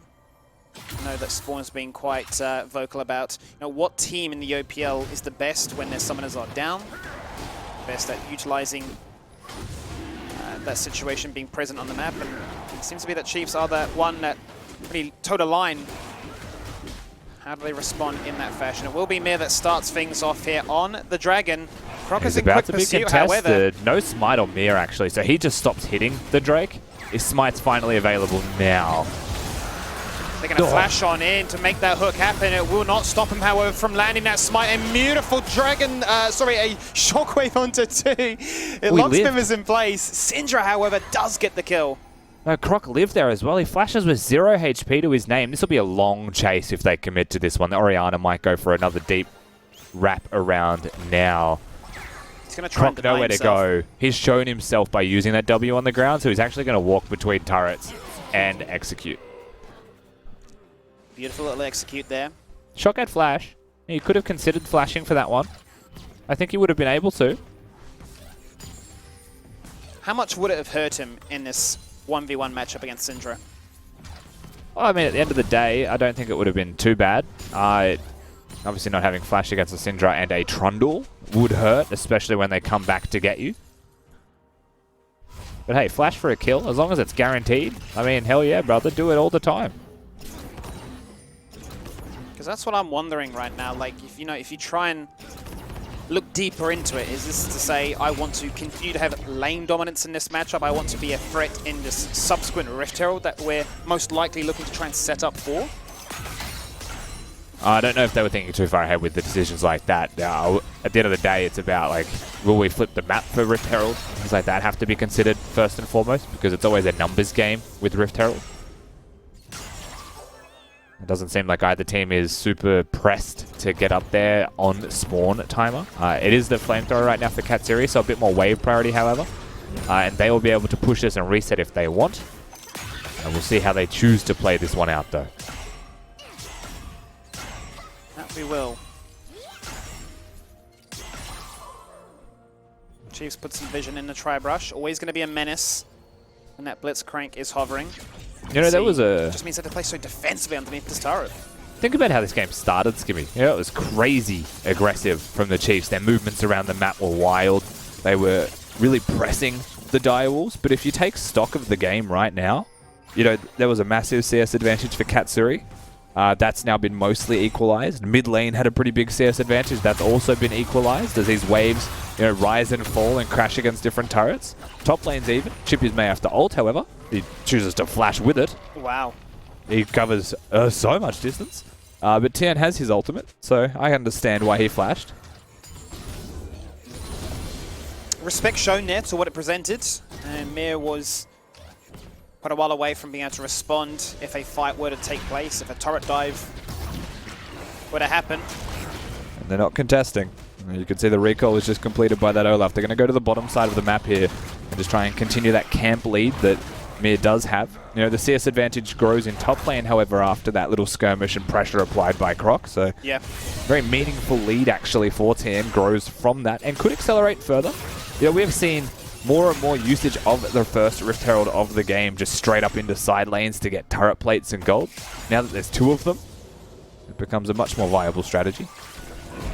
And that was the big thing I was curious, right? You know, you've already revealed the map fight. You know what you're going to go up against. What is it actually going to mean when Silas comes online? Well, let's see what it means when this team fight comes online, because Croc survives for such a long time. Clear comes around for the drive-by, doing the damage. Chippies wants to take down Tien, wants to deny some CS. Oh, he got the W. But the heal comes out, the chains land. He's getting kited. Oh no. The spiral shard connects and Tien just walks away. I think Shock might have overestimated the damage of his opponents as that Hex Flash comes in. Hook just skims his bum hairs. He's not actually going to find it. But if Shock you know, he flashed away very early, and that's totally fair, but I think that overestimation of damage means that he was, you know, a hair's breadth of hitting multiple skill shots. And that was the life of TN. Indifference. Well, Shock going to be quite happy with the situation. Regardless, going to have himself with double buffs. A lot of pushing prio. In a very comfortable spot. As you can see on your screen right now, the NeoSurf competition for that skin giveaway has closed. You got your entry in, good luck. If you didn't, be sure to follow at OPL Twitter, and I'm sure you'll be a big fan of the Chiefs right now to try and bring this to a Game 5. That's it. More skins, more opportunities, and more Game 5s. Why not? Let's just give us 2 Game 5s in a row. You know, I'm not picking a winner here by any means, but I do like 5 games in a best of 5 series skimmy. Will just fit the narrative so beautifully, right? The road to the grand final. The amount of things you've had to overcome to get there. Drake being started here by Croc, FYI. He is currently inside the pit doing that one. Mir, while hovering around the area, hasn't committed to anything just yet. They know there's a control word in the bush just in front of him, so he's hesitant to move. So the Drake just goes over completely free. That's 2 objectives back-to-back here in favor of the Chiefs with no contest from their opponents. Oh, it's not a mountain. We are going to have an explosive game. Quite refreshing, actually. Yeah, it's a nice change. 3 mountain souls in a row. Imagine if we went to a Game 5 and it was like an ocean. Game 5 will be like that. Yesterday was mostly Cloud Souls, wasn't it? Yeah, it was. Game 5 will be the Cloud Soul anticlimax. Ultimate spamming, press R, direwolves. Say thank you very much to the RNG gods. For the meantime, big proponent of this gold lead can be found here in the top lane. Tien flipping the script on was a bit of a lackluster Mordekaiser performance, but the Silence is finding value right now, up a very healthy amount of CS. A fair bit of turret plating has been taken as well, which puts Chiefs in the gold lead. And Chippies has gone for, like, so this Malphite itemization, he does seem to be a big fan of going for the Balmy Cinder before anything else, and, like, I don't mind that, but I wouldn't have minded Merc Treads either. And now he currently has no room for boots. So I was wondering if he had magical footwear, which is possible. But because he has no slots, we don't know for certain. And if he did, he probably didn't want to get a Ruby Crystal so that he could finish those Merc Treads. And if he didn't, he should probably have those Merc Treads. He's going for a recall now. Does have the teleport available, so all will be revealed in a matter of moments, or maybe we'll just have to hold that fort for a little bit. He heard ya. He's cancelled. He has. This is live, apparently. Could be pre-recorded. Yes, this I've seen some people ask if we are recording. Yesterday's interview was an anomaly. We are live. For anyone who's genuinely wondering, Skimmy is not being serious. I am not currently reading off a script. Or the am producer I? is not screaming in your ear saying, clarify, clarify, clarify.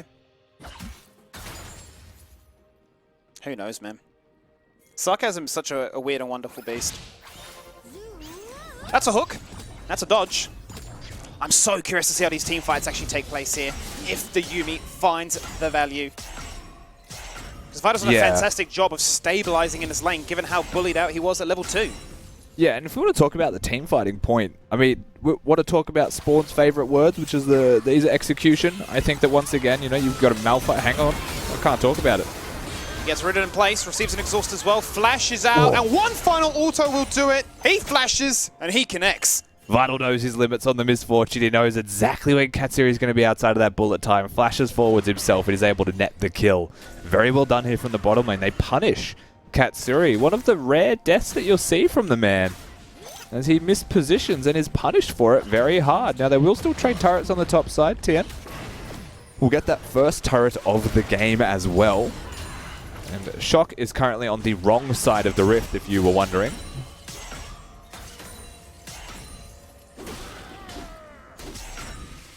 What do they do with this lead that they find? Gonna go for a recall now, so you'd imagine Essence Reaver is ready and rolling. This is a dangerous phase check. They've got the numbers though. 3 people strong, of course. It's very hard to detect the Yuumi's whereabouts, but he's right there. bit of damage, kind of pointless in the end.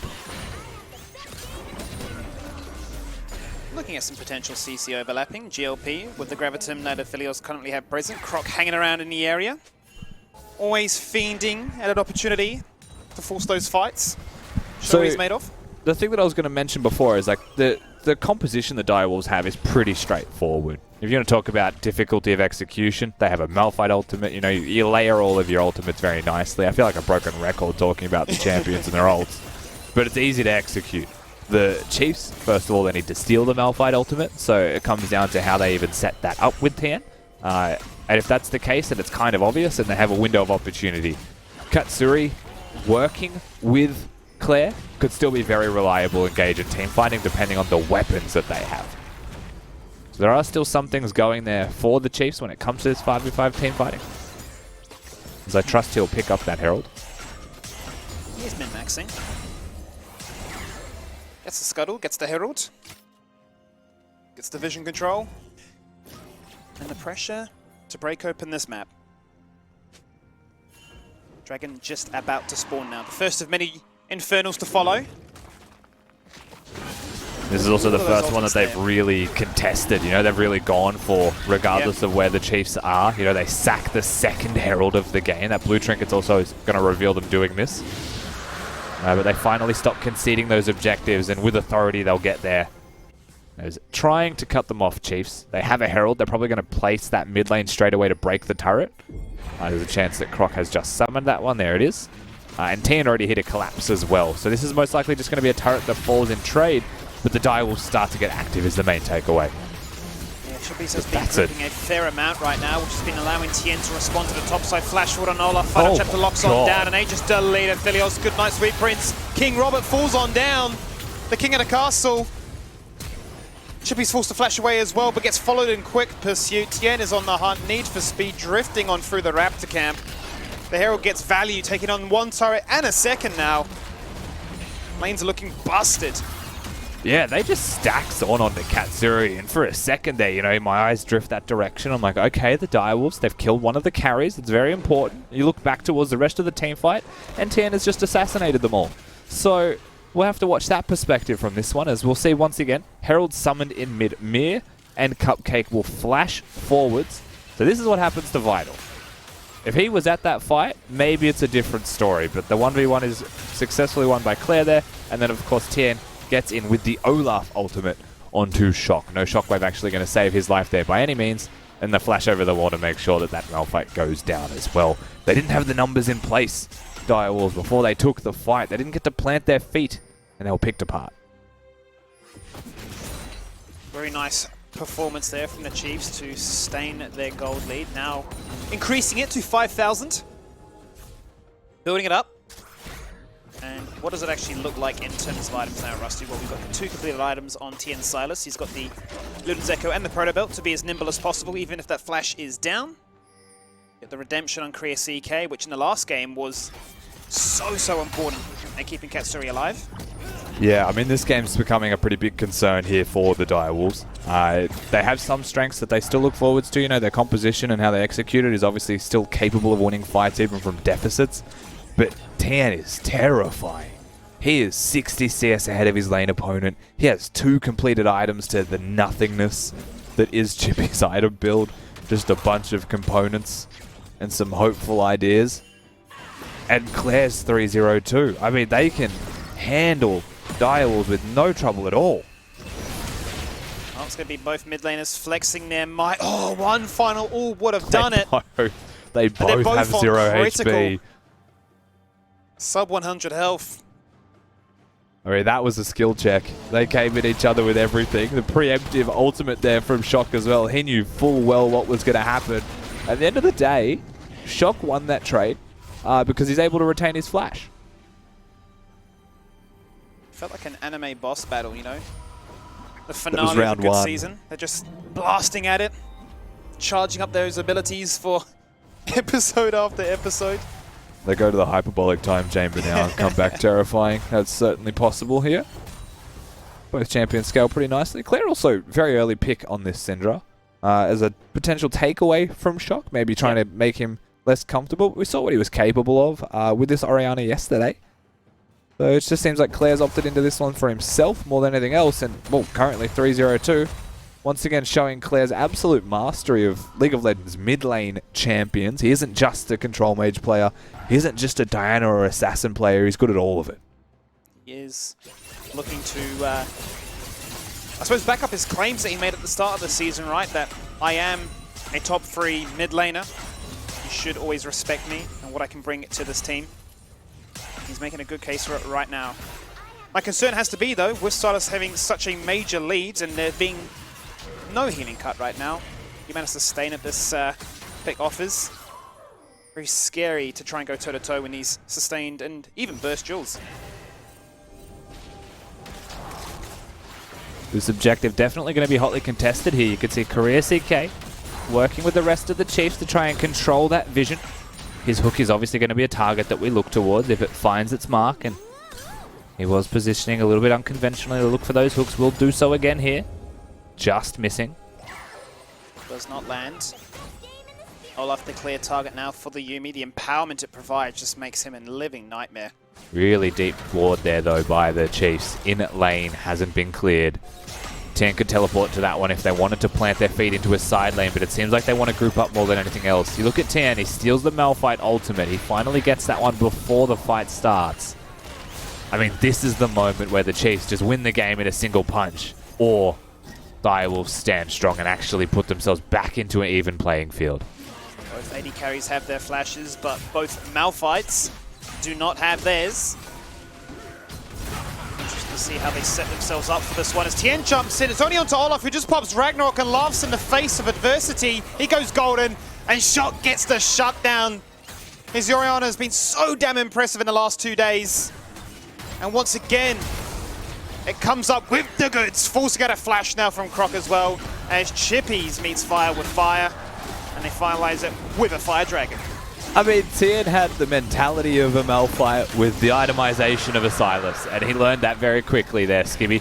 Then on the hunt again. Croc going to use his pillar maybe to try and keep Chiefs away from Claire, who was just a little bit caught out there on the back end on the disengage of that Drake. Direwolves have had fantastic Drake control through a lot of this series. It goes without question at this point. And they get themselves the third. And that is 2 consecutive Infernal Drakes as well. Now it's Soul Point. Infernal Soul's a big one. You have to wonder, the patience to set that play up. Only ulting onto an Olaf, the worst target of They may get... Oh, that's a teleport actually. Dire was very aware of this. So at least the teleport being forced from the Chiefs. We'll see how this continues to play. Disengage should be on. Pillar goes up. Chiefs have the wraparound with the protection from either side of the Baron Pit. He's just going to blind fake check in, says hello, doesn't have Ragnarok up just yet. Around about 10 seconds away, but with the heals that come out from Yuumi, says hello, runs into all of them. Oh, Burns out a redemption as well. Tien just used his Sylas ultimate on a Banshee's Veil. He tried to get Shockwave, and now he's got nothing. I think, Rusty, we need tactical timeouts. I'm tilted for him. We need a 1-minute pause, splash some cold water on his face, and get him back in.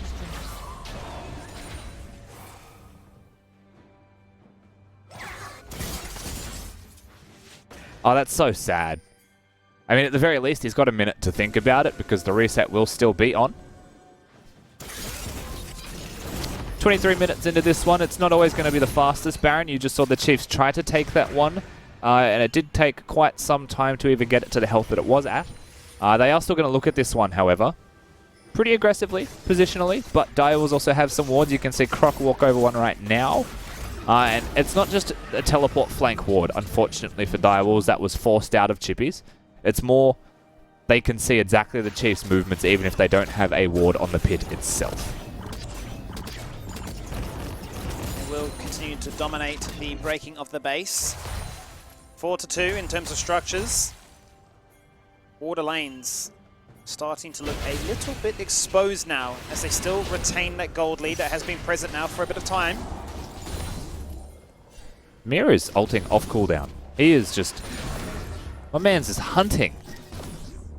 Trying to find something, and unfortunately this time, of course, he found a very dangerous Claire on that Syndra, who repels 2 people pushing towards him, so single-handedly able to get a little bit more control around Summoner's Rift. But we're starting to get those item spikes, Skimmy, and things are starting to get very dangerous. That they are. Infinity Edge now completed, the second of major components here for Vital's Misfortune. The same could then be said of Katsuri with the Hurricane as well. Claire only mere moments away from getting the Rabadons online with the 2 rods in his pocket. And Yeah. Mir is just a monster, right? He's gone now for the Warmogs with the Yuumi on top as well. Yeah. Has infinite sustain, will not fall on down, the biggest of the health bars. He's gone for the Warmogs before anything else.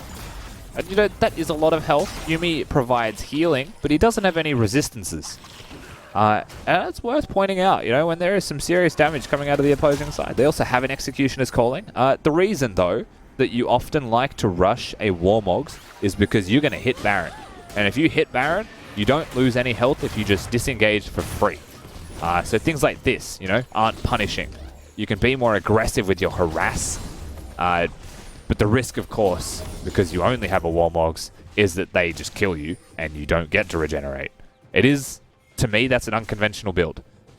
He has to still go Spirit Visage afterwards because he's got the Yuumi and that's the combo. So I find this one, yeah, a little bit more unconventional, but you know, if they have control of the map, so be it.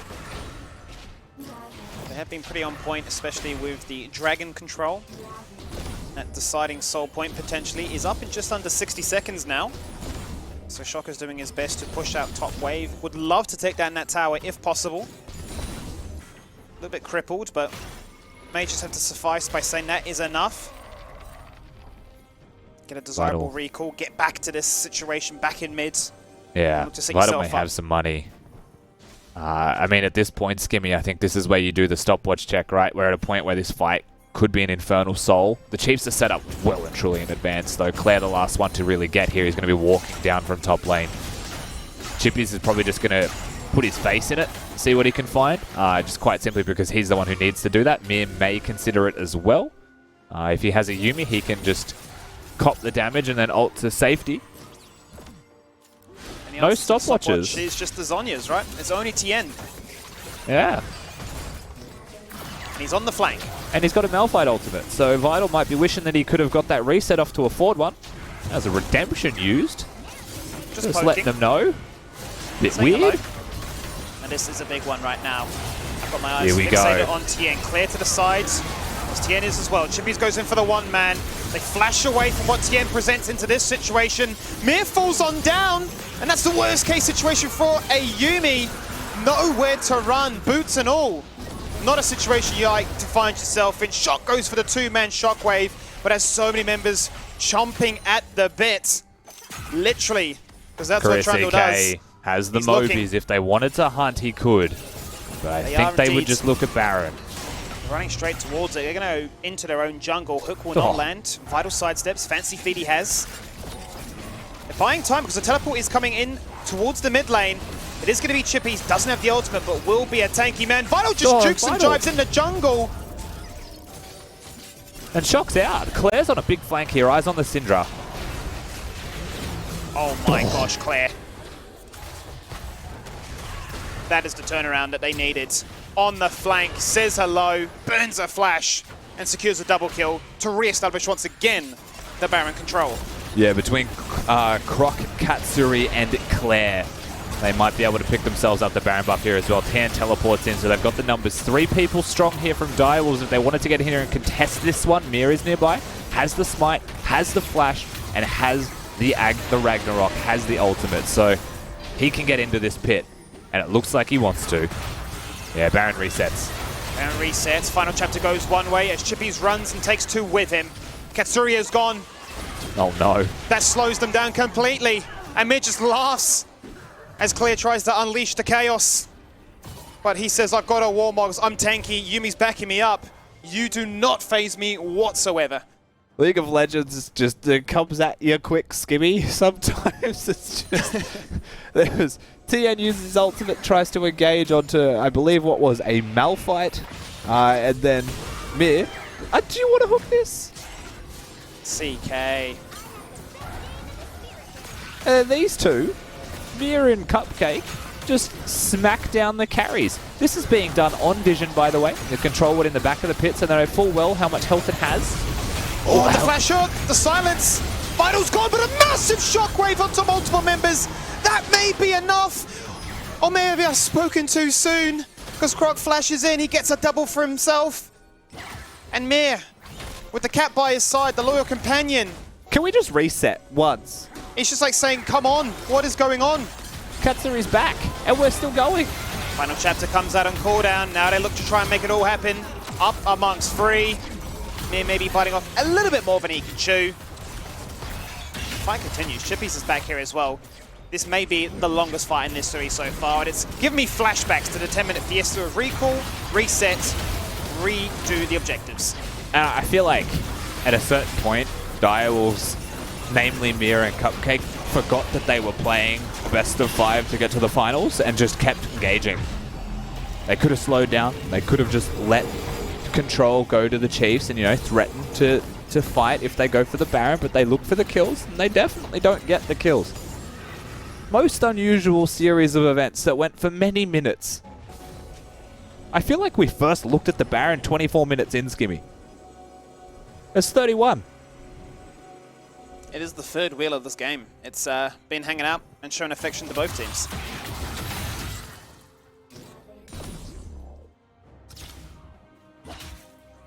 But this is going to be a supportive Trundle.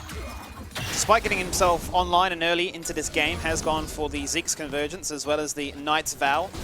So couple that with the supporting items that Korea CK has. Katsuri has a lot of protection to make sure he does not fall victim to the top half of Direwolf's draft. Spirit Visage will be a big break point here for Mir. While he is 1-5 on his Olaf, he still has that Yuumi, and it turns them into a monster duo, especially once that extra healing comes out from the Yuumi. 2 items there as well from Cupcake, and they are just running it down mid lane. Drake is up in 50 seconds, so there's quite some time to be able to play the map, not just the river. Chiefs have come to realize this fact.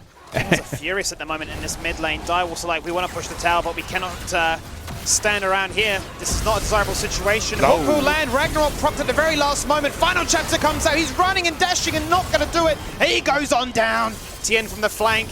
Deletes one, goes golden, buys time for his team to re-engage, flexing those cooldowns. That's the blast cone. Shock is out of harm's way. And Chippies is literally in between a rock and a hard place. Tien's gone for the long chase here as well, but he's not going to be able to find Shock you would expect. Actually, that connects. They're on. Tilt or not, he is reset. He is ready. And the hooks are perfect. Chiefs crush. Nobody dies, but they get an ace.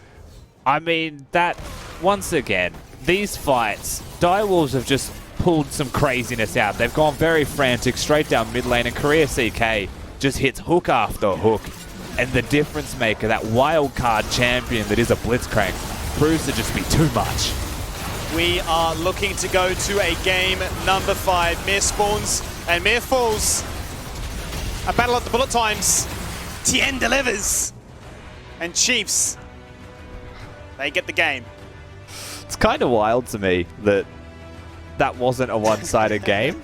And that Direwolves could have won that at moments, and then they super didn't. And then, you know, like when the Chiefs had the lead, Tien was like, maybe we shouldn't have a lead, and started having those crazy engages himself. And it's, you're feeling the pressure perhaps getting to these players. Like there's usually reasons for a lot of these things, but there's been some really, you know, crazy decisions and calls that have been made. And, you know, credit to the other team in these situations. They capitalize on it without hesitation. But it has become a game of, you know, whoever makes the less mistakes seems to come out on top. Yeah, and it has been very much a battle of fire and fire, of team fight versus team fight. There are cool, calm, composed moments that could be very sporadic in the start of the game, but then it hits that moment where it is just respawn and just fight. And it doesn't matter who is there, where they are, or what they're actually fighting for. They just see red in their eyes, and they just want to commit to it, Rusty. It is absolutely crazy. We are going the full best of 5, and we're going to see how things conclude and who is going to go to the grand finals right after this break.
Ladies and gentlemen, even with my minuscule pea brain, inadequate, pathetic understanding of analytical League of Legends, I feel comfortable saying this is one of the wildest nights of the split so far. Spawn, would you agree?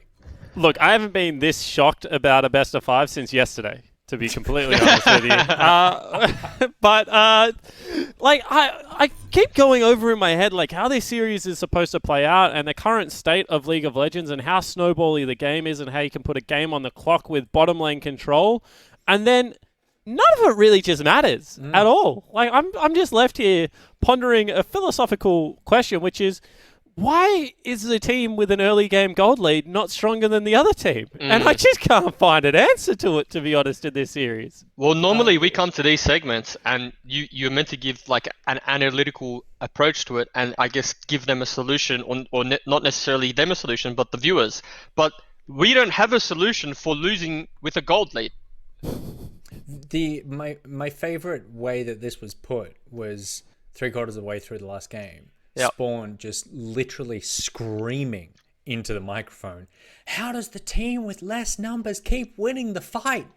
which both feels like cogent analysis and also like my mother watching League of Legends. Like it just doesn't compute, gentlemen. I'm a simple man, Nick. I see a 4v3, I say yes. I see a 3v4, I say no. Now, some members of my team don't even agree with this philosophy, and we're seeing why, because sometimes you are able to pull back these little skirmishes, but that Baron exchange, like Rusty tried to claim it went for 8 minutes. I'm not sure it went for 8 minutes, but it went for a very long time. That was some wild. That's pressure League of Legends, Juve. Sure, you've been in bigger game scenarios than I have. Gold 2 promos, notwithstanding. Haven't played that many big moments in League of Legends, but surely that is just the pressure getting to these players. Yeah. Once, I think, you know how there's, I don't know how many people are familiar with like MMA or like boxing or something, right? Like you train for something so much, and so if everything that you do in that scenario is just like not a reaction, but it's just muscle memory, right? Yeah. Muscle memory. You're not thinking about every little bit of, you're not thinking about the whole equation before you come to the answer. The answer's just there, right? And I think Baron, and when you come into get like those clutch situations, it's all muscle memory. Sure, you can think it, you can do stopwatch checks, you can do flash timers, you can do flash checks, but really when it comes down to like how it plays out, sometimes you'll look back and think, I have no idea why we did that. But it's just something you train for all year, and usually it's like not even sometimes it's the team with less numbers that wins because they deal with the pressure far better. And look, you might not believe, Juves, that maths goes out the window in big pressure situations, but we have proof in this game that math actually goes out the window. Because Warmogs has a passive on it, Brandon. I don't know if you know about this. Yeah, I know the passive. I built a fair few Warmogs in my time. You require 3,000 or more health to access his passive. And a Warmogs was bought this game, and you nearly had a midlife crisis over the item build. You were back on the phone to Riot. I literally dialed Riot Games head office number and called. No one answered.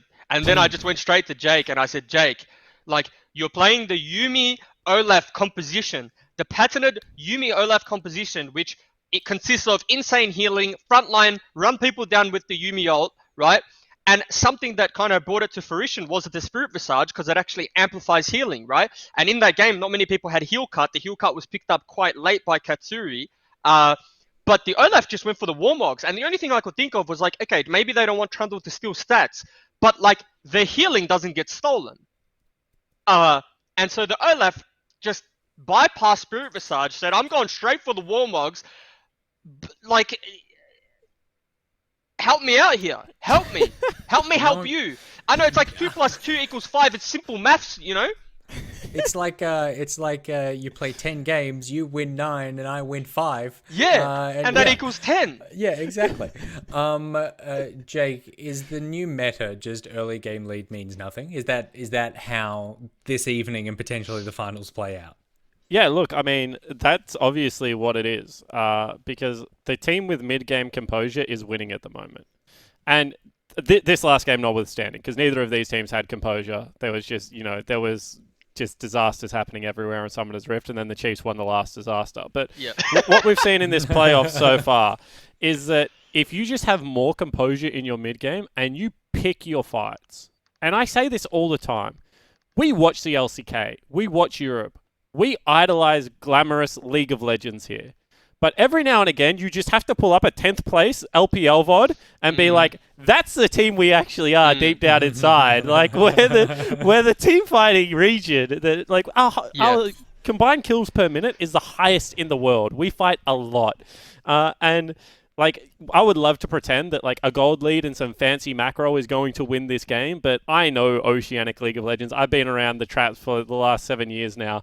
Like, whoever picks a better team fight comp and, like, a little bit more late game damage is probably going to win this one. Hey, we all want to work in that, you know, penthouse building with the glamorous view over the city, you know, working on that $6 million contract, right? But sometimes you just got to go down to the farm, get on the tractor and do the hard yards, right? That's as simple as that. Hey, the strawberries aren't going to pick themselves, Jake. I have no idea what you're talking about. Okay, Juice, I'm going to need it thick and fast. And from what I've heard, that describes you to a T. What do Chiefs need to do to win? I would say the Chiefs, they need to draft something for Claire that gets priority. That's the first thing, right? Claire's had a really good series and a really good game. So I think it's important to get him that. Then I think they draft one of those Aphelios Misfortune. I think actually Chiefs stick to the same draft they've been doing for bot lane, but they use their mid prio and play to bot side. I think that's where they're going to have their success for this series. And Spawn, Direwolves, how do they take this? How do they make this dream run from being down, and I don't need to remind you again, but contractually I believe I have to, being down 2 games to order last night to potentially heading into the finals? Yeah, I mean, I've seen this story before, and it is really rather simple. Chippies needs to lock in Jax. And people are thinking, what is this moron talking about, right? But I have never seen Chippies lose a big game on Jax. So just pick Jax, and I just want him to plonk himself in the bottom lane from 15 minutes onwards, and I just want him to hit creeps and turrets. And I guarantee the Chiefs will absolutely the bed, and then they will make a mistake somewhere, and Chippies will win the game. That's how it's going down. I love it. Well, if Chippies can plunk himself with Jax, there you can plunk yourself on our Twitter page at OPL as part of the NeoSurf competition that is running. We need you for the final game of the night to guess the gold, the total gold of all the players in the final game of the evening. The person who gets the number closest to the total is going to win themselves a legendary skin plus 20 masterwork chests and keys, and 4 runners up are going to win themselves a epic skin and 10 masterwork chests and keys. There has to be some sort of situation where I am plugging NeoSurf so much that and this competition that all those winners owe me some sort of masterwork chest and key situation. We'll figure that out after Game 5, because it is Game 5. It is the final OPL game for the evening before we head into the grand final next week. It is Chiefs versus Direwolves, and it is the Macca's Champ Select. If you're craving the taste of your favourites, head to Macca's for a fast, safe and contactless drive-through experience. For your Macca's run, contact-free, we'll be here.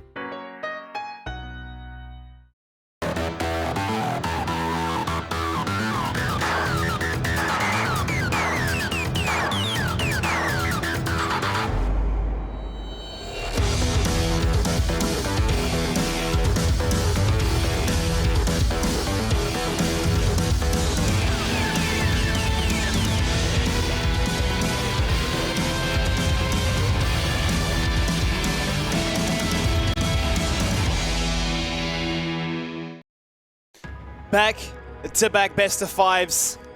We've got the music. We are ready to jump into draft. Only one team will be able to make themselves go to the grand finals next week and take on Legacy for all the marbles. Start the music. And can I just say, whoever gave us the ability to swear button live is a genius. It's so And good. also, what a big mistake that was when you've got people like Sport who can just control that power. We're in Game 5 here, Skibby. Winner goes to the finals. Winner takes on Legacy. And definitely both of these organizations want to prove their point against those opponents. Direwolves sticking with the red side, a side that they feel a lot more comfortable with. The Ornn preference ban will find a lot more merit as a result. Chiefs going to adapt. Not going to go with Claire on the Syndra again. They deny that pick. And Divals will stick to the Akali denial. Been so important here. Now will that be the pick that seals the deal? Okay, so they've gone for the Aphelios ban, so perhaps the Misfortune is just going to be the first pick priority champion. Looking at Direwolves bans now to see where they're going to go, because Set is usually the mandatory, if that makes sense. They've actually gone for the Jarvan. So if you now prioritize the Set, you'll give over the Misfortune, and then you're looking at a Varus Tahm-Kench in response. So this is why blue side Skimmy is just so incredibly good. Like, it really does limit the options of the opposing side when you're forced into what are known as meta bans, and then you go for target bans instead. Well, how do Direwolves open up their campaign here? Can't obviously go for the Callista tag that has been so strong on that second rotation. They're going to start it off here with the Misfortune. It has been what has made Vital really perform in this series. And couple that with the Olaf again. Yeah, so they'll go for the Olaf that's flexible. You may be looking at an Orianna as a third pick for your mid laner as well, depending on what happens here. If it's a Varus Tahm-Kench, then you have an option perhaps to go for like a Bard before the next ban phase. We'll see where they choose to go. But so far, everything going pretty much, even though it's a game 5, you get a lot of inklings as to the way this game and draft is going to play out from the prior 4. So no surprises so far. Varus locked in here. Another pick once again that Katsuri finds a lot of love to perform on. One that he's played a fair few times in this best of 5 series. And How do you not vibe to this, man? Tahm-Kench. It's so distracting. It is too good, honestly. You want to talk about game 5, you just sit there, it's a bop. This thing slaps, I'm just like, let's go, let's draft, let's make this happen. LeBlanc is locked on in. You can't ban everything, and Chiefs are starting to get everything. Yeah, waiting to see what the response will actually be here from the Direwolves side. So Chiefs, once again, they've adapted towards a mid laner in their first 3. This has been consistent. You can see the immediate response here from the Direwolves. That's interesting, because that is now going to force a Nautilus and a Thresh ban from Direwolves. I mean, that's just a high priority on the Bard.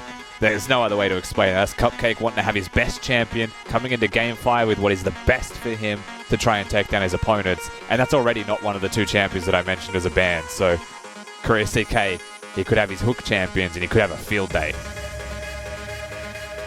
What better way to close out a series than to play your best champion, to go out with a bang, to secure a spot in the grand finals in style.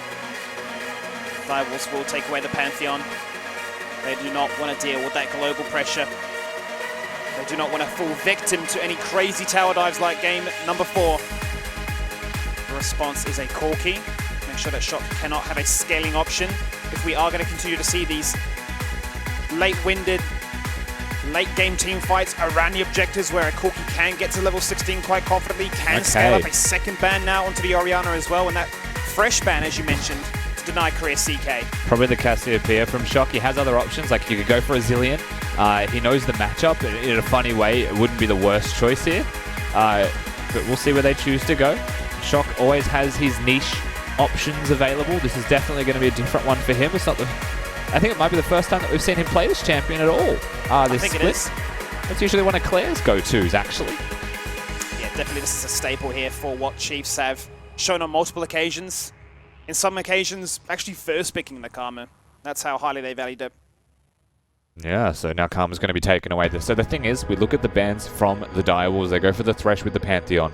Now, the Pantheon is not the Nautilus. I said that they have 2 bans that they must do if they want to pick a Bard third. The pick from the Chiefs here, the Nautilus pick, that's expected. That's one of the better matchups into that bot lane 2v2 now. And I don't think your jungler even really matters when you take that into consideration. You could pick a ganking champion like the Elise that was hovered, and you could camp a lane. You could go an out farming jungler to match what is already an Olaf locked in and have a good time. You've got damage mix, and it looks like they want to go for the option of kill the Olaf in team fights. Yeah, they were flexing through a fair few options there between the Elise, the Nidalee.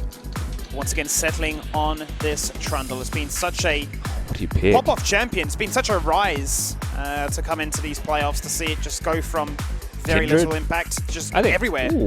I kind of wouldn't mind a Kindred as an option here. Maybe you want magic damage, however. Oh, they're going to go for a Nocturne instead. Nocturne is how they want to close out their campaign for Split One. Okay, because Nocturne's flexible with Direwolf. Shock plays at mid. There's just one of those weird considerations that you have to have here while they're moving their champions around. But I don't know if Chippies is a Karma player. So you'd expect that Chippies and me will swap. Of course, we'll let the timer run down to know that much for certain. But that's a very different option here in this 5th game. Jungle Nocturne. Now I wonder if this is a bit of an understanding as to why they didn't ban away the Nautilus and preferred to go onto the Pantheon. So they have that global threat, they have that pressure. They've obviously got so many great targets to empower there with the Karma shields. They have a ton of mobility between the Karma and the Bards. They'll need it because Chiefs will want to get at you and they will want to lock you in place. So Nocturne, one of the strengths of Nocturne is killing LeBlanc. The reason for that is LeBlanc can never juke you with your ultimate. You will always go to where she is. She cannot distort back somewhere and be safe. That is one of the potential things that is there. Now, when you also look at a set as a very low mobility champion, you go to gank top lane, you have a spell shield for the ultimate in the first place, you can catch that person out farming and you have an Olaf, so kill threat pretty high. Similar thing in bottom lane, but probably wouldn't be ganking there too much. So this, as a very delicate balance, I think you have to dance here if you were the Direwolves, but if you can get that Nocturne ahead, then the threat is very high onto the carries of Chiefs. Here we are. The final game in the semi-finals. It's gone the distance. Only one team here today can secure their spot in next week's grand finals against Legacy. We're fast approaching the 4-hour mark in this best-of-5 series. And these are the drafts we have been presented with. Comfort picks have been lit through. Variations have been displayed. But this is how we close out the night. Yeah, a couple of really interesting draft adaptations to be seen, you know, but we get to this Game 5 moment, we see the Olaf flex and a Jarvan taken away from the Chiefs. We see them forced into something different, but then they respond with a Nocturne of their own. You know, Mir, someone who we have said already, and we have been outspoken about this, has very limited champion pool for what is known as effective against his opponents. But this is going to be one of those unique picks that he brings out, tries to farm to 6, tries to perhaps get some ganks off if he can. And against that Trundle, he'll farm quicker, he will clear faster. But can he actually make something happen, you know, where a Trundle is always relevant. And Nocturne can... He is notorious for having the potential to fall to the wayside if he doesn't get the first gank off. That first ult gank. Let's keep our eyes firmly fixated once again on what kind of impact this Nocturne can have. And there's an impact for you viewers at home if you haven't already, or if you have been maybe watching this stream muted. Well, I guess you're not going to hear what I'm saying. But regardless, go over to the OPL Twitter. That is at OPL. Participate in the NeoSurf competition. Win yourself some sweet skins. Look good on the Rift. We've got until 10 minutes in this game. The final chance tonight to bag yourself some sweet, sweet swag. You got in early this time. Look, you know, we finally reminded them before 10 minutes. We didn't tell them at 11 that they're too late. Miracles do happen. Miracles will be looking to happen on the Rift as well. I'm very curious, as you say, with this Nocturne, if we do see any double buff ganks, or if we do see just a power farm to 6, try and get himself online at that moment. Lots of pressure in this top lane from TN, but it's very reliant on Chippies hitting those axes. You can see it's 11-5 in CS. Trundle also up here. Maybe to force a flash, we'll see. Yep. Oh. I'll get the summoner spell, and so things looking very rough right now for the top laner of Direwolves. Even though he's low, and Olaf likes to be there, the risk of a dive is very high. So they'll force a flash and a teleport while they're pushing in bottom lane, and they have threatened mid. Croc already very active. And Croc was almost looking to proxy that wave as well. I think by seeing the teleport, he decides against it, and we'll just now go to the top scuttle. But that would have been a huge denial on what is already 16 CS to 7. Yeah, Olaf, one of those very... I mean, it's a very niche champion. It's very specific to Chippies, first of all, in the Oceanic region as a top lane that is often seen. And isn't known as a weak side Titan champion. You know, you don't just leave Olaf to its own devices the whole game and expect it to succeed. But you can.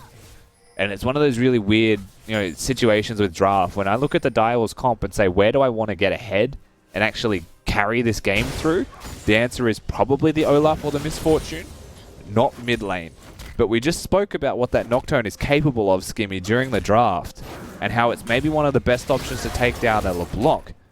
So it could just be a self-serving draft here from Mir, where he gets himself ahead and tries to carry the game. Well, he is ahead at the moment, hasn't shown his face in any of the lanes, but one who has is the repeat gank by Croc in the top side. This time Chippy says, well, I don't have a flash, so let's just go at it. Pops the cooldowns, but will fall victim to the first blood here by the Chiefs. And what's the trade? You know, what is the transaction here that can favor the Direwolves in response? Well, it is a nice trade in mid lane, at least in that 1v1, but that has nothing to do with it. Mir is 8 CS ahead. He's 2 camps ahead, but that was a kill in trade. So Croc just comprehensively wins that one. Now the Nocturne's going to show his hand top lane. He's going to collect the wave, and that's really it. So that's just a big win from the Chiefs. Hook lands. Bard follows up. Both ADs drop down to half. The trade actually working out in favor here of the Direwolves as they're pushing it in to crash into that tower. Yeah, they have some Coco to collect as well, so they actually do win that trade pretty well. It's all about the Guardian timings down in this bottom lane versus the Aftershock, of course, of Korea CK. If a hook connects and he has Aftershock, he won't take any damage. But if Cupcake has Guardian, it's not like Vital does either. And so you have a lot of these nullified trades from just the rune choices that they've gone for. It's a nice little attempt. Cosmic Binding always going to be a threat. I'm very curious to see how Shock plays this one. We talk about it being a self-serving mid lane to assist the likes of Mir. I almost want to, I suppose, envision it similar to a Galio in the supportive manner it presents. You know, you can fall behind a little bit in that 1v1, but be able to influence your other teammates, make sure that they are able to find advantages in their own respective rights. And so far, besides the death in top lane, you know, and the pressure that was put there by Croc, everything's pretty much even. You know, even the farm in top lane is still the same. For what it's worth, things going pretty casually through this 5th game. And we said this yesterday, actually, during game number 5. A lot of teams will potentially be chaotic through the rest of the series, but the second that it dawns on you that this is the last game to win the entire series, and in this case to get to the finals, teams tend to slow down. Chiefs are not the type of team to slow down willingly, though. Especially after game 4, where the clear mental or the clear Mirror memo 6. was up the tempo. Let's get aggressive. Let's make things happen. Let's bring ourselves back in. Did Miro straight up certainly 6 at the same time as his solo laners? He's been power farming. Look how far ahead he is of Trundle. It's interesting that this Drake is going to be something that he goes towards aggressively because it shows where he is on the map. I feel like there's a world where, because he hit 6 so quickly, he could have gone for an ult play before the Drake. It is valuable information, as you say. Perhaps Direwolves is valuing the Dragon control, as has been the objective, really, of this entire series. Cloud is gone. Mountain will be gone as well, Rusty. There is a world in which it's Infernal or Ocean. It's the dream situation for an explosive ending. Yeah, we're going to have a very important soul, whatever it may be. Not going to be too many tanky members this time around to deal with a big mountain soul, thankfully for all of us. It's not going to be a boring game to endure. There will be some action. What does Mir get on that recall? Fair bit of damage. Gonna go for a top clear once again, as Claire receives the blue buff to make his life a little bit easier. I said this before, Skimmy, but we have to reiterate the fact that if we don't start seeing Nocturne ultimates, the question is when. And if Nocturne doesn't start ulting and picking on a target and playing into the minds of the Chiefs, the next question is why? Yeah. Why be Nocturne? And so here he goes, true to form. Back to what works for them, the default for the Direwolves. Top lane pressure. Red respawns, looking now to do a lane gank. They would have to dive. So they can't, so it makes you wonder, you know, Herald is up. It's 8 minutes into the game. Why is he top lane? Maybe just to counter. Perhaps respecting that Croc may once again be topside. Given that Shelly the Drake is up. Shelly the Herald. I guess she's a Drake, but just upside down, down under style. What? Shelly's a scuttle crab. Opposite sides of the river. two dragon pits. Shelly is an X-Men scuttle crab. Be whatever you want. No, Shelly is actually just a big old mutated scuttle crab, bro. Maybe it's a skin. Maybe Scuttle wants to be a dragon. I mean, you'd have to ask with scuttle crab. We're going to see some turret trades now. Mir is here. I don't know how much of a chance they have of stopping this one. They are going to get some good damage onto it. Ooh, 180 health. Well, turret is going to fall on down, and he's so are Mir's chances of making that pre-6 or that post-6 fight actually happen. And I don't know why that happened. If Mir wants to contest that Herald, you need Chippies first of all to stand in front of you and ult. But, you know, I'm left wondering why. And that hurts, because he had such a massive lead. Still does. But it just hasn't translated into anything. And yeah, you can talk about being cautious and calculated, given that this is your final game. But there has to be a slight edge of, you know, risk assessment here. I mean, he was 100 HP off taking out the Herald. You know, stopping a charge completely. That would have been a really big tempo swing when you compare the turret plates that would have fallen. But instead, you know, what was the cost of that attempt? It was his life. It was an entire turret on top of that. And so it wasn't worth. But he took the risk. And I think, in retrospect, his risk assessment was that was a silly move. Oh, the blue buff will now be gifted across to Shock, who picked up a turret plate for himself before. Doing alright in this CS. He's going to fall behind by about 10, but that won't hurt him too much here.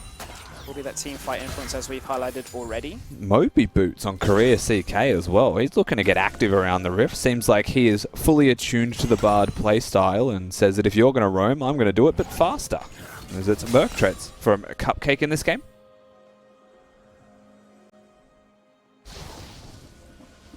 Now to go for the second scuttle. Down in the bottom side, looking to time it out quite nicely. The next Drake spawning in 30 seconds. You can sense the tension just based on how quiet, calm, really collected this game has been.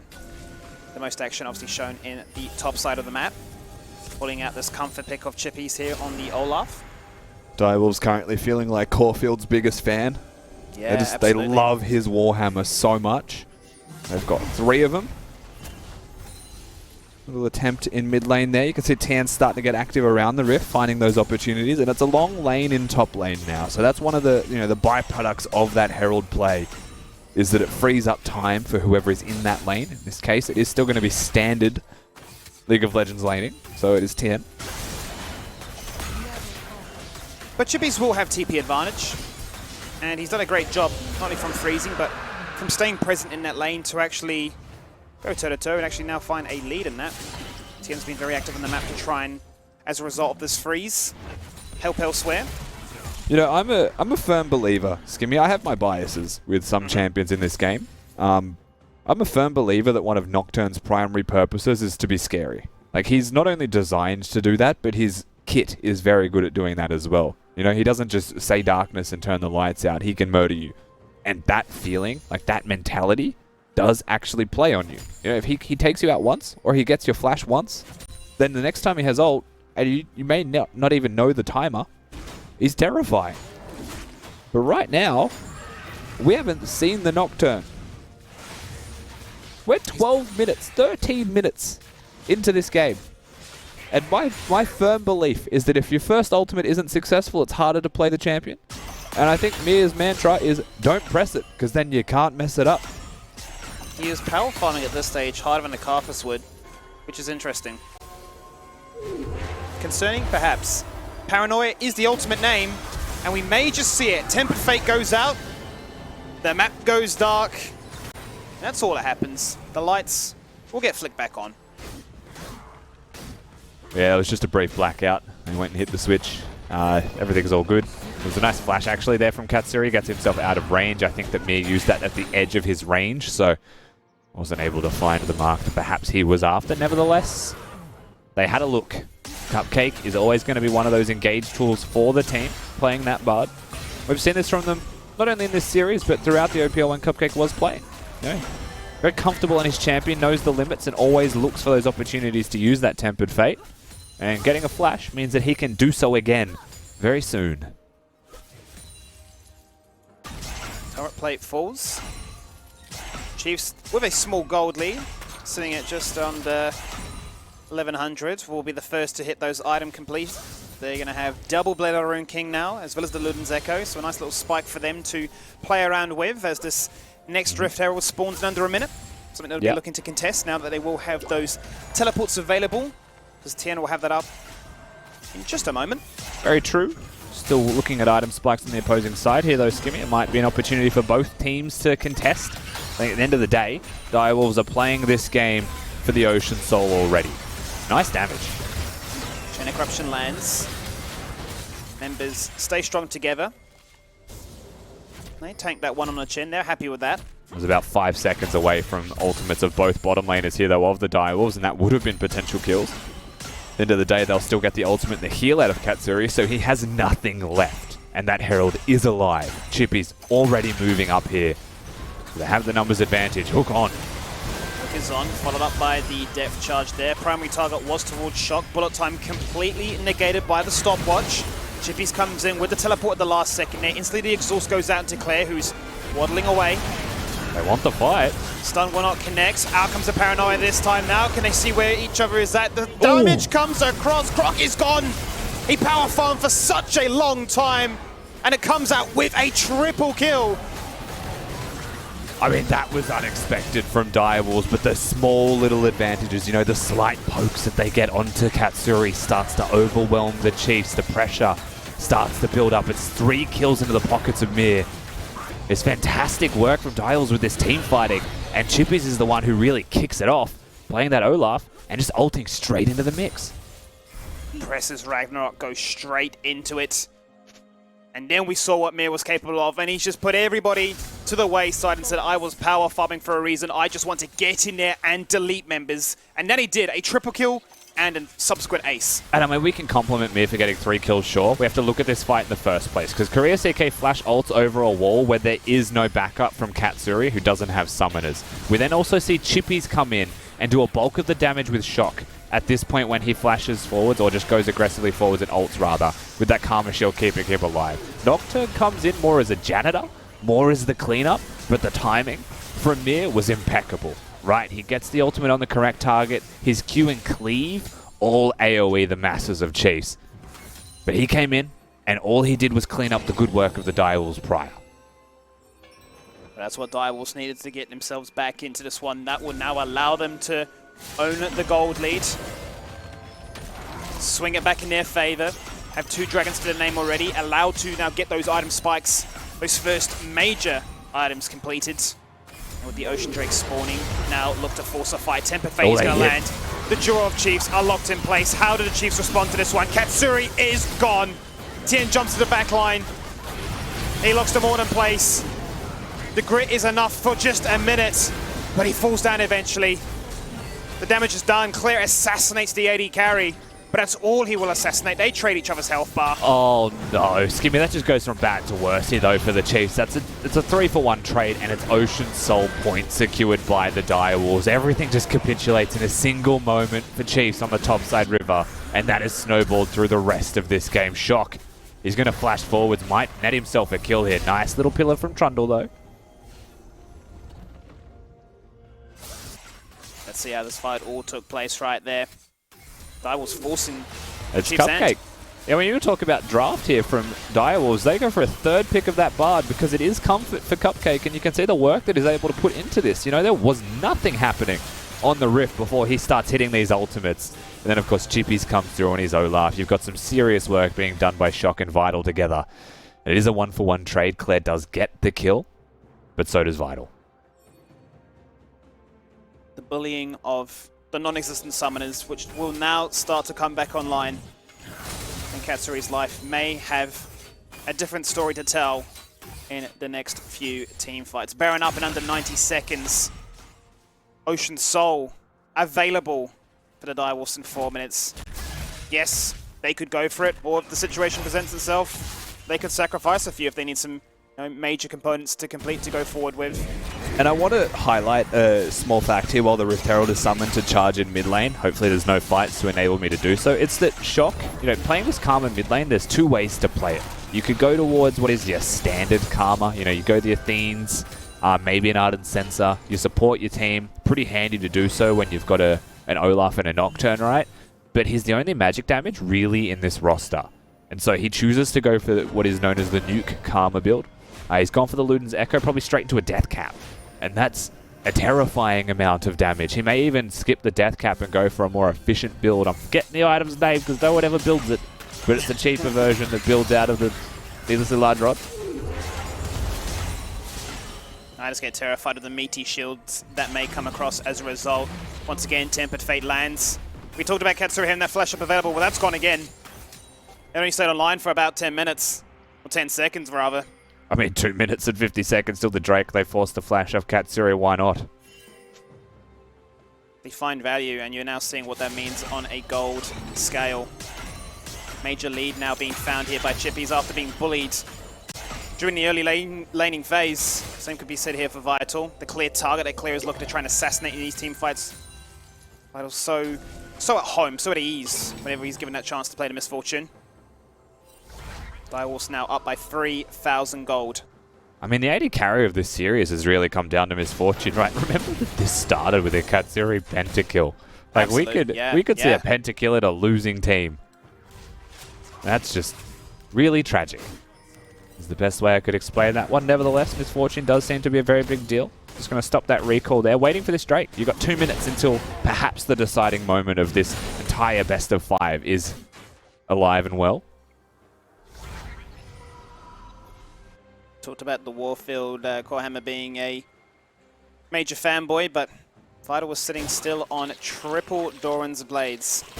He did everything he could to get the health, get the lifesteal, transition himself into this point of the game where he can start to really exert that pressure. You see the CS difference between the two of them. And the CS difference now has been equalized, right, between the junglers. Mira was up by such a major mark. He's quite content now to hand it off elsewhere. 4 kills to his name. He's definitely scary. And anytime Bard forces the summoner spells from Katsuri, his team fighting ability is going to be significantly hindered. 1 minute on the clock. Still don't have any big items yet from Mir. He's actually gone towards the lethality second, and he's sitting on a broken stopwatch. Because he'll end up getting a Guardian Angel at some point. So hoping to get his Duskblade as fast as he can, but it isn't him that is getting all of the priority on these farms. All these camps, rather, not farms. It's late in the day, Rusty. Words are starting to not make any more sense. I'll tell you that. I've only had one coffee today, and I feel like I've regretted it, because you look at a situation, right? You look at a series. I actually just couldn't fall asleep last night. I was just so amped up on caffeine after going a distance.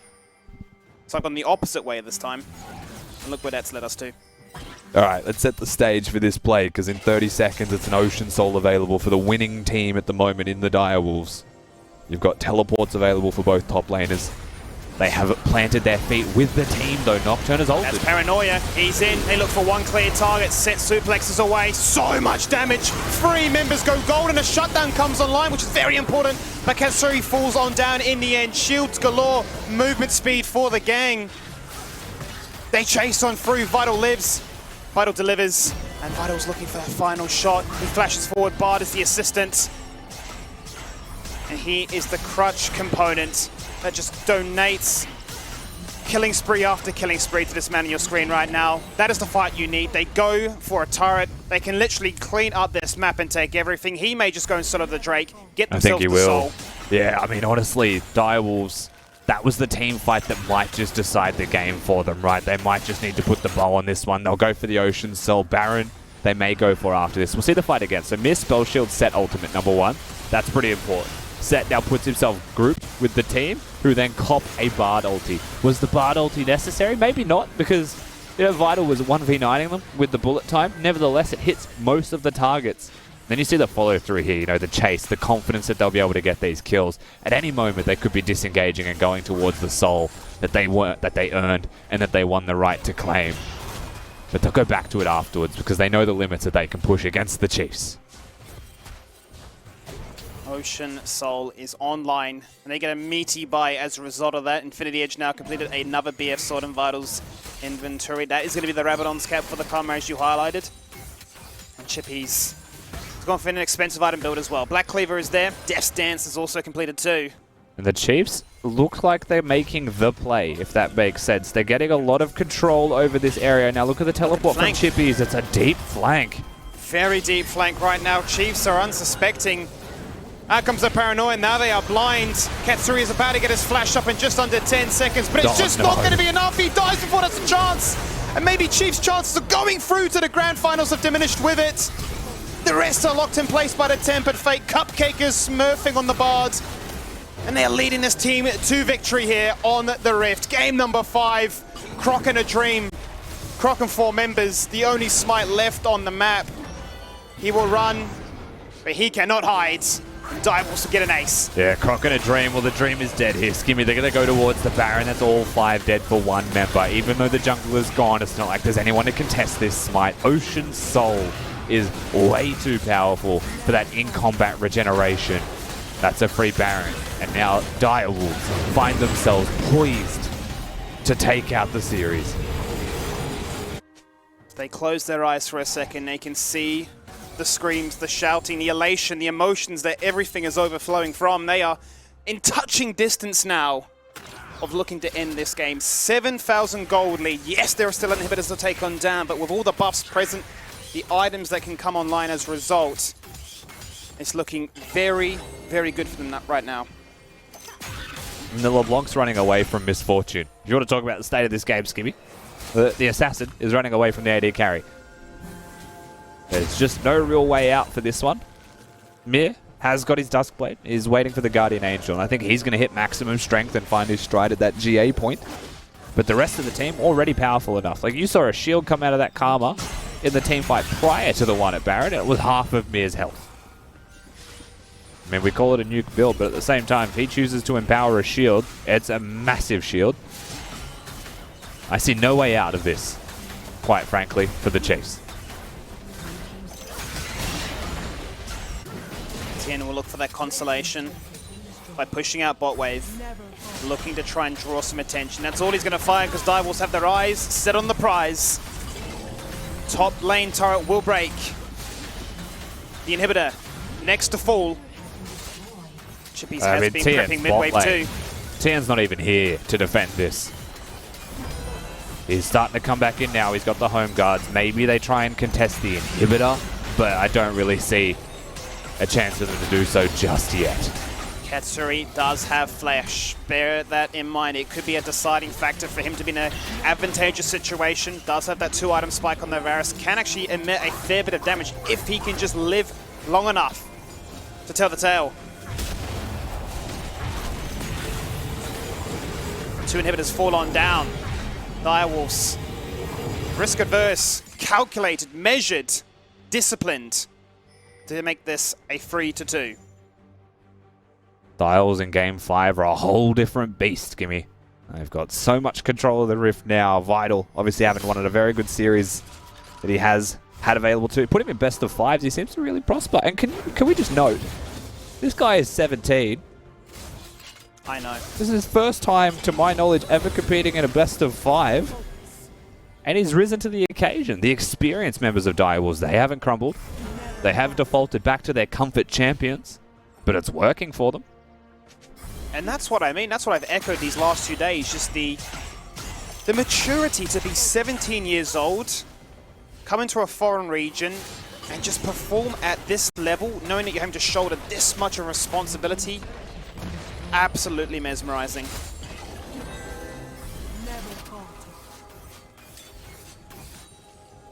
The next step is obviously going to be this bottom lane inhibitor, Skimmy. It's very hard for the Chiefs to stop this one, but they have no Baron anymore, Direwolves, so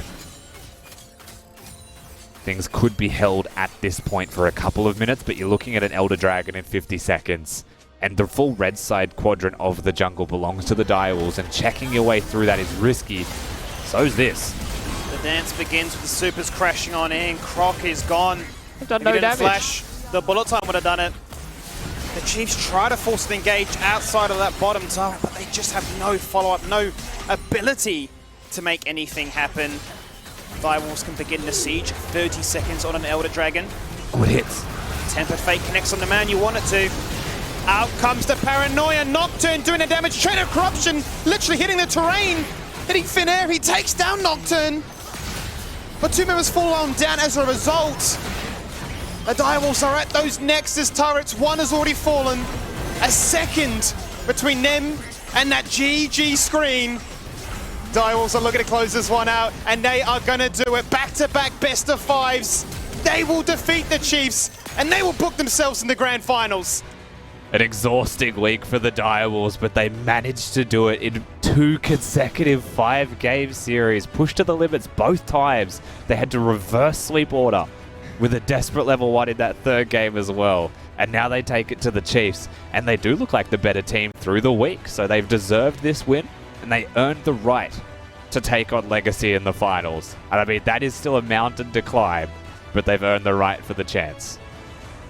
Hats off to do back-to-back best of 5s, to go the distance, to beat the critics, to show up on the day, to bring back that form that we saw from them, that then fell away for a moment, and we start to scratch ahead. Where was that Direwolves? Well, they have come back and come back with vengeance. We talk about Chiefs angry gaming. They have, what, consistent gaming? What do you want to call it there, Rusty? I mean, team fighting is probably the way I'd explain it. You know, Chiefs are a very good team fighting team, but what did it come down to in the end? It was Direwolves out executing in those 5v5s. Well, that was an exhausting best of 5 series. Hats off and congratulations obviously go through to the Direwolves. But for the meantime, we're going to throw it back to Nick and the crew. Exhausting indeed. My goodness, ladies and gentlemen, what a what a turn up for the books. Not what we were expecting, as we've covered multiple times. But if you're a Direwolf or a Direwolf fan, you are thrilled. If you are the Chiefs or Spawn, you are shattered, broken shells of human beings.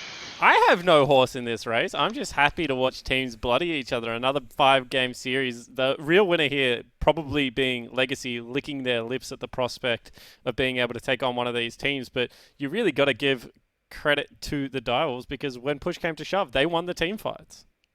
Absolutely, and credit to Direwolves, we will not only give, but we will give airtime to them as well, as we have Shock on the couch call.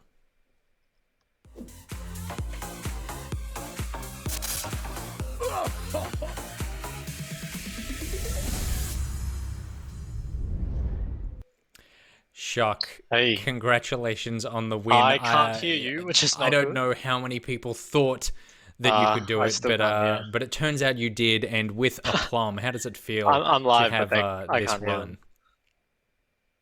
There is a strange man's hand Okay, I can hear you in now. there. I can hear you now. Shock, can you hear me now?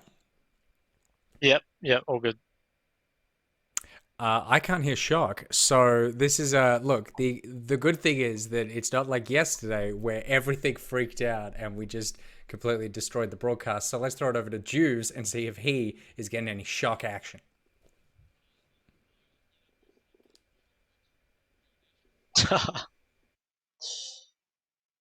Hello, Shock? Oh, yeah, I can hear you. This is hear I cannot me? hear Shock either. So I think we'll throw back. We'll come back to Jake, Nick Boy, and myself, and we'll have an interview amongst ourselves and talk about the series, I guess. Sorry for that, Shock. Words, but absolutely has He was earned. talking the whole time. Yeah, he was. Earned his win, and you know, anything he would have said, honestly, probably would have spoiled the moment. It's just one of those situations where you just want to mellow and wallow in the victory. You don't want to be tainted by things like interviews. I think and, what Shock actually credit. said. Shock actually said, "I'm super happy to be in the finals. It was a good series. Well done by the boys in good grit and tenacity." Oh yeah, that is probably what he said. That's what I think he said. I mean, my favorite part of that, I don't think I've ever seen an interview with a pro athlete ever where they're just halfway through saying something and then just a long arm comes in from above like it's friggin' God pointing at Adam, and then just messes with the microphone cord. So there you go. You only get that here on the OPL. What you get on the OPL is just a bunch of surprises. Juve's Direwolves, you can't say they did not scrape and claw and earn their way into this grand final. I'll be honest, if there was a team who I thought were, I guess, least likely to come back from, a deficit, I didn't think it would be the Direwolves team, and I don't mean that in a disrespectful way. I think they're quite good from ahead, very good from ahead, and leading into the playoffs, they went on that little bit of a loss streak.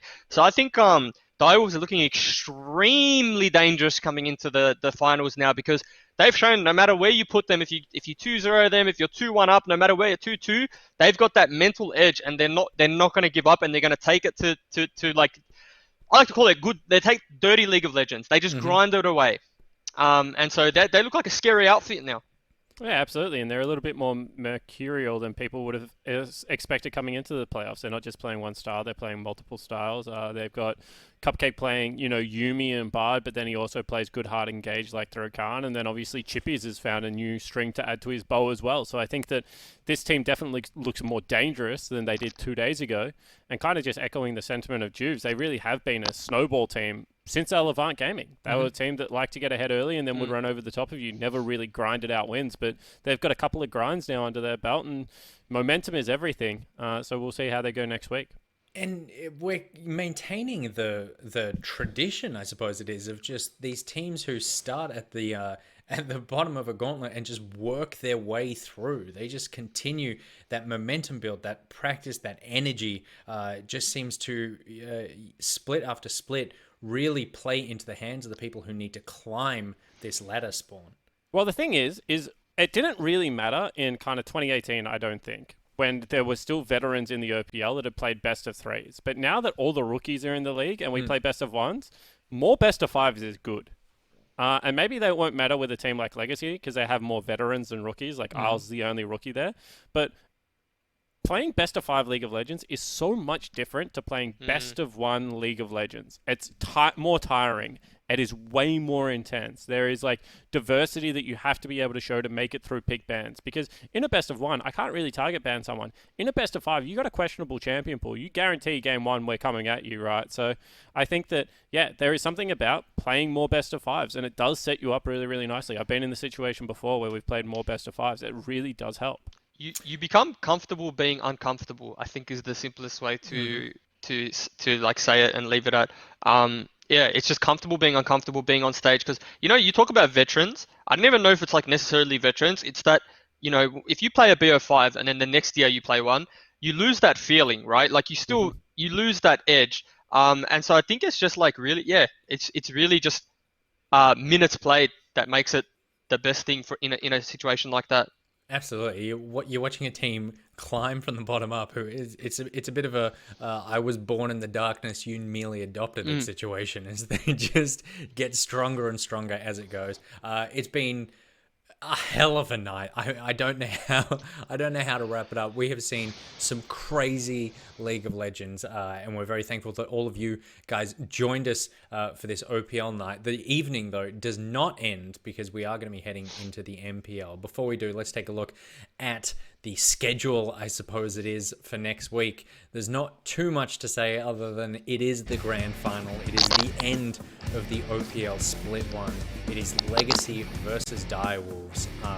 It is going to be an unpredictable night, I suppose. If the last 2 nights have been anything to go by, Friday the 24th of April, 4 p.m. Australian Eastern Standard Time, a mere 1 day after my birthday. So what a way to celebrate my birthday. And let's bring it back to what is important, and that is me. To be able to see 2 teams just go absolutely ham on each other. Juice. Oh, I was just going to say when. When what? When did we ask? Oh, you didn't, but it was the rhetorical we, like the royal we. Okay. So if production, whatever you did to mute shock, if we could just get that on Jews, that'd be fantastic. But don't do it right away because Jews, you do need to make the decision. You are the special guest here this evening. MPL, you get to pick the format that we play. Do you want to play Summoner's Rift, Aram, or a TFT? I think I'm leaning towards the ARAM. I do like a bit of all random, all mid, and all fun. I like that Jake at the beginning of the broadcast said, I would like to either play Summoner's Rift or TFT, and Juice has gone, no. I'm just trying to make Jake as miserable as possible before we end well, this. that's okay. Successful, guys. Mission successful. He had yesterday for that, so that's fine. Let's have a big thank you to the production team for making all this possible. There have been some hiccups along the way, but it is what happens when you have so many computers running so many different people in so many locations across the country. You guys have done a phenomenal job, the entire split. And look, we ironed out all the kinks for the grand final, right? A massive thank you to our casters as well. Skimmy and Rusty are really pulling double duty over the course of this weekend, both last night and tonight, doing a phenomenal job. Spawn, a pleasure having you back. The power team, by that I mean you and I. And then, Yeah, I knew it. and then, Jules, it's been a delight having you here for the weekend. It's been a joy. We tease each other a lot. We poke at each other a lot, and I'm just gonna leave it there. But a massive thank you to the audience as well. Thank you for hanging out. OPL is over. MPL is coming up. None of this, including the MPL, would have been possible without our wonderful sponsors, McDonald's and NeoSurf. Thank you so much, guys, for helping make this split a possibility. We're heading into the MPL. We hope you guys stick around as we all suffer through some ARAMs. See you in a sec. 強く強く輝いて消えた流れ星ほら命が燃える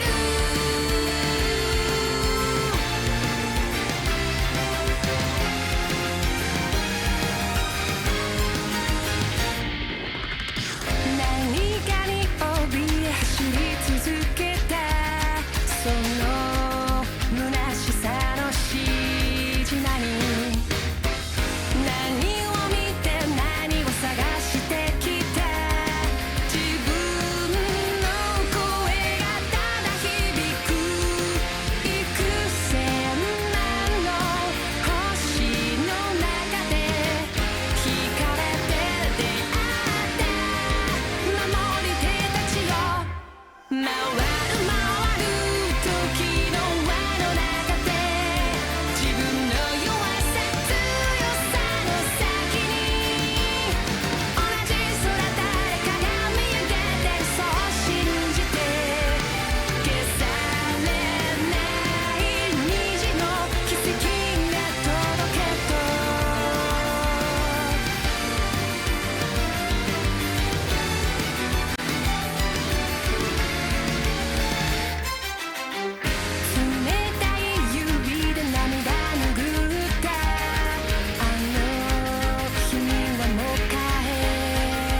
on my penta. Oh, baby, that's what I needed. 9 hours in this building with these morons. Good work! Let's go, boys!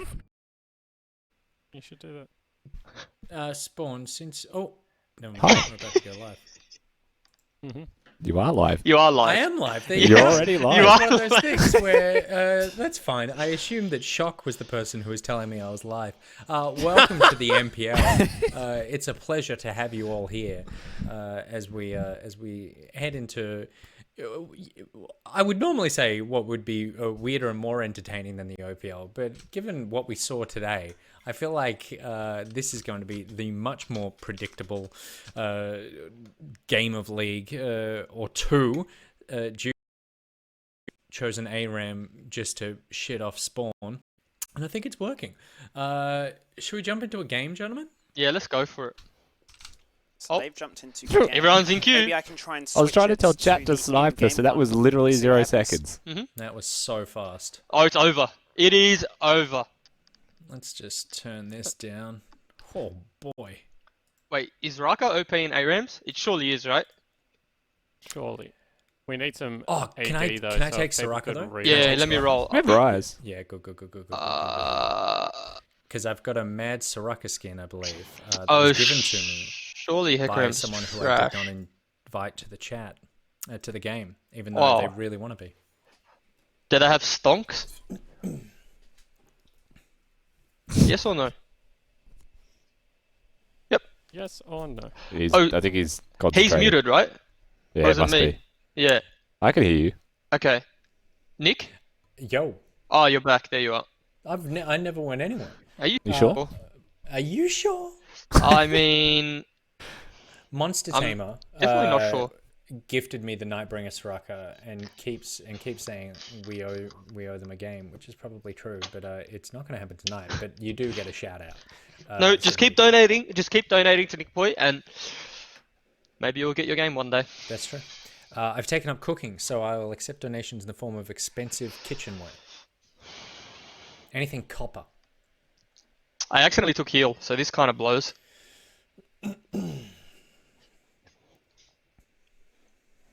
Okay, there we go. Oh, Nick. What did I do? you need to turn off League voice. Oh, well, that's going to be a real... Do you know how to do it? isn't it? Once I'm in game, I should be fine. Yep. Skimmy, you meant to go Dark Harvest in ARAMs, just a heads up. No one's replying to me, and I'm kind of getting frustrated. Yeah. Oh, okay. Okay, that makes... Okay. Yep.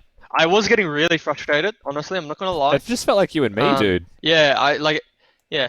And Jake's like, I don't know what he's doing. Am I doing it right? Am I doing it right? Input. Hold tab, hold tab, hold tab. Yep.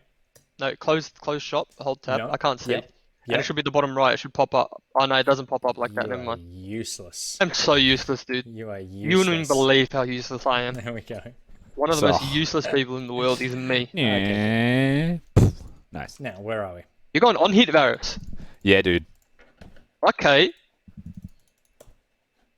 Hey, I'm gonna land a big knockback here, guys, if we're watching. Please. Oh, we're not paying attention? Quick time to tab over to chat. I can't do it. Rastos! Hey, I was trying to fix my... So, okay, so I'm wearing it. I feel like no one's playing the game. Literally, Jake's in base. I'm landing knockbacks of the century, and we're not playing. You are not. If you want my time, we're gonna play the game properly. My CPU is literally dying. Like, I'm getting all of your comms in like just spurts, and it's just a disaster. You don't need This comms. should be a fun night. We watched some games without comms today. I literally am on 4 frames. It's fun. That's 4 more frames than I have. Oh. I've actually got 144. Yeah. Look at him! Nice, Juice. I'm farming Dark Harvest actually. Oh, the live. Can the you hit live. that barrel? Hit the barrel game, barrel game! Oh my Barrel. god, I A-clicked it. And the death. I'm dead. Gapper? I'm dead.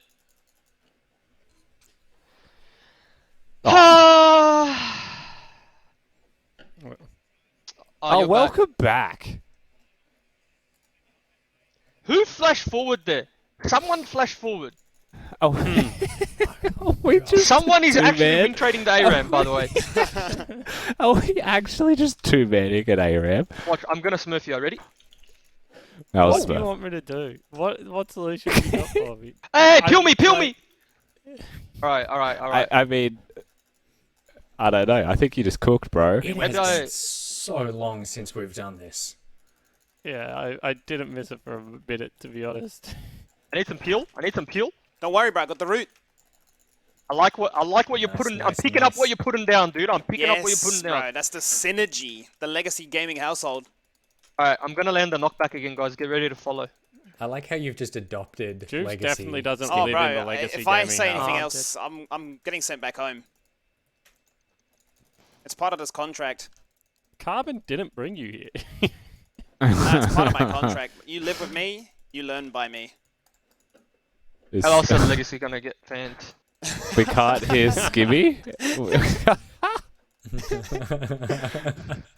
Is Skibby talking? Is Juice talking to himself right now? Please. No, I'm talking to Skimmy. No, to the stream. Can no one hear anyone They but said Juice? Skibby's muted. Skimmy's Oh muted. no, No, but Skimmy was muted. That might have been when. that's not good. No, you don't want my mic run through the thing. Is it only? Do we only hear? Juice? Is that the sitch? Oh no. I hope not. Wouldn't be very. I saw someone in chat. Who was it? Hey Rito, can we see someone who's actually good? No, you cannot. No. You cannot. It's the MPL for a reason. Yeah, there's. That is shit we, for the. we used to Ah, do yeah. that. This work from home life. That's not how this works. Hey, why is Nick not good? Thanks, buddy. Yeah, That's true. It's a good question. Answer the question. Yeah. I'll tell you why Nick's not good if you want me to. It's these old fingers. Yes. Yeah, that's what it is. Oh, Oh, Hey, now we who's get not good, those. you piece of shit. We take those. Oh dear. Nautilus is just a specimen. coming in hot. Oh. Okay. They're really low. They're I'm really low. bro. I'm useless. Auto attack. Lux. All right, we're on it. We're on it. This is good. This is good. What was that? I don't know. Yeah, that's an aggressive Jana. That Jana was very aggression. Clearest webcam. You lying to me, bro? Alright, what's the game Finally, plan bro. here? I've got heal still. If... Oh, okay, Varus. It's me, Rusty. Bigger rust dog. Oh no, that guy lived. That's really tragic that I missed that. Oh, get it. Get it. Oh. He's got some frames. Ooh, Oh goodness. no. Oh no. Oh no, don't give it to him. There you go. I reckon we're in a really good spot, guys. Not gonna lie about it. You could call me by my name if you want. You're talking to me? Are you calling me Varus? I like call. It's just a professional habit. When I Name It's tags a are off. Professional We're habit. sweating it up. no, yeah, like your nameplate's off, so you just call people like it's stuck with me. It's all Like- good, Talia. Yeah, there you go. See, Yes. That was forced, man. That felt wrong. it did, didn't it? I don't know, man. I'll try and change my ways. Yo. Where's Spawn? I'm here. What do you want from me, dude? I haven't heard a word Cool. from you. I'm getting a bit stressed out because of it. Yeah, I'm getting stressed out too. And then Jake's just super sweaty. That's what Whoa. happens during Don't this. make me in. Oh, yeah. I don't want to look bad on The camera. The we are, the me better run the away. content for the viewer. No! Shit! Gonna go. I mean, I'm being. love Love you too, man. protection. Alright. I was gonna hook me here, by the way. He can't help himself. Ready? Watch. He's hooking. He's hooking. And he's dead. Aftershock's really broken, I guess. I got him. Oh, Let's go, Rustos!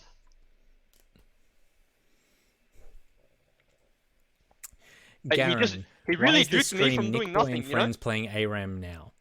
This is game 6 of the series. Because it's over, mate. It's over. We had 5 games. It's all over. It's now time to get to the business that people actually care about. Yeah. My goodness, people in chat are just so angry about things that they don't ever need to watch. And they're amateurs. The internet, Jesus. Also, I guarantee you that they're better than us. I guarantee 100%. you. It must be so frustrating to be really great at a video game and just have to watch this. Watch average players play. Yeah. You know, like none of us played at Rift Rivals. None of us are double killing in an Aram. Crazy. No wonder nobody takes Bill me! Oceania seriously. Come on, Jake. Come on, Jake. I expect better from you there. I actually feel like you're trolling there, Jake. That combo was very unoptimal. How was that combo unoptimal? Because you could have got the stun instead, but you didn't. I stunned him. Did you? Yeah. Nah, chat's got a good point. No one in this game outsmarted Levi. That's true. Not a person. But Rusty has played at an international tournament as well. That's true. No one, I don't know how many people know that. It's very... It was in, like, the Roman era, but... Yeah. God still roamed the world. The Colosseum was still active. The first international I went to was actually against the Persians. Oh no, I've just been... Welcome back. I want to kind of... Rusty. Hey? Rusty, you got ult? Yeah. You want to fish? Oh, Nautilus will take that. He'll so take that. Yeah, he did. Yeah. Oh! The whole team, maybe. Let's go, Lactos! Let's go! Let's go! Hey. Oh, my wall, I've stuck myself. Okay.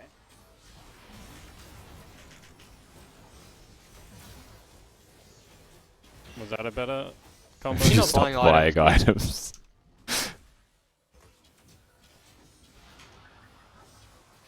Nick. Skimos. Nick's God. The message was literally just Nick's God. Yeah. You should try Dark Harvest in Aram. Like, Yes! come back! Everything I say, I like this. Aram with Lofi PP. That is so topical that no one else knows what you're talking about. What happened to Why did shipped that. Skimmy just stand still? Wait, does he have a... Oh no, Oh, There's a Dark Harvest. Stone Plate Nautilus. Here we go. I swear Brand does so much more damage when other people play him. No, because you're gonna hit the 20 death power spike. Is that what it is? Ah, dude, whatever.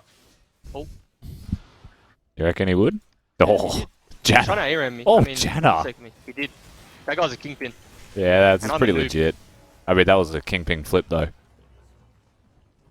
Couldn't say. I got what's Queen blinded. We need to do something, boys.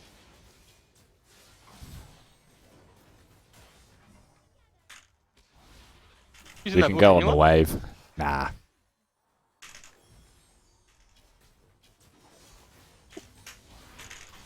There's a GP barrel in that bush. Yep. There's no more GP barrels in that bush. How can we just kill this guy? Oh! Maybe that's Faker. Maybe Faker's boot camping in Australia. Anyone ever thought about that? Maybe. Not until this moment, but now you mention it, he is a believable I thought faker. my ult was going to do so much more damage than that. Who, yours? You've gone Seraphs, dude. Brand's not about Seraphs. Brand's all about, like, Armor Pen and Leandries. Isn't Brand good with Seraphs? Like, it's not an optimal item. You just want, like, AP and then, like, HP shred. Like, so Leandries into, like, Death Cap, Void Staff. Like, you just want straight pen. But then how do I use spells without mana? How do you what? Use spells without mana. He means mean- magic pen, chat. You kind of just... Did I say Armor Pen? I meant Magic Pen. Whatever, dude. No, It's I been a know long you day. meant magic It's all pen, but I'm good. just like, if I don't build a like Ludens or a Seraphs, then I just don't have mana for spells. I mean, like... presence of mind in this game mode is broken. Yeah, presence of mind's Yeah, good. I've got presence of mind. In your spell, you just got to kill him, bro. Actually, a lot of damage coming out from someone. Definitely not me. I'm trying to kill Varus, Like but Varus I did a lot of himself. damage there. Yeah, I hit optimal combo that time, I think. yeah, very well played on the optimals. I'm gonna make an optimal play here. Ready? Yeah.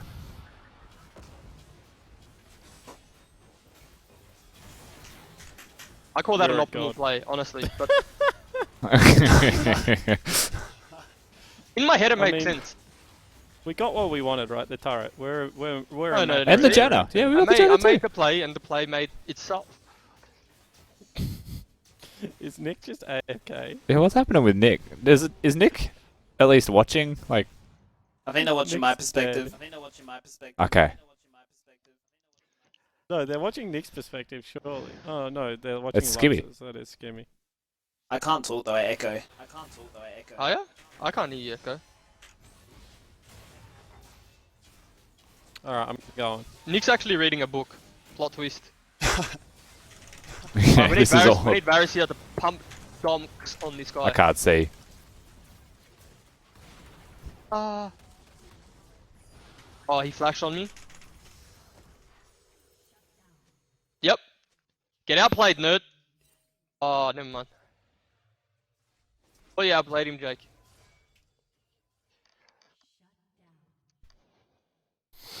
That's kind of crazy though. He is breaking riot rules in a riot game. Should we report him? So you reckon I go Rylai's next? Void Star? I think go Death Cap. Death Cap? Yeah, you've already gone Seraphs, dude, and you got Leandri's. Why wouldn't you go Death Cap? Is that optimal? We're not Go on, get optimal, in your but bird. It's a bit of fun. You didn't do it. I'm on my wall. I'm on my wall. He's gonna get caught. I can't see though. Talk to me. No, you're fine. You're fine. They're There's in an ort front of though. you. There's an ort. Ah! Oh, I Good flipped play. him. My computer's come good. I've got like 102 frames now, which is Yeah, more than you're enough. scaling. You're just scaling into the Aram, brother. My CPU usage is still 100%. You guys are still lagging. Oh, in but at least you're Discord, getting. but I got Well, 100 you know what? frames. When people complain about 100% CPU usage, I actually get a bit upset because like you're complaining about value for money. You're using all of your CPU. Yeah, the most I don't get to use efficient any of my computer CPU. possible. Kind of crazy when you think about that, right? Yeah, that's insane. We just have really inefficient brains now. You mention it as well. Nothing. Welcome back. Enjoy the 9 times. We're actually reporting you, by the way. Oh no, Lux got us killed. Report Lux. I did so much damage there. Yeah, you did. This I got guy a void scales stuff. real well. Echo, echo, echo, echo, echo. I got another kill. Oh, Nick. Man, I'm carrying. Nick, Mm. when we're fighting, Mm. use ultimate. Sure. Someone else literally had control of my computer, mate. So how about you just focus on that? Now that say what you really pizza want to wanna say. eat. Now say what you really want to say. What you're really thinking, let that out. I can't. And then I'll be the host next year. Oh, Jeeves is gone again. He's got a flash. I haven't just got a flash. I've gotten kill. Outstanding. Honestly, that Queen purchase was. Never mind. I can't see. Oh, Yuck. Oh god. That's okay. Oh, It's God. okay. It's okay. Play front to back. Play front to back, but we're going wrong way back. Hey Nick, I could really use that ulti of yours. I Quick, could quick, really quick, use quick, a quick. wish right now, wish right now, wish right now. Do I die here? No. Nope. We based them. Good wish, Nick. We did it, boys. We did. Everyone group up. What are we doing? What's the game plan here? Are we dying to purchase items or Nah, we're winning the game right here, right now. we can? I'm gonna hit the Right barrel. here. Yep. Right now. Azir's gonna try and make Oh, fake in play hip up. again. He can't help himself. Oh, skimos, nearly.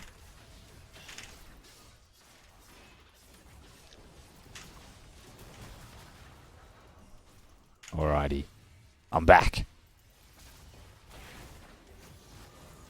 Oh my goodness, not go that get this. turret. Can I Alright, just say, someone this is a needs to testament- How the hell? this is Wait, a they don't know I'm testament here, to by the way. talent They don't of know you I'm here. guys. I'm gonna look for Azir. Oh goodness. Oh, they know. Oh no. Yes, Jake. Hear me? He's stunned. Ah! Nice, Rastos. Ulti in 5. Doesn't Hell even yeah. matter. Doesn't even matter. You're Give that us good, that it doesn't sweet, matter. sweet ult. Oh, we didn't get the ult. That's alright, we win. Quinning. as I Look at like to attack say. speed. Yeah, it's crazy. What do you got? Oh. I've seen a few Barrisuds that should have built that way today, actually. How many times did I say we send the item here and it just never got purchased? Yeah. A few. Quite a few. Oh. Man, oh man, what I mean, a wild you ride. guys won this game while I was not 45, able yeah. to use my computer for about 5 minutes. Yeah. How good are you? I mean, the only person better than you is that guy in chat who said that this was shit. It's true. Woo! I'm dead. Like, it's actually so much easier to play MPL when my comms are intermittent, to be honest. You mean intermittent? Like, they coming and going. Just drop Sometimes in I can there. hear exactly what you guys are saying. Other times I'm like, I have no idea what they're talking about.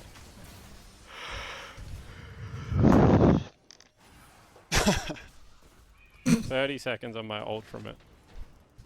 I'm dead. We good? Shot call us in. Lux, land binding. Spawn, hit, skill shots. Good. Let's. Are we good? Am I here? Am I talking? Are we winning?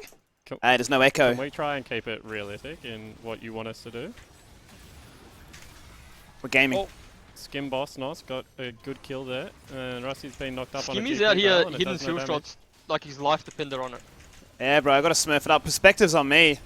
This is the OPL. Oh, you guys might have just cost us the game. No, they can't end. Me and Rusty are alive. Does Azir have ult? I didn't get to Probably. see. He looks like he has ult the way he's walking at us. Ready? And Yeah. Quinn has just 2 hit him. I missed you. 12 seconds, Juves. Just run, Juves. What do you mean just run? I'm not gonna just run. Nah, I'm gonna clutch. Clutch or kick. Clutch or kick, exactly. Clutch or kick, right Just now. run. Ready? Out micro there. It's a good start. Good start. Ooh! See? Clutched. Don't Surely, take my surely. kill! Okay, dude. Holy moly, you got me angry for a second. Good lord. Let's go, boys. Let's go, boys. There we go, Jake. There he is. Big doubler. Hey, Jake, you've really turned it around. Thanks, mate. The frames are helping. I'm up to 138 frames per second. I do not know what is happening. I think they're installing RAM as we speak. Download RAM faster. You've got to insert RAM as fast as it can be taken out, Yes. implying he's taking the RAM. Oh. I've been outplayed. Wait, I've absolutely been outplayed. who's got spellbinder? Jana. Okay, someone was proccing it and I... Oh, I got death cap. Wait, bring him to this bush. This game is actually hard, man. Come to the board. Yeah. I got flash in 5, so we could win. That doesn't see me, right? It does. Oh, no. no. Yeah, guys I have know. fought Bit of without me. anti-CV there. Ah, and we've lost. Yeah, that was a big no-way. Bit of Christ. Jake can actually hold, you know that? No cap. Hmm. Jake, No, can you- my ulti. Jake, I actually think you can hold here, straight up. Alright. You've got to do some stuff to the minion wave. They have neglected the minions. Uh-oh. That was Wait, a you nice actually do combo. a lot of damage, by the way. We've Well, actually look lost. at them. Oh, that was a bad time. Maybe we Indeed. should have brought in that guy from chat. The guy Maybe from if chat- we had 5 people. Hey, you we know? run it back again now. We're good, no? Surely We're ready we to run actually it play back. the game? That was the warm up. That was the warm-up. We're getting our way through tech. Thank God we picked Aram. That's what I'm saying. Yeah, jeez. Kill me. Okay. No one gets an honor. We just skip that one. I didn't honor anyone. My There was- computer there is was just no stuck honor on in that game game. still in progress. But I know that that's not true because I just saw a defeat screen game. You never know. Yeah, you do never know. All right, jump in. We got this. This is it now. Chat. Thank I you just for need to look at seeing damage through done the, quickly. I want you to forget everything you saw during that game. None of that Graphs. happened. Ooh, Surely that's a we big can- brand graphs. Surely we can reverse sweep. Juice. Yo. There must be a fault because it said you did the 4th most damage in the game. That doesn't sound like you. I mean, when I'm putting my body on the line so we can do damage, of course, God. someone's got to do it. While Nickelboy is sitting there with someone controlling his computer. And can I just say, that person was a Riot employee and never once actually attempted to play the game. Well, because they don't want to account share, right? True. So we follow rules on this stream. Yeah, like no AFKing. Yeah, important rule to follow. Ezreal. Oh, this is going to be hella fun. I'm playing APS. Twitch. No one wants to play Twitch in an ARAM, dude. Serious? I feel that. Is Casio good in ARAMs? What else do we have? I'm playing AP. Yeah, Cass is alright, hey. Should be, right? Yeah. Oh, Skux, she sounds pretty good, eh? Oh, cheer, bro. Oh, yeah, nah, bro. Yeah, Jake was You trying know- to do Kiwi accents the whole time. It's so scuffed, eh? Yeah, he thinks it's You know, good. as a British person, you doing a Kiwi accent is just as Look, mate, offensive as me I doing see a the Kiwi world. accent. Oh, yeah, is that right? I'm out here So, 2011. just 'cause I've been to 2011. America a couple of times. means I can do an 2011. American accent. What's 2011? I I'm can't. just trying to I'm out work here that out. 2011. Oh, boys. Come on, boys. The accent ain't that bad. Oh, I don't know. That was pretty bad. that What was did you a bad say? one. 2011, I think, is what he He tried did to say that. He did Roll say the that. clip. There's no way you didn't say that.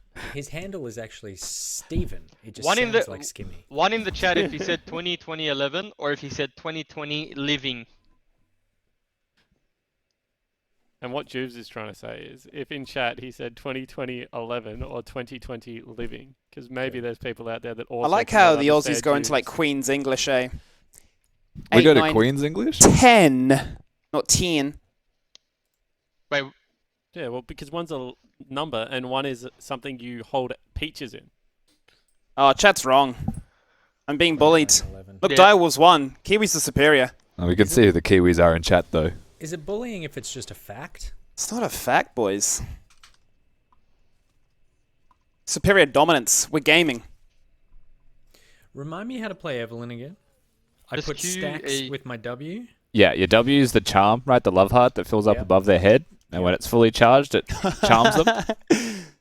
And then your Q is just mash. You just mash Q, Have I right? stolen Spawn's spot where I argue with chat? No one can steal Yeah, my I think spot so. from that. Chat, I just. fuck conkies? Where did you go? Okay. Let's go.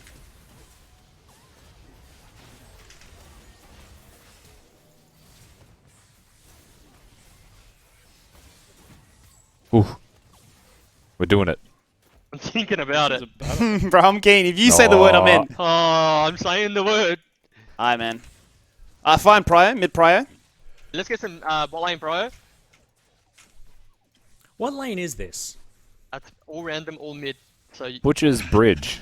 they said what lane? Yep. It's the bridge lane. Bridge lane. Do we have a current arena or do they? Oh, they do. Okay.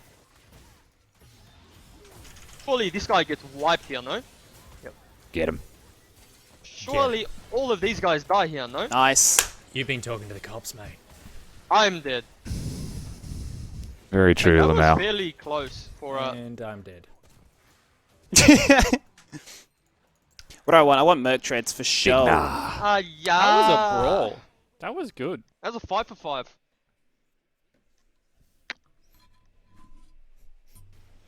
Lissandra passive is really OP in those brawls. Yeah.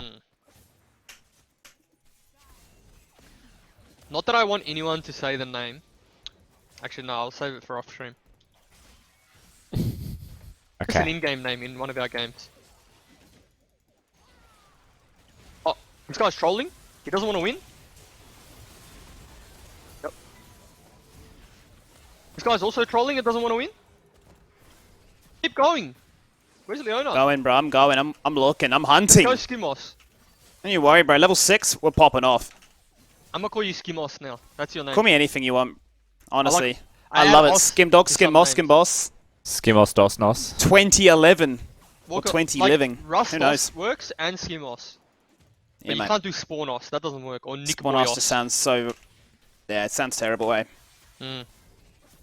It's because Spawn is actually just a terrible name, to be honest. Where did it come from? Why don't you just rebrand like a Red 7? Redbeard Spawn, because my mum has red hair and gave me, like, yeah. Like, so I got a red beard off my mum being a Good. redhead. Do it. It's Do a a crap do a name. Rare 7 rebrand, Drake. That's so yeah, good. do a Rare 7 rebrand. Oh no. Ah. Oh no. Working on the damage now, though. Ulti. Might get this and then pop my head back in.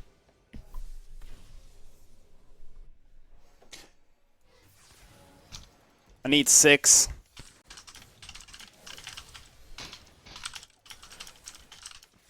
What's the game plan, boys? I'm pressing buttons. Yeah, yeah, have a go. Go in, go in. Yeah, yes. Okay! You know the problem, Spawn, that you're going to run into with that naming convention is your kid might be called Spawn Spawn, and at a certain point it becomes comical. Ridiculous. Penta, Penta, Penta! Pentakill! I tried to. I was like leaving it for you, my guy. I was No. trying to steal so much. Yeah, hey, why don't you become Spawn 7, Jake? That's a good idea. Only 7, Shut Swiper up, 7. you Muppet. Make it a thing. Jake? I mean, how much Hello? would it cost to get your team to rename to the spectrum of steak cooking? Mm. Of What? medium rare in the mid lane? Oh, okay. I thought you were gonna be like, you know, all 7s at the end of your name. Then you just get sponsored by someone with 7. 7 up. Yeah, or like 7-Eleven or something. There you go. What do you reckon, boys? We just wait for ultis. What's the game plan here? I'm dead. No, I don't think they're gonna let us. How can we just kill them instead? Hi, bro. I'm in. Oh, I'm saying, how are ya? yeah, get him, Skibby. We're punching on. Cassio's getting lippy. I don't like her attitude. Well done, Skimos. Oh, mega nard. Ooh, nah. We're just zoning. We zoning. I'm looking at that cat. I like the way There you you're go. playing these team fights, guys. Yes. I'm vibing real hard right now. There's a vibe train and it's stopping all stations to write games. Jesus.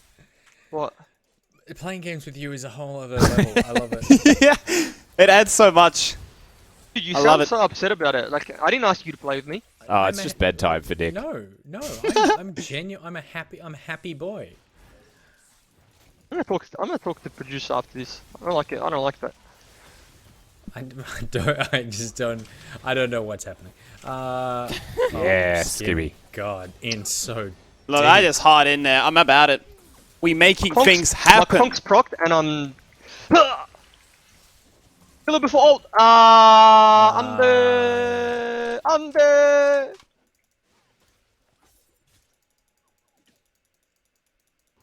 Surely I can heal off this, right?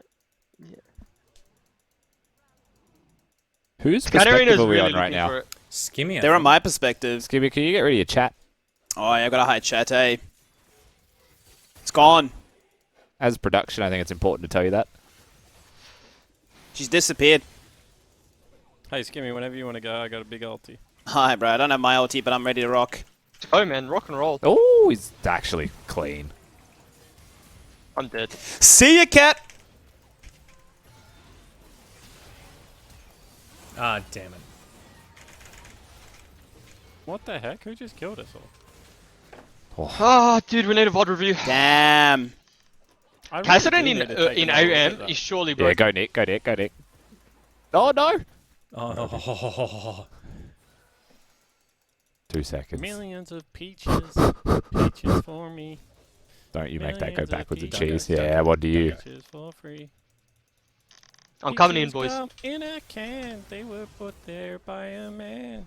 It didn't used to be a Z main, Rusty.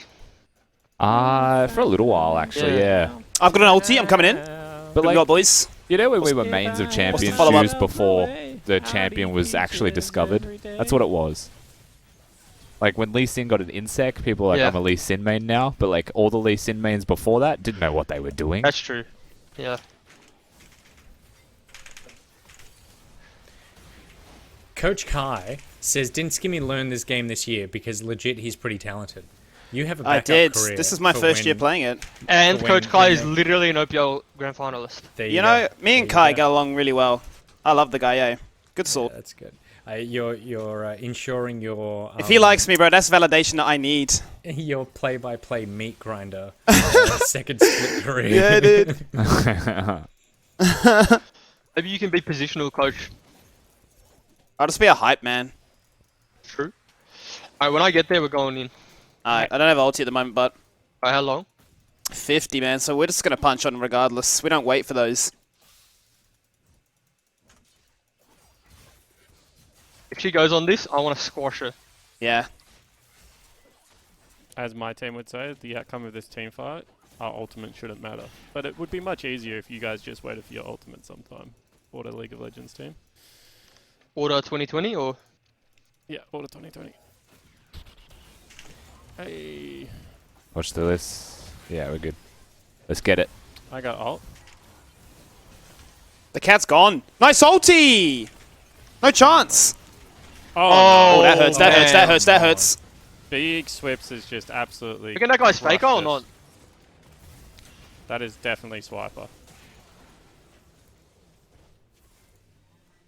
I killed the rest of that team for what it's That was worth. disgusting. I don't think I did any damage. I rest think my of that brain team. switched off. You killed two The other, people. the other two, yeah. Swiper, the rest of the other team is 4. I'll get the other two then, fine. Just give me 5 seconds. Try to build. Just want magic resist. Wait. Oh, I thought Zed might have outplayed that. Maybe I just keep Tactical, going. better? said. By Zed, I mean Rusty. Oh, right. We're talking about me. Oh, sure. Oh. We're really getting. Oh, no, bro. Hey, I'm coming in with a fatty ult. We ready, boys? I see Jubes is keen. Know my limits. I'm a limit tester. Oh, I'm out of range. What was that Oh, video no. today with Swiper playing? No, he was a beast. There's a list He in these lost. books, by the way. Yep. Oh, I was ready to follow that with a snowball. Eh? Oh, God she's damn so it. dead, bro. Everyone laugh at her. Everyone laugh. What is that? It's my TFT thing. That was Skimmy Look, laughing. If I press Control 2, it slices open the That world. was Skibby laughing. cool Get is that? out of here, Nick. Dude, I feel so inadequate. I just have a keyboard cat. It's hard to understand because it's in New Zealand. I mean, I spent a lot of money on those TFT things, so maybe don't feel so bad. There's like 2 simultaneous conversations going on right Yeah, now. like we're just cracking up at each other and they're just like actual yarning. Wow, she just hit me with a. What's nuclear yarning mean? word. Just means having a conversation. Huh. Oh, see ya! I'm gonna be faker! Tower Ah, no, it it's wasn't. mega. that's a big sweeps, man.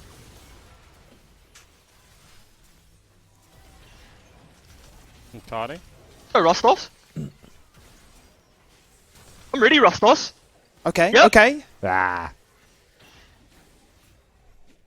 I don't- like it. This guy's got fear, I can see it in his eyes.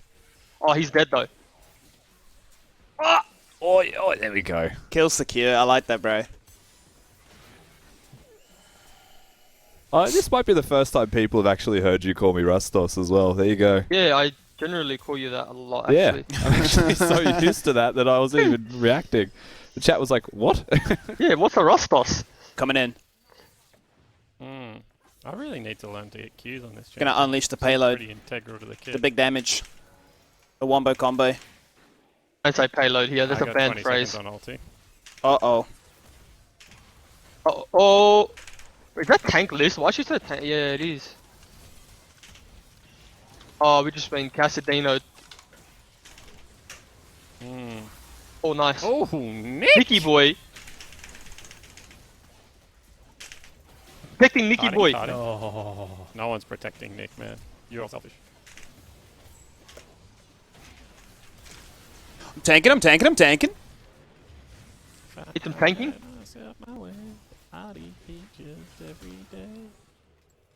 She really is a tank, Lysandra, isn't she? Oh, I just got outplayed, no? Surely just got outplayed there. Well. I got the Andrews now. See ya.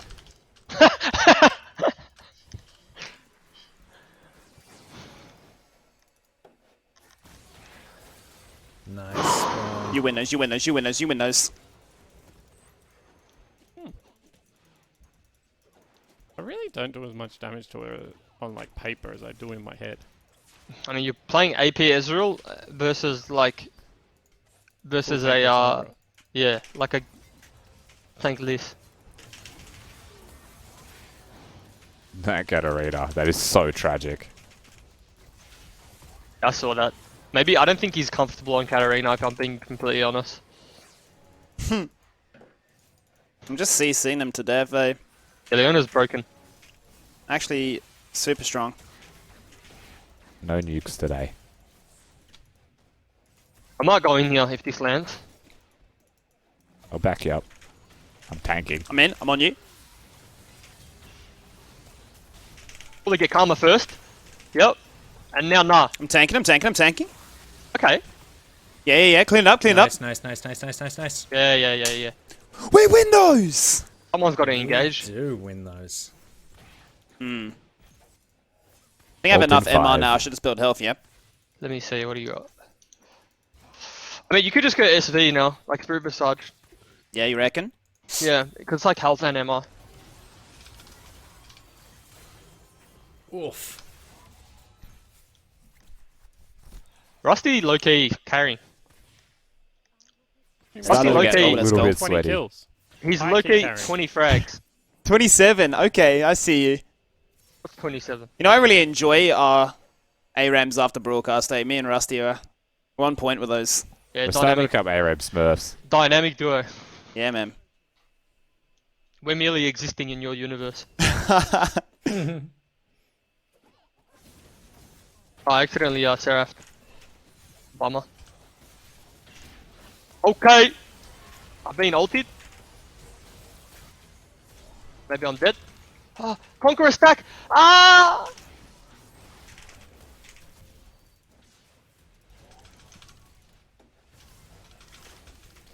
My god, man. Watching Rusty play Zed is like watching Faker versus Ryu. Is he Faker or Ryu? He's Faker for sure. Oh. Juke me that time.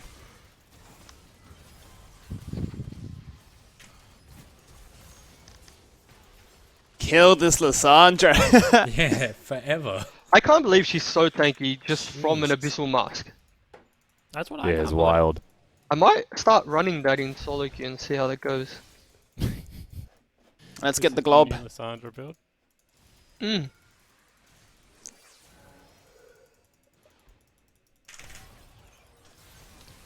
Rusty, what was that? Look at the moves, look at the moves! Rusty, what was that? Get it, get it, get it, get it. Dude, it! Oh, Okay. unlucky. Oh. The I had barrage more was hit clean. Oh. Swiper just cleaned it up. No, you No can't OP. kill- I don't think he can kill me actually. I think Cassidy Sure. can. Okay, okay, okay. Cassidy can, but not him. The 1v5 auto spawn looking for it. Oh, flashes out of that one. And here we go, clean? Rare 7 misses the W, but he hits the Q, hits the other Q, the Cassidy flashes in. Oh my god, shock, what was that? Did you say he yeet the Q? Yes! Does it make it funnier if I say yes, I did? I like that, bro. That's a clip. He didn't. No, I He did. didn't. Add that to your casting CV. Yes, can you use the word yeet in play-by-play? Yeah. Banned words. Yes. He yeeted all over him. Oh my god, Skimmy What? with the Q. Misses the E. The Casadino has yeeted out of there. The ultimate lands. I don't know what the ultimate's called, but the What? E comes in. Oh my god, the Karma Q goes in. Oh my god, Nick Boy hits the ultimate. I don't know what I'm doing. Ah!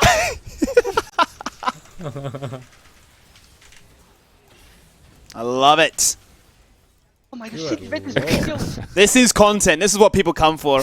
It's I love when we play Aram with Jubes. It's just so entertaining. You guys should say yeet in grand final. One of you's got to fit it in on the grand final cast. Oh, I would get so booted off the stream. I'll get replaced. If Tally plays Orn and he hits some Orn horn, just call it the yeet horn. The yeet horn is look, see, look at Karma. He said yeet. Yeet. He's ghosting, by the way. Actually, report him for ghosting. Oh. He actually just pumped me, that Karma. Do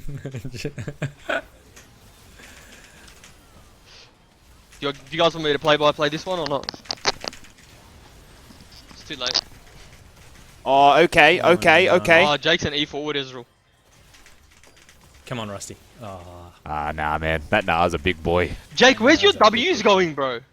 If I've done more damage than you, Jews, I'm gonna give you so much shit.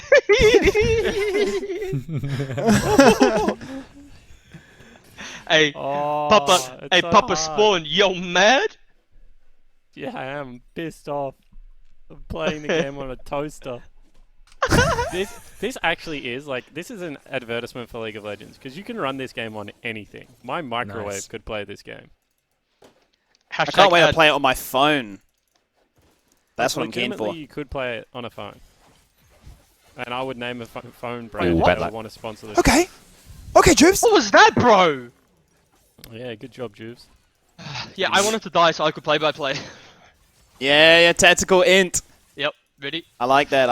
And so we have the blue team walking down the mid lane with the minions. The Na goes in. Oh my god, big switch to the Mega Na. Lands the Q, lands the ultimate. Leona misses the E. The Karma lands the stun onto Zed. Leona goes in, lands the Q onto Katarina. Zed goes in with the shurikens. Zed hits in with the shurikens. Goes in, the ultimate goes in. Oh my god, Zed comes back to his shadow. The Cassidy's Rift walking in. Can he get it for the back door? No, he can't. Skimos has it on lockdown. Can the blue team push down the mid lane with the minions? Go on, Leona faces it. Oh my god! The excitement is not accurate for the action. That's so good. Skimmy's actually smurfing though.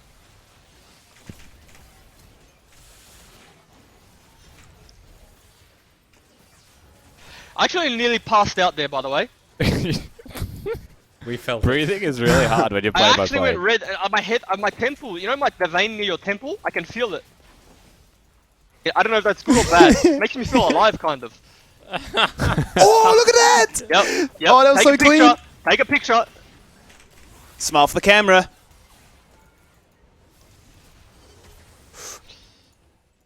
I'm putting I'm actually putting that little snippet of me casting on my resume now. Yes, dude. That's a resume. That's a clip in a resume.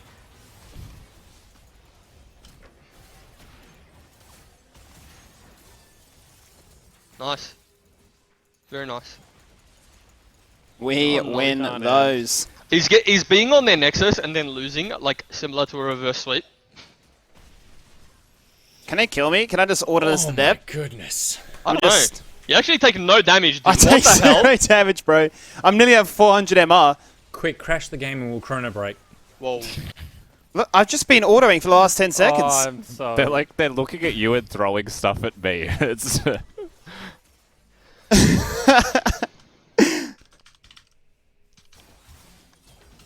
How has Rusty got 34? Okay, kills? Rusty. Okay, Rusty. 1v3 situation. MR, Okay, this is a double. 35 kills. Okay.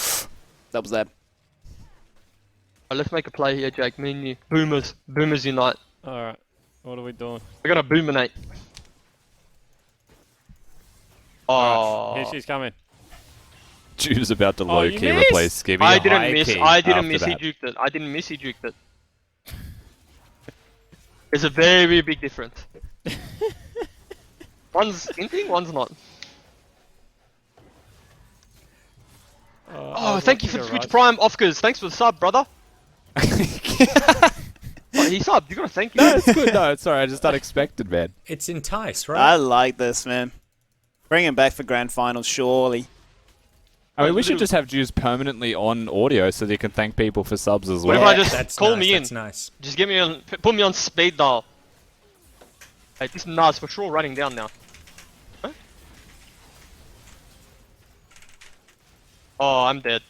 Aren't we all dead? He's just gonna mega sweeps, no? Oh no. Is it up to me This again? is no good. It's not Oh, up to nice. Na's dead. We're good. you. Not up to just you. But I would feel comfortable if it was just you. Just know that. Yeah, rest assured that in the back lines, Spawn, there is me. Oh, GG, well played. There it is. There it is. There it Who is. surrenders an open Nexus game? Let us have the joy of killing them. Yeah. No, dude. Alright, I'm checking damage dealt, Juice. Yeah, I'm warning yeah. you, my friend. You didn't- You better have at least 2 times the 238 damage. dead. I did more damage than you. Did you really? Yeah. You get a GG for the casting. My game is crashed. I can't confirm whether Juice has done more damage than me. I'm not lying. Someone tell him. I'll check right I now. can't see. Yeah, he did more damage than you. Yeah, he totally did. About 4,000. Yeah. And we've lost Jake. Thank you very much, everyone, for enjoying along with us the MPL. It was a rough start, but it was a clean finish. And much like the Direwolves, that's how we roll here on the MPL. Juves, thank you very much for being a part of this weekend. Honestly, I hope you come back, Juice. That's I it say too. that with all For my real. heart. Well, I hope you don't take my job. So, Matt, if you're listening, no ideas, but... Matt, if you it's are fun to listening, hang they out. did say they hope I come back. So whoever's job you need to take, just take it, rip it from their hands. I don't get don't even think about it. Don't think about families or anything like that, and just give it to me. Matt, if you are listening, I do actually have a tier list of people who I would fire, so we can talk about that on Tuesday. we can just slot Jews right in there. Yep. So it'll be fun. Me and Nick have so already thank you spoken very about this. much, everyone, for hanging out. We have had a hell of a weekend, and we've got one more night of OPL action for Split 1 coming your way next Friday, 4 p.m. Australian Eastern Standard Time. Whatever time zone you're in, just look up where I am and calculate what that is compared to where I am. He's in New South Wales. It's easy. I'm somewhere. You'll figure that out. So thank you very much, everyone, for hanging out. Thank you, Juice. Thank you, Skimmy. Thank you, Spawn. Thank you, Rusty. Thank you, Nick Boy. We're out. Peace.